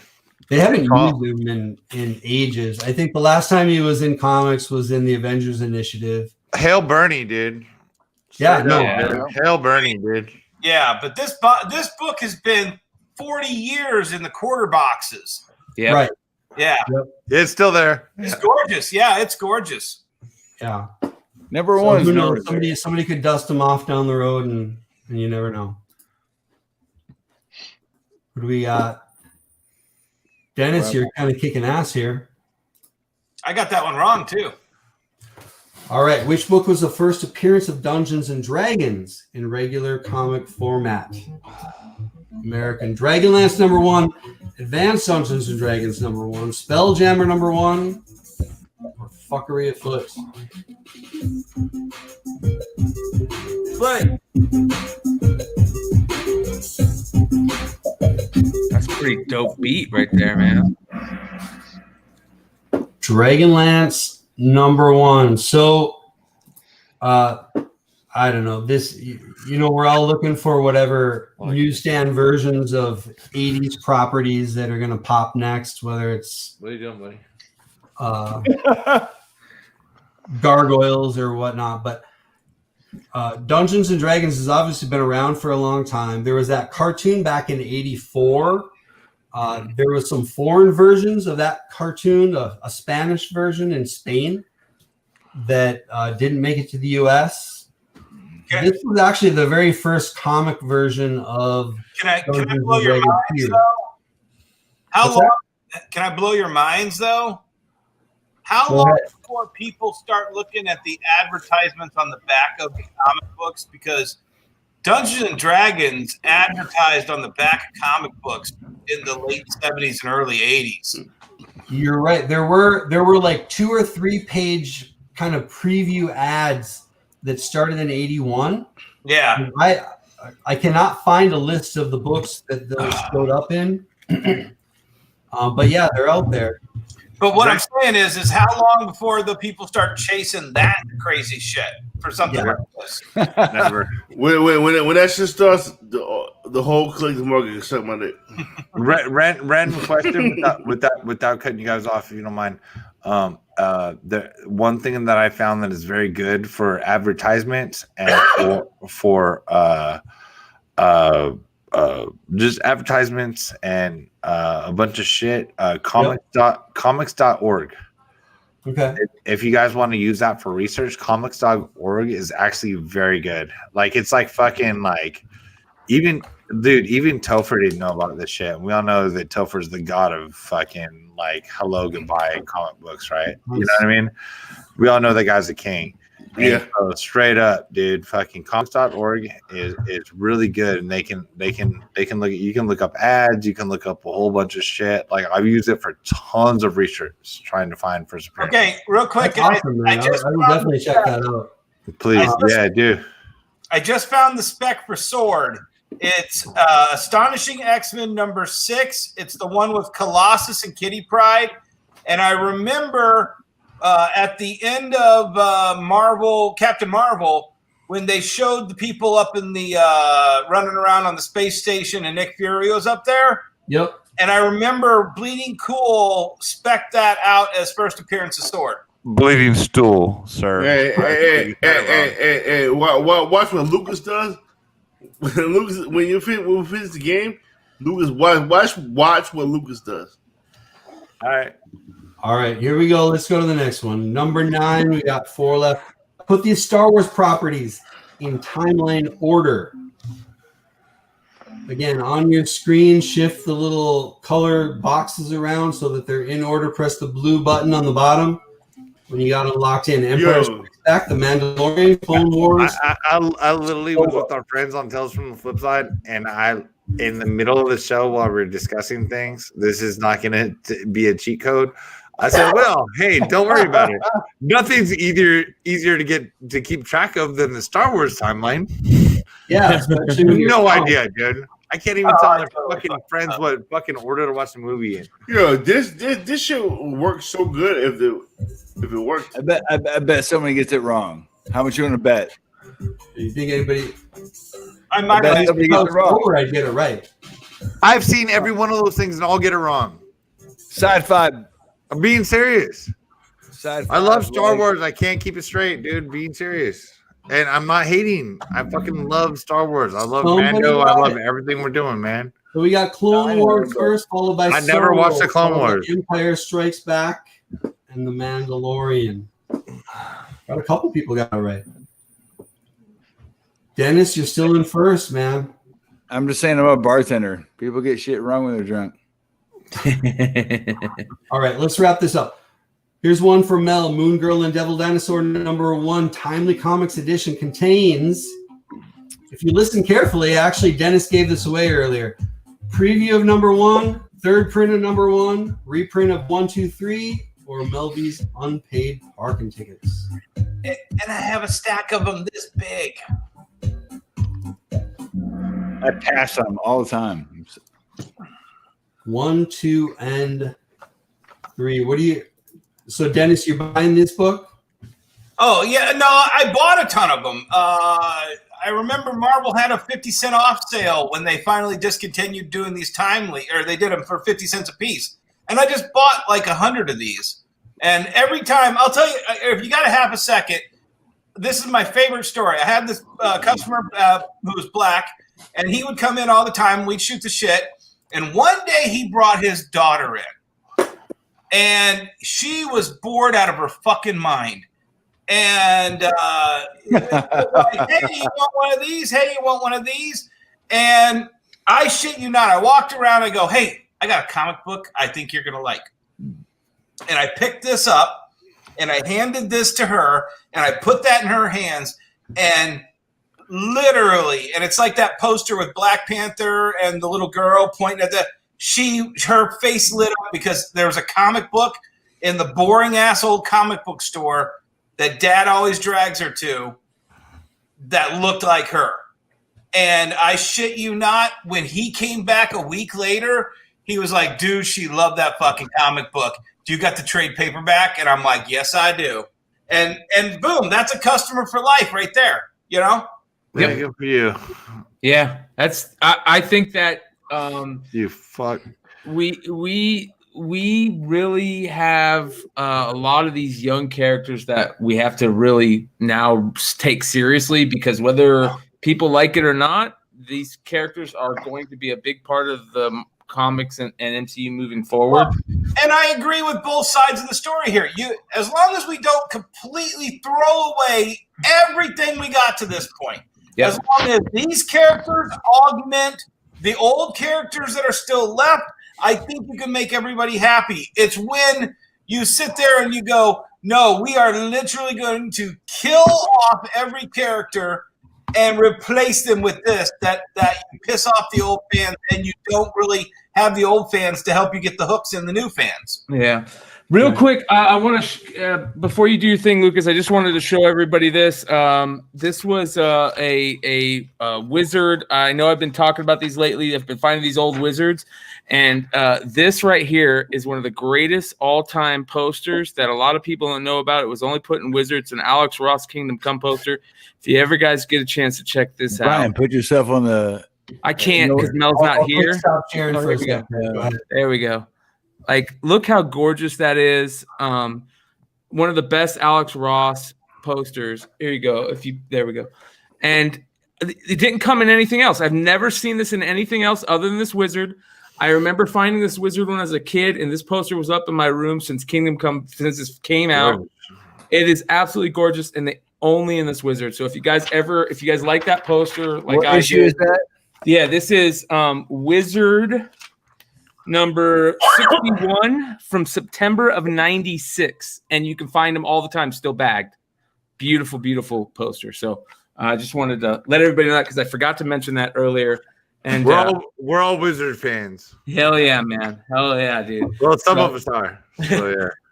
Dude, I bought 2 long boxes of wizards at a garage sale for $1 a piece. I'm like, fuck it, I'll take them all. They're the best, man. 100%. Take it how you get them. Brian, where do you sit on Hero? Magazine? I love all of the old magazines because you know what they are? They're history. They're comics history. Like this is if you want to learn the history of comics, this is what it is. And anyways, I didn't mean to mess you up, Lucas, but I just wanted to tell everybody, hey, thank you guys. Great show tonight. I'm sorry I bailed out. It was good seeing everybody. It was good all you guys being on. I will talk to you all later. Everybody on the show, peace, and make sure to like and subscribe. I'm out. No, I believe we still got 2 questions left, right? So yeah, I didn't mean for that to start while Brian was still talking, but yeah, we had Jen Bartel's first cover art on which title. We had one person lock in their answer. Gem and the Holograms, number 7. I think Jen Bartel's high enough profile now. We should be starting to collect her work.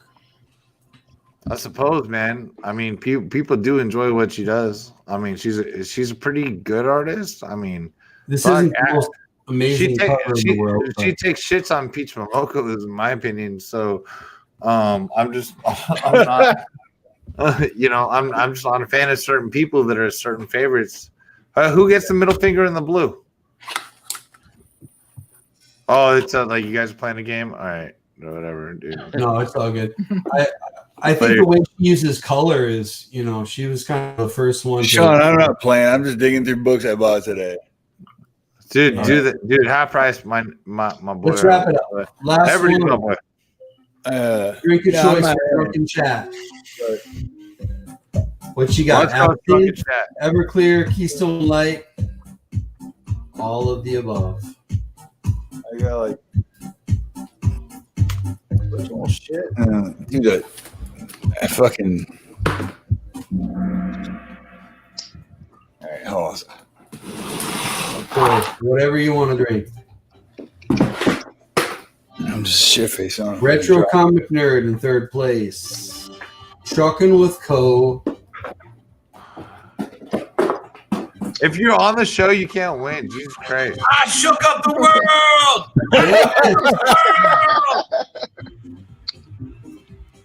All right. If we can figure out how to have all 20 people playing, we'll see. But all right. Let me flip it back to you guys. All right. All right, thanks, game man. I think we get figured out. There's another game that's out there that was really popular for a while where I think would be good if we could start with like 100 people and then eliminate it down to like 1 or 2. Yeah, it was one crazy ass game where if you get one wrong freaking question, you're freaking that's it, right? You start off with the easy questions and then you can freaking go along until you freaking just mess up. So I forget the name of it. I got to figure out the name of it, but if we can find that format, I think that would be freaking perfect for us.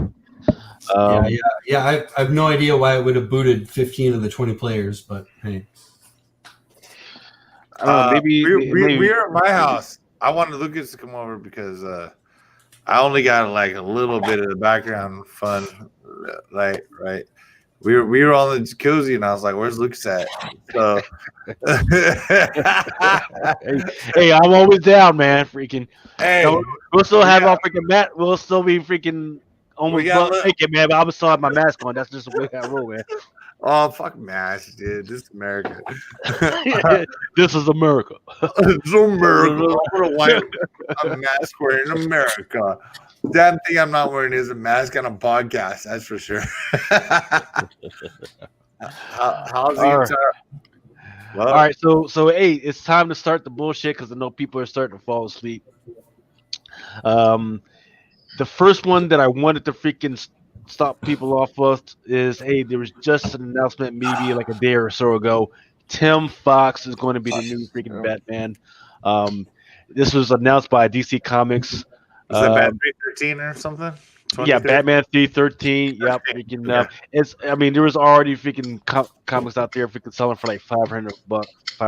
So that's gonna be interesting. Yeah, 1979.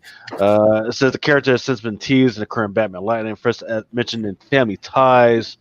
In October, Batman number 101. He also shows up in a conversation between Batman and Lucius Fox, who has since acquired the Wayne Fortune technology as a result of the Dark War. And then he shows up in Future State as well. Future State, the next Batman debuts in comic book stores and participating in different platforms on Tuesday, January 5th, 2021. So everybody, if you can keep an eye out for that one. So the big thing that I was looking out for is this week is, and once again, if you guys aren't into this stuff, if you aren't into this deep dive stuff, freaking go ahead, freaking leave us on so I can freaking get the views and everything. But you might as well freaking go ahead, freaking grab yourself. I'm gonna check out, guys. It's 5 a.m. here East Coast time. So thanks. Tell Mel I said thanks for inviting me. All right, Dennis, it was nice to meet you, man. All right, man. All right, Dennis, have a good night, man. Nice meeting you. Man. Definitely nice meeting everybody. Well, you're 11-year-old girls that are good. So grab a drink, grab a smoke. Johnny Cates responsible. Right. Hey, so this is going to be the play. This is going to be the playbook going forward. Do you guys even know who that guy is? Anyway, go ahead. Yeah. So this is what they're doing, right? Donnie. So the way it's going right now is Donnie Cates. He writes the dark side of the storyline, right? Al Ewing, he writes the light side, right? And all the color elements and all the signals and everything on the other side, right? So people are trying to guess who the fuck the God of Light is from what the fuck Donnie Cates is writing. Don't do that because you're just fucking yourself up and you fucking you're guessing that fucking Sentry is the fuck going to be the fucking God of Light. From some bullshit that Donnie Cates wrote. Well, that's not the way it's going. It's going off of what y'all you right now. I don't freaking prove it. The other part is that another part of the playbook is that they're trying to consolidate all these mythical elements that will result in a clear hierarchy, right? So there's all these freaking gods out there, but we don't know who's high, who's more powerful, and all the other stuff. So they're going to try and bring this all stuff in. And then another piece that I've seen is mechanical laws established for the abstract entities. The abstract entities is like the one below, one above all, the one below all, Galactus, Eternity, Entropy, and all these other joints, right? And then the representatives are Eternity, Infinity, Oblivion, Death, and Phoenix Force. So they're all showing up. They've all showed up within the last 2 weeks, and the King of Black and all these other joints, right? So this is stuff. Dude, your spec is so good, dude. Like. I know you want to read hella fast. I'm just as your friend and as someone who listens to what you're saying, like you have to overkill it because it's like 2 trillion hours into the morning. Your spec is so good. Lucas, I love you, man. I'm just giving you props on your spec. It's late. I think we need some earlier time in the night spec for you. Hey, people say we're gonna get to it. This is just the intro, right? I know it's just the intro, but we're kind of losing people at like fucking, I don't know, dude. Fucking it's 2 a.m. where I'm at, and I'm listening. Yeah. I'm losing my mind because I think you're doing such a great job, and it was 5 a.m. on the East Coast. I'm just saying, dude. I think you've been so good at this for all the time that I've known you. Fucking I Yep. just think we need a little earlier spec on this, dude. That's all I'm Hey, saying, man. it's the same time where I'm at. It's almost 5 o'clock in the morning. And then That's and then one of the other pieces is that when avatars of the gods die, they go to the White Room. All right, so here we go. So for people who don't remember this, right, there was a series called The Avengers No Road Home where all the gods in Olympia freaking died, right? They got freaking killed off, right? I'm talking about Zeus, Athena, everybody except for Hercules, and that's because he wasn't there, right? They determined that Nyx, this was this old forgotten freaking god, she was the one that freaking killed him, right? Who is Nyx? Well, Nyx was this part of the darkness, part of the void. They freak when what was happening was she was already part of the darkness. She was just kind of already out there until all of a sudden the light came out. Who was the light? The light was Hercules, and he came out and he showed her the light and everything, and he made her part of the whole Olympus family. And the reason why I even bring all that stuff up is because it's kind of interesting because that's exactly what happened to Null. Null was the darkness, and he was just out there until all of a sudden this light come out. And what was interesting was when I first read this whole thing when Venom #4, I read this as that the Celestials had came out of nowhere and freaking popped them out, but it was not. The light came out, popped him out, and he was just drifting for eons until he stopped, and then the freaking Celestials came up, and that's when he freaking chopped the head off of the Celestials.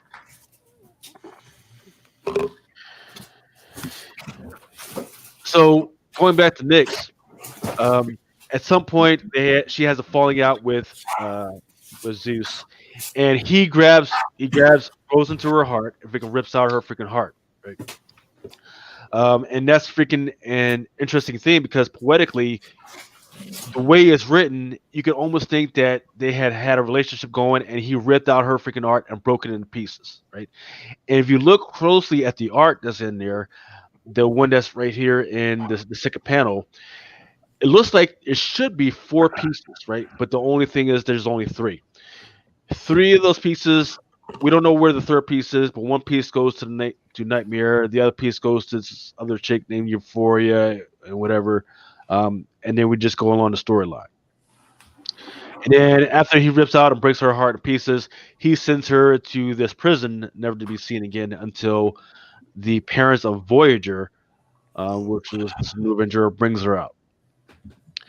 So when she comes up, again, she kills all the Olympians. Wanda and Vision, and Hercules. They freaking battle up against her. In the meantime, they all freaking split up so they can freaking find those freaking shards before Nyx does. Hulk gets a hold of one of the freaking shards and he breaks it. And what happens when he breaks it is he gets like these godlike powers. When Hulk is at his most powerful, he becomes gray, which is shown here. And what that's kind of interesting is, and I've talked about this before with Al Ewing, is that he likes to kind of integrate all these science stuff into his stuff. So I've actually found this crazy study that talks about when you shoot gamma rays into this amethyst gem, because that's the color of the freaking gem, what happens is amethyst shows the color changes from colorless to green, then pale color. Right? So that's actually what's happening here. So she finds a Hulk, and then she immediately recognizes that he has the shard, he has the power, and she just rips it right out of him, sort of the way Null has been doing with some of the guys that have his symbiote power right now. And not only does she take away her power, but she takes away some of his power that lets him regenerate during freaking nighttime. Immediately after that, this freaking portal opens up. This freaking green portal opens up, and all she sees is this freaking house. That house is the house of ideas, where lives the one above all, right? The creator of all creation in the Marvel Universe. That's his house, or at least a portal to his house, and she's just driven to it. The only person that actually follows her into the house is Vision, right? And he doesn't know what to do, but he goes, what I do know is that I have this database of all the superheroes inside the Marvel Universe, and I can bring them out inside this house of ideas to go fight you. What do you have? You have nothing but this little white door that leads into this little white room. Literally says that. So he brings out all these freaking superheroes and brings out all the House of Ideas to fight her. And in doing that, he also, interestingly enough, he himself becomes part of the Phoenix Force, right? And with the power of the Phoenix Force, he grabs her and he burns her freaking down. Where she goes from there, we don't know, right? And that's something that's a speculation of what happened, right? Because once again, you don't just burn the darkness around. In fact, she even says, "I am the other side of your bright story." So the other interesting thing that happens right in that same issue of Avengers No Road Home number 10, which is the last issue of that series, is that Zeus and the rest of the Olympians who have been killed by Nyx, they are reborn. They look a little bit different, but they are reborn in this new cycle, and they look a little bit different. But they are pissed and freaking cranky, and they're just freaking going out and freaking killing all these freaking planets. And we don't really see them again until Guardians of the Galaxy number 1, right? Guardians of the Galaxy 1-1, they got a new look. They're freaking killing all these freaking planets. We don't really understand why, but I suspect it's because they get wind of what's happening with Null, and they know the only way to stop Null from killing all through the universe, especially the Earth 616, is they got to freaking cut the food line, which is by killing all these freaking planets. Peter Quill gets wind of it, and he gathers up a freaking team. They freaking go out to freaking stop the Olympians. They freaking release Hercules, who becomes part of the freaking team. And the interesting thing is, one of his sisters, part of the Olympians, she sees him, but she lets him go. She says, "I'm going to let you go, but you need to see this." And she breaks out these 3 tarot cards, which is weird enough itself because Olympians don't care about tarot cards, but here it is. And the 3 cards is the Fool, the Lovers, and Death. And the reason why that's interesting is because during the whole At the Swords freaking thing, there was this whole thing about the Fool, there was Cable, the Lovers, which was Apocalypse, and Death, which was Storm. So going back to the whole thing with Peter Quill, he's going up against the Olympians, and he figures out that the only way to actually defeat the Olympians is that he's got to detonate a bomb inside Olympia. He detonates the bomb inside of Olympia, and all the Olympians and Peter Quill die, except they kind of don't die. They get transported to this dimension called the Purple Dimension, which is actually like a microverse, right? And that's where I start to think that L. Ewing is trying to connect all this stuff to the whole microverse that's in Micronauts, right? So once again, pay attention to that because it's going to come up later. So he's transported to this little microverse inside the Purple Dimension that's on top of this fucking turtle, and he meets these 2 freaking people or whatever creatures, and he becomes lovers. I'm like, he's having this full-on 2-person, 3-person freaking orgy with these freaking characters, whatever, and that's fine. But he loves his world, and he's actually stays there for 144 years, and he ends up fighting for these freaking people. In the meantime, trying to get back to his own world. Now, the interesting thing about this whole Purple Dimension is there's other stuff that's happening in there. One, he meets the Birdmen of Akamat, which was a people that was followed by the ancestors of Storm. The other part is that there's the Citadels as Sirapath, which are inside this city called Mako, which is this whole freaking jewel city. And it's kind of crazy because there's all this other stuff that's been leading up inside of Exosaurus, and I'll show that to you. And if you doubt that there's this whole thing that's happening inside this microverse, you could actually see that there's all these freaking people, and there's this big ass fucking toothbrush that's right there, which means that all these people are fucking smaller than freaking humankind. And once again, these are these freaking crystals that were left in that freaking city. You can see they're fucking huge as fuck. And these are the freaking cities, the jewels that seem jewels from this freaking floating city.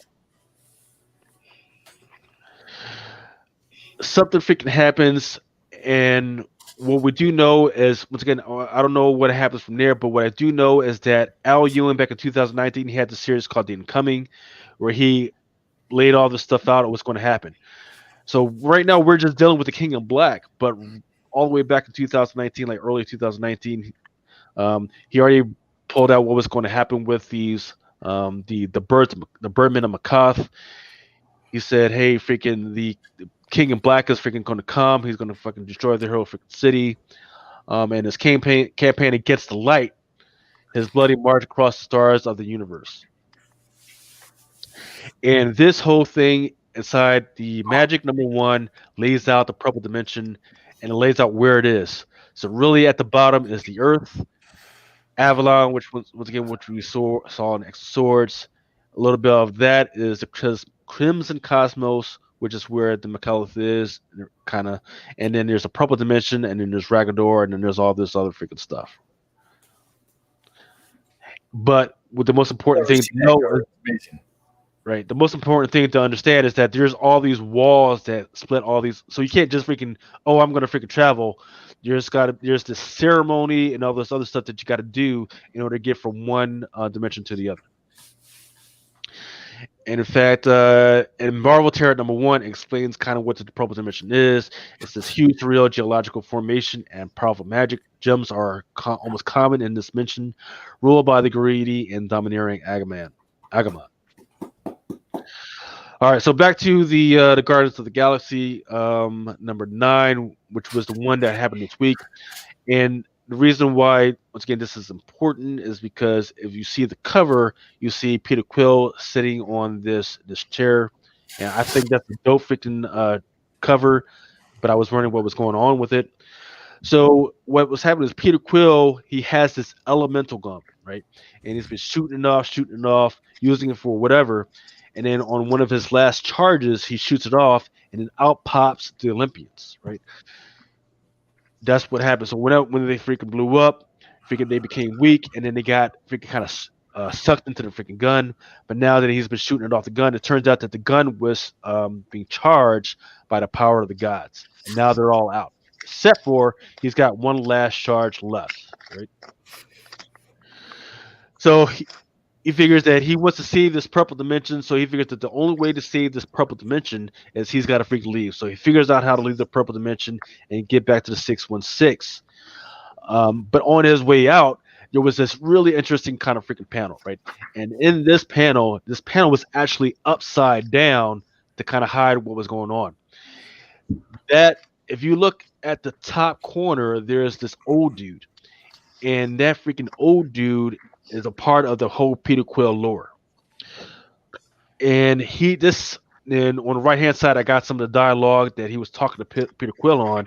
He goes, "Do not fear, for your reason, Peter, is too late for that. I have made you a Star Lord. You are a master of the sun, and thus the master of the solar system. The universal radiant energy, the mind of the cosmos, the breath of life, and the physical world." And why is that freaking important? Because in the first appearance of Peter Quill, which was Marvel Preview #2, that's exactly what this old dude, who's this guy, told him. Who's this? Who is this guy? This guy is the master of the sun, which means what? That this motherfucker right here, who just made freaking Peter Quill, this guy right here, that's freaking Peter Quill right there. This guy who made this guy right here, once again, this is Peter Quill. This guy is Peter Quill. So Peter Quill made Peter Quill the master of the freaking sun. So that brings us more to what else is happening this week, which is in Sword #1. There's this whole thing that's been in the background of some of Al Ewing's story called the Stark War, and everybody's kind of thinking that all this disaster that's been happening across the universe is because of the Stark War, but they don't really understand it. It's because of Null, which is why they're ignoring this existential threat. But the big thing that's supposed to be happening is that the X-Men, they've got this whole new Space Force. And a part of this big mission for the Space Force is that they're supposed to be going out and trying to go to other dimensions and other universes and retrieving in bulk. Yeah, they can use gates, but they wouldn't be able to do all this stuff without the freaking seed and the plants.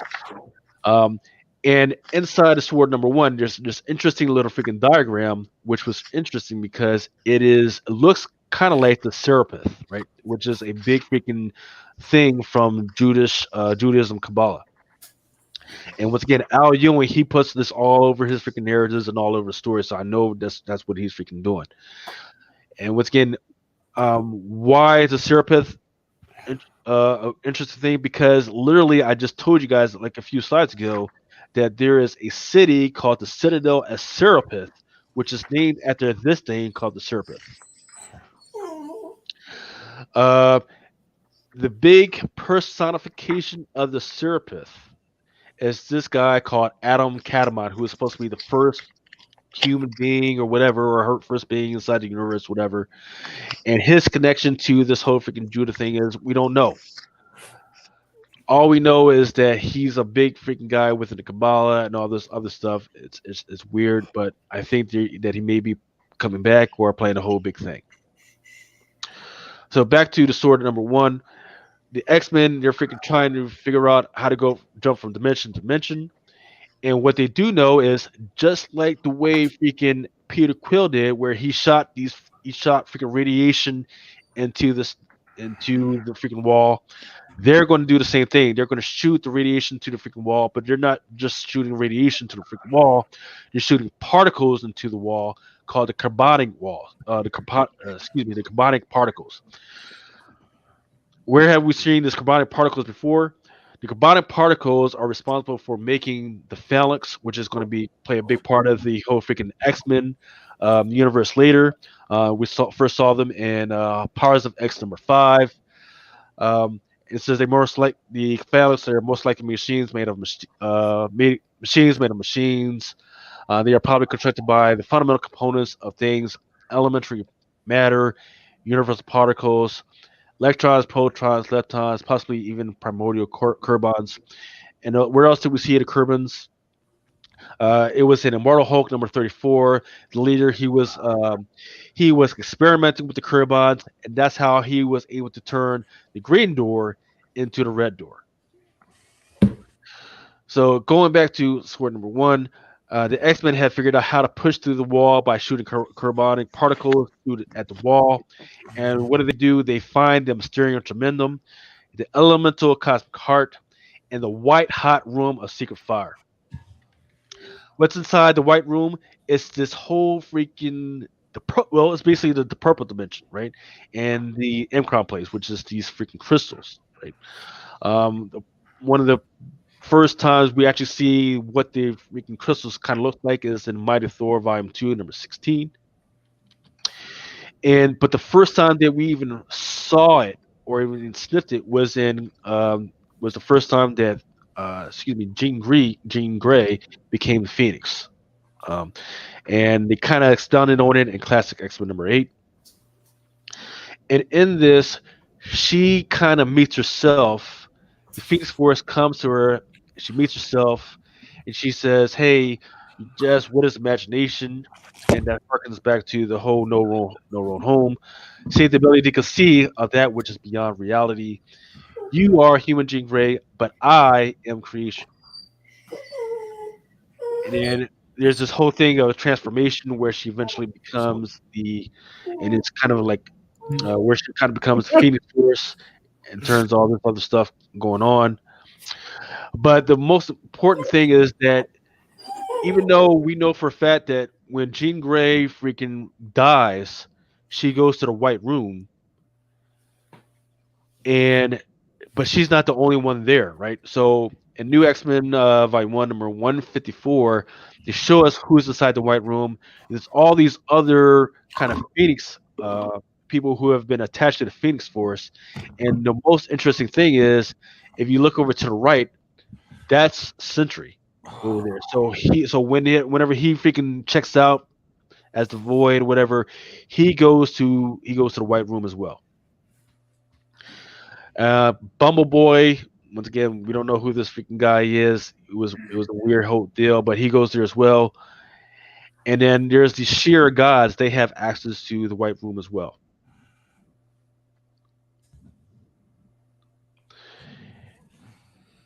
Damn it.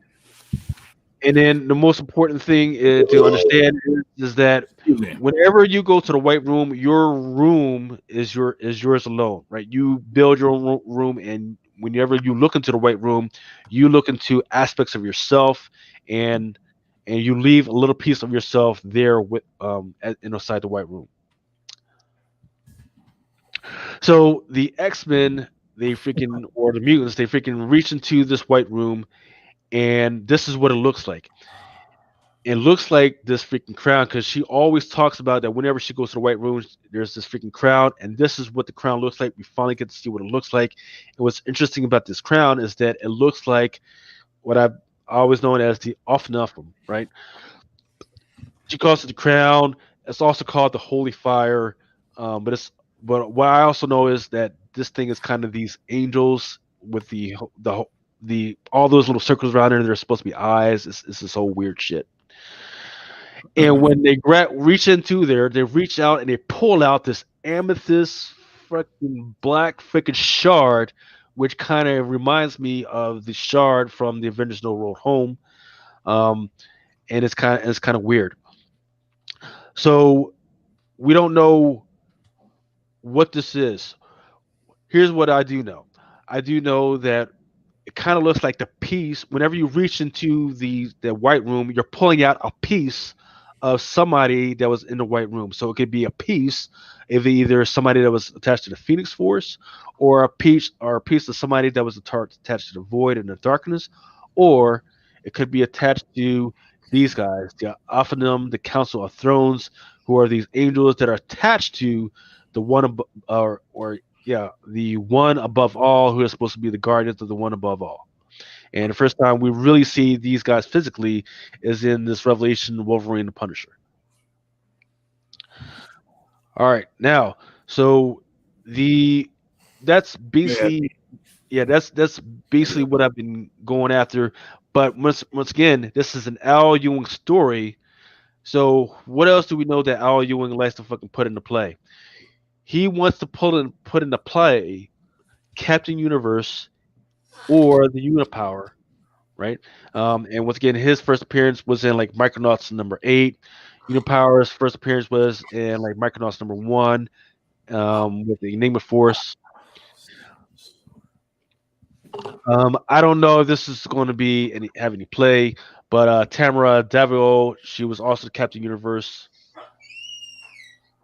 And how do I know that he's desperately trying to put this in play? Because in motherfucking Marvel Comics number 1000, he had like 6 or freaking 7 stories where they talked about nothing but the freaking Unipower and the freaking Eternity Mask. The Eternity Mask uses the Unipower to freaking do their freaking thing.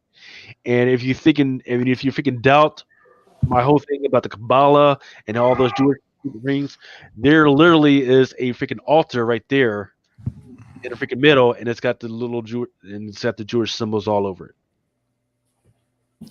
Another freaking character that he's freaking trying to freaking bring in the light is that character called the Night Thrasher, which is now a part of this whole freaking search for the Black Mask, or according to him, he says, didn't Stryker wear a black mask or about a killer mask? Or what's to stop someone from wearing a mask under another mask? So we don't know where the mask is, or he might be wearing that freaking turning mask under this freaking mask. And all we know is right now is that God damn it. a big play right now is Eternity. We're waiting for Eternity to come forth. Black Mask, Eternity Mask, and this whole thing regarding the whole God of Light might have something to do with Eternity and how she's going to bring all this freaking thing to light. Once again, we don't know who's going to be the God of Light, but it could be anybody, which is literally the whole thing about Captain Universe is that it could be fucking anybody.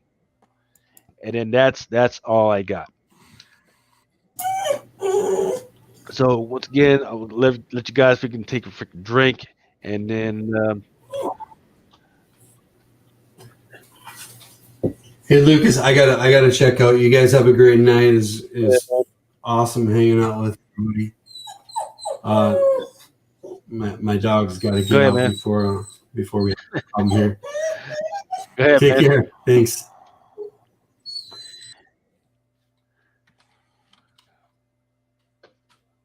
Let's see. We've come there. Take him out of here. All right.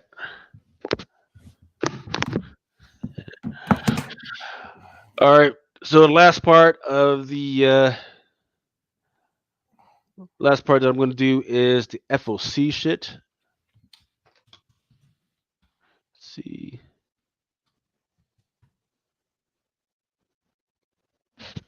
All right.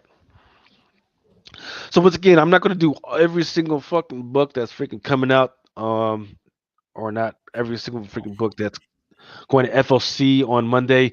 The ones that I do want to pay attention to are the ones that are going to have some incentives. If the guys are up and freaking not freaking hungover, then I'll do a full try and do a full FLC tomorrow night. Once again, it all depends on the other guys. So let's get it going, because once again it's 5:14, almost 5:15 in the morning. God, shut the. Hell yeah. Good call, Lucas. Once again, this one right here is not necessarily incentive, but I freaking love this freaking cover right here. It's Skull Digger and Skeleton Boy number 6. This is the Zonjic cover. One of the first ones by Image is Scumbag number 4. I'm not sure if I want to spend freaking $10 on that, but hey, that freaking red cover with his pants around his fucking ankles, that's all me, man.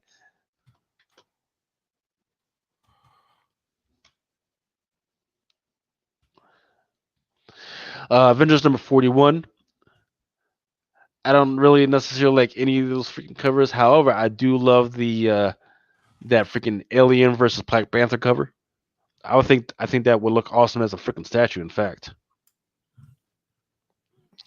And here's the deal with these freaking Avengers covers, right? These Enter the Phoenix covers.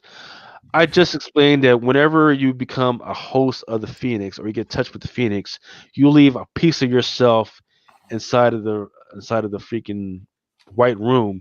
So as you're reading these stories regarding the Phoenix Force, you might want to remember all that stuff. Black Cat number 2. There's like 5 different freaking covers. I think that Den variant King of Black cover is pretty freaking cool. And there's that Ben Corporal variant.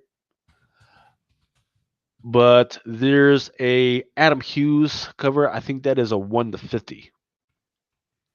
It's not particularly enticing, but there it is. And then what everybody should be probably is waiting on is that Daredevil number 25, the second print. I know everybody was waiting on the one on the left, but there was, I forget who did the story variant for that freaking thing. But what you might want to pay attention is that there is a 1/25 Kaketo ratio design, and that's the one that's on the right.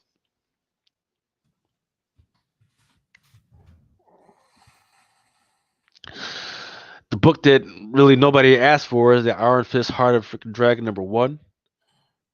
It's about 4 covers. Kind of like that Philip Tan, but it kind of reminds me of the freaking Once and Future stuff.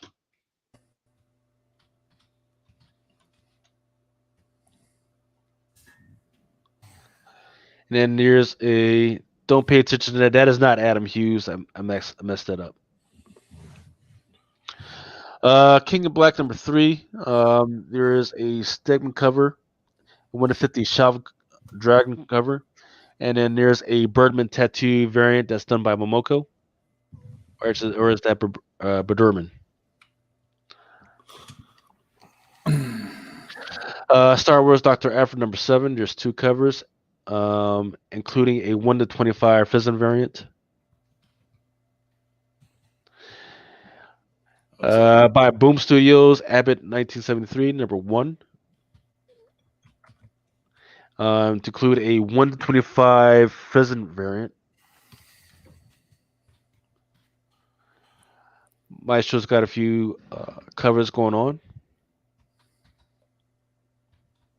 Yeah. Expanse number 2. What's the future? Number 15. I can't believe this freaking thing is still going on, but here we go. To include this black and white 1-10 more incentive.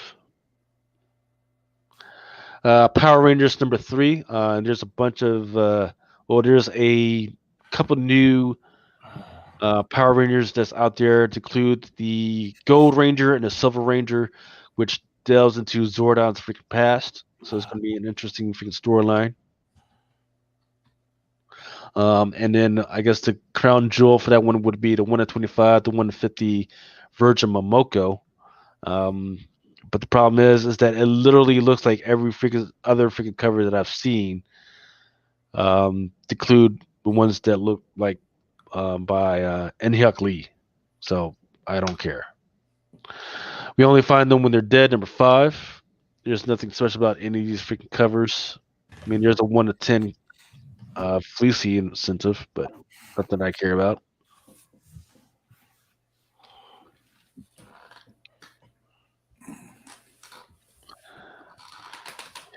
See, Ray Kiss is asking, didn't Moon Knight make a deal with someone in the Kenosha arc? No, he didn't. I don't think he did. What I do know is that he was trying to beat the Mephisto, and Avengers stopped him. So when they freaking stopped him, he says, "You know what? He's your fucking problem," and he just fucking threw up the deuces. Excuse me. And then Space Masters number 1. Never heard of this freaking title, but I do know that the one on the right-hand side looks like a great freaking cover of somebody who was getting high, because apparently it's a black light freaking cover. Now, here's the only covers that I really freaking think are freaking cool this week. The Sumerian Frost Giant's daughter number 2. There's a cover A 1-10, and then there's a 1-30 negative Mercado Virgin. Once again, I love Mercado. I think he's a freaking great artist. And the qualifiers, which is the cover B, Phil Murphy, isn't half bad. And then if I got stuck with that, a 1-10 for Greto, that wasn't bad. That wouldn't be bad either. I don't know what the fuck they were thinking about with that cover D Cassis. It just fucking looks like some regular old shit.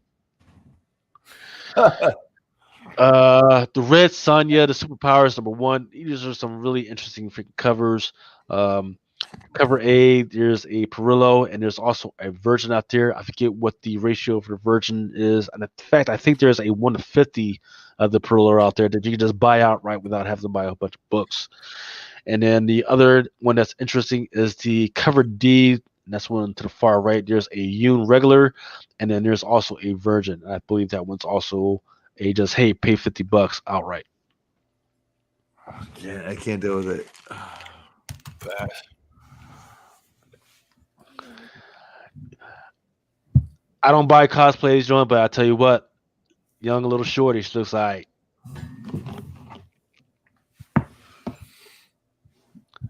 And then I believe that's it. Yep, that's it. That is it. It took me 7 minutes to freaking run through the freaking FLC, incentive FLC, and that's it. And that, gentlemen, will be the end of our show, unless you guys want to freaking talk about something further. You guys are fucking hungover, slow tired. You guys got to learn how to freaking take old man naps like me, man.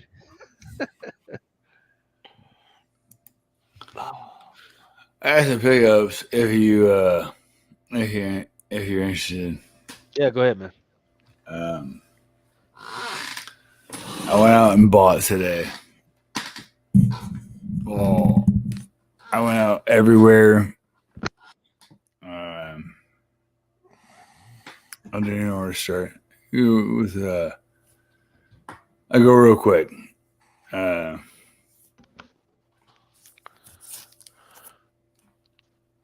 up. Hold on, let me get you in the right position. Let's see. All right, so that's Kyle Ren number 3. Yeah. Rise of Kylo Ren number 3. Who did that? Looks like Eniac Lee, maybe. I don't know. I don't know shit about Star Wars, man. Looks nice though. I got a banger at the end though. I was listening to the chats last night.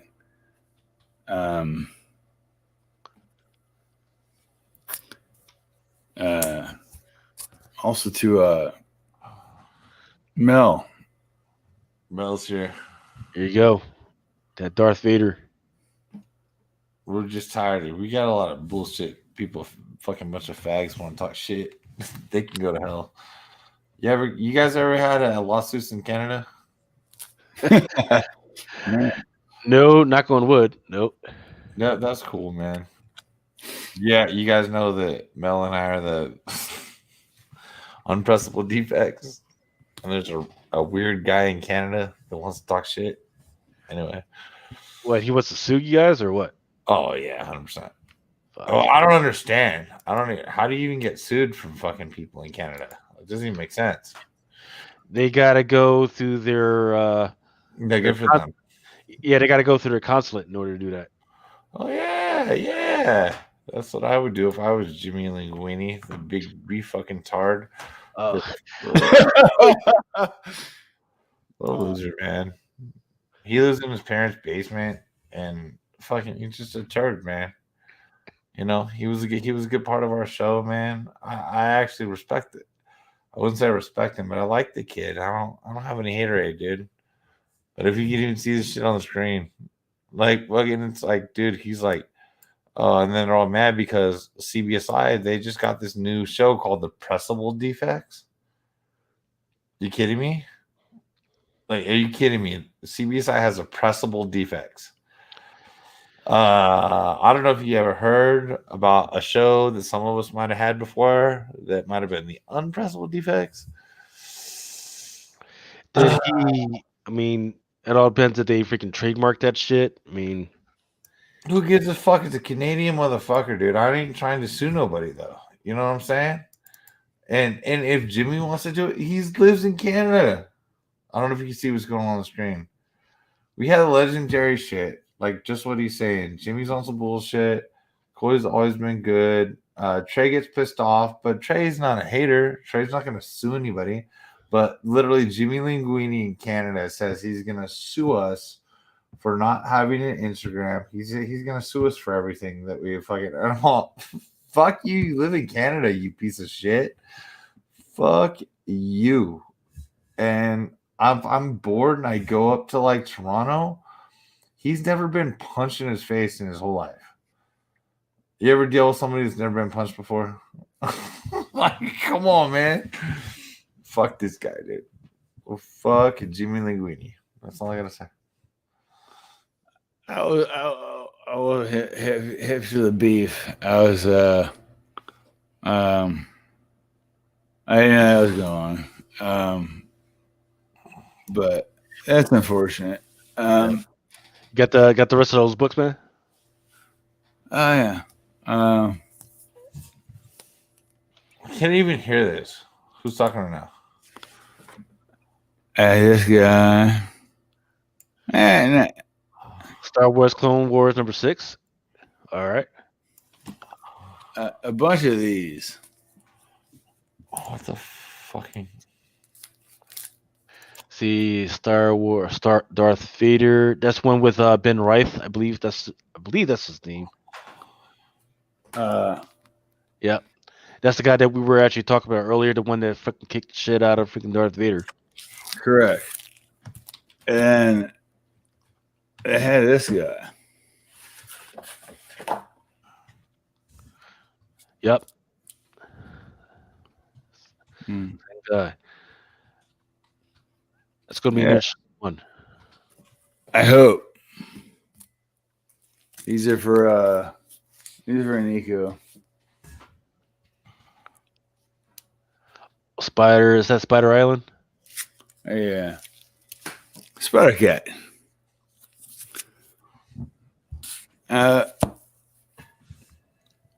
I'm back on it. I'm just saying. Same thing as Pizza Dog. No, whatever. I mean, all right, man.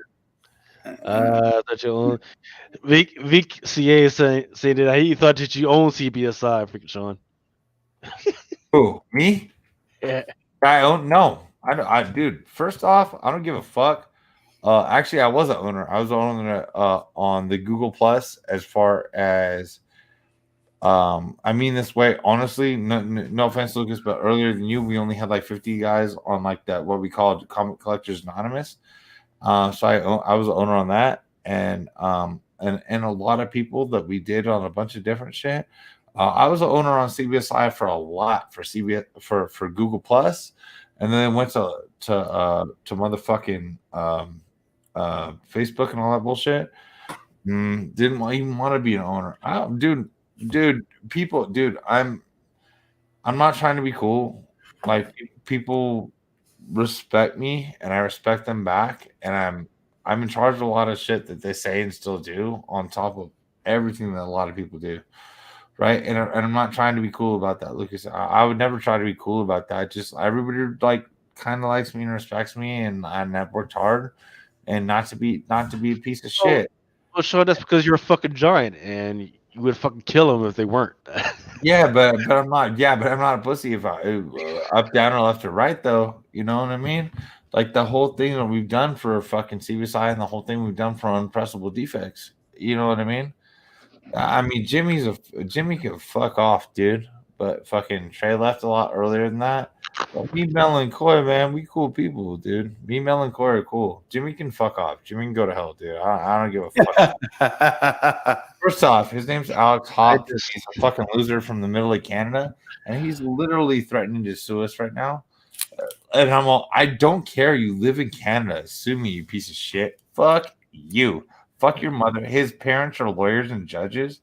They're losers, dude.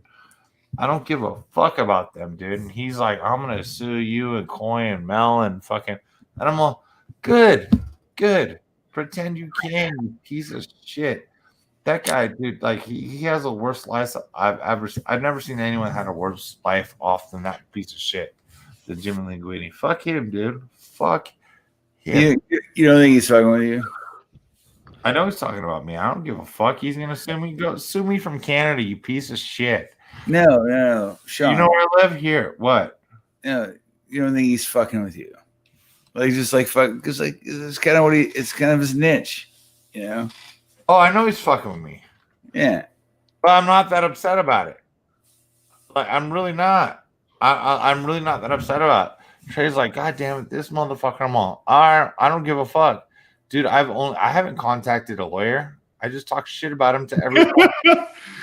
His life is pathetic. Dude. He's a pathetic piece of shit of a human, and I don't even want to treat him like this. I don't even dislike him enough to fucking have to fight him like this. I don't actually care about him this much.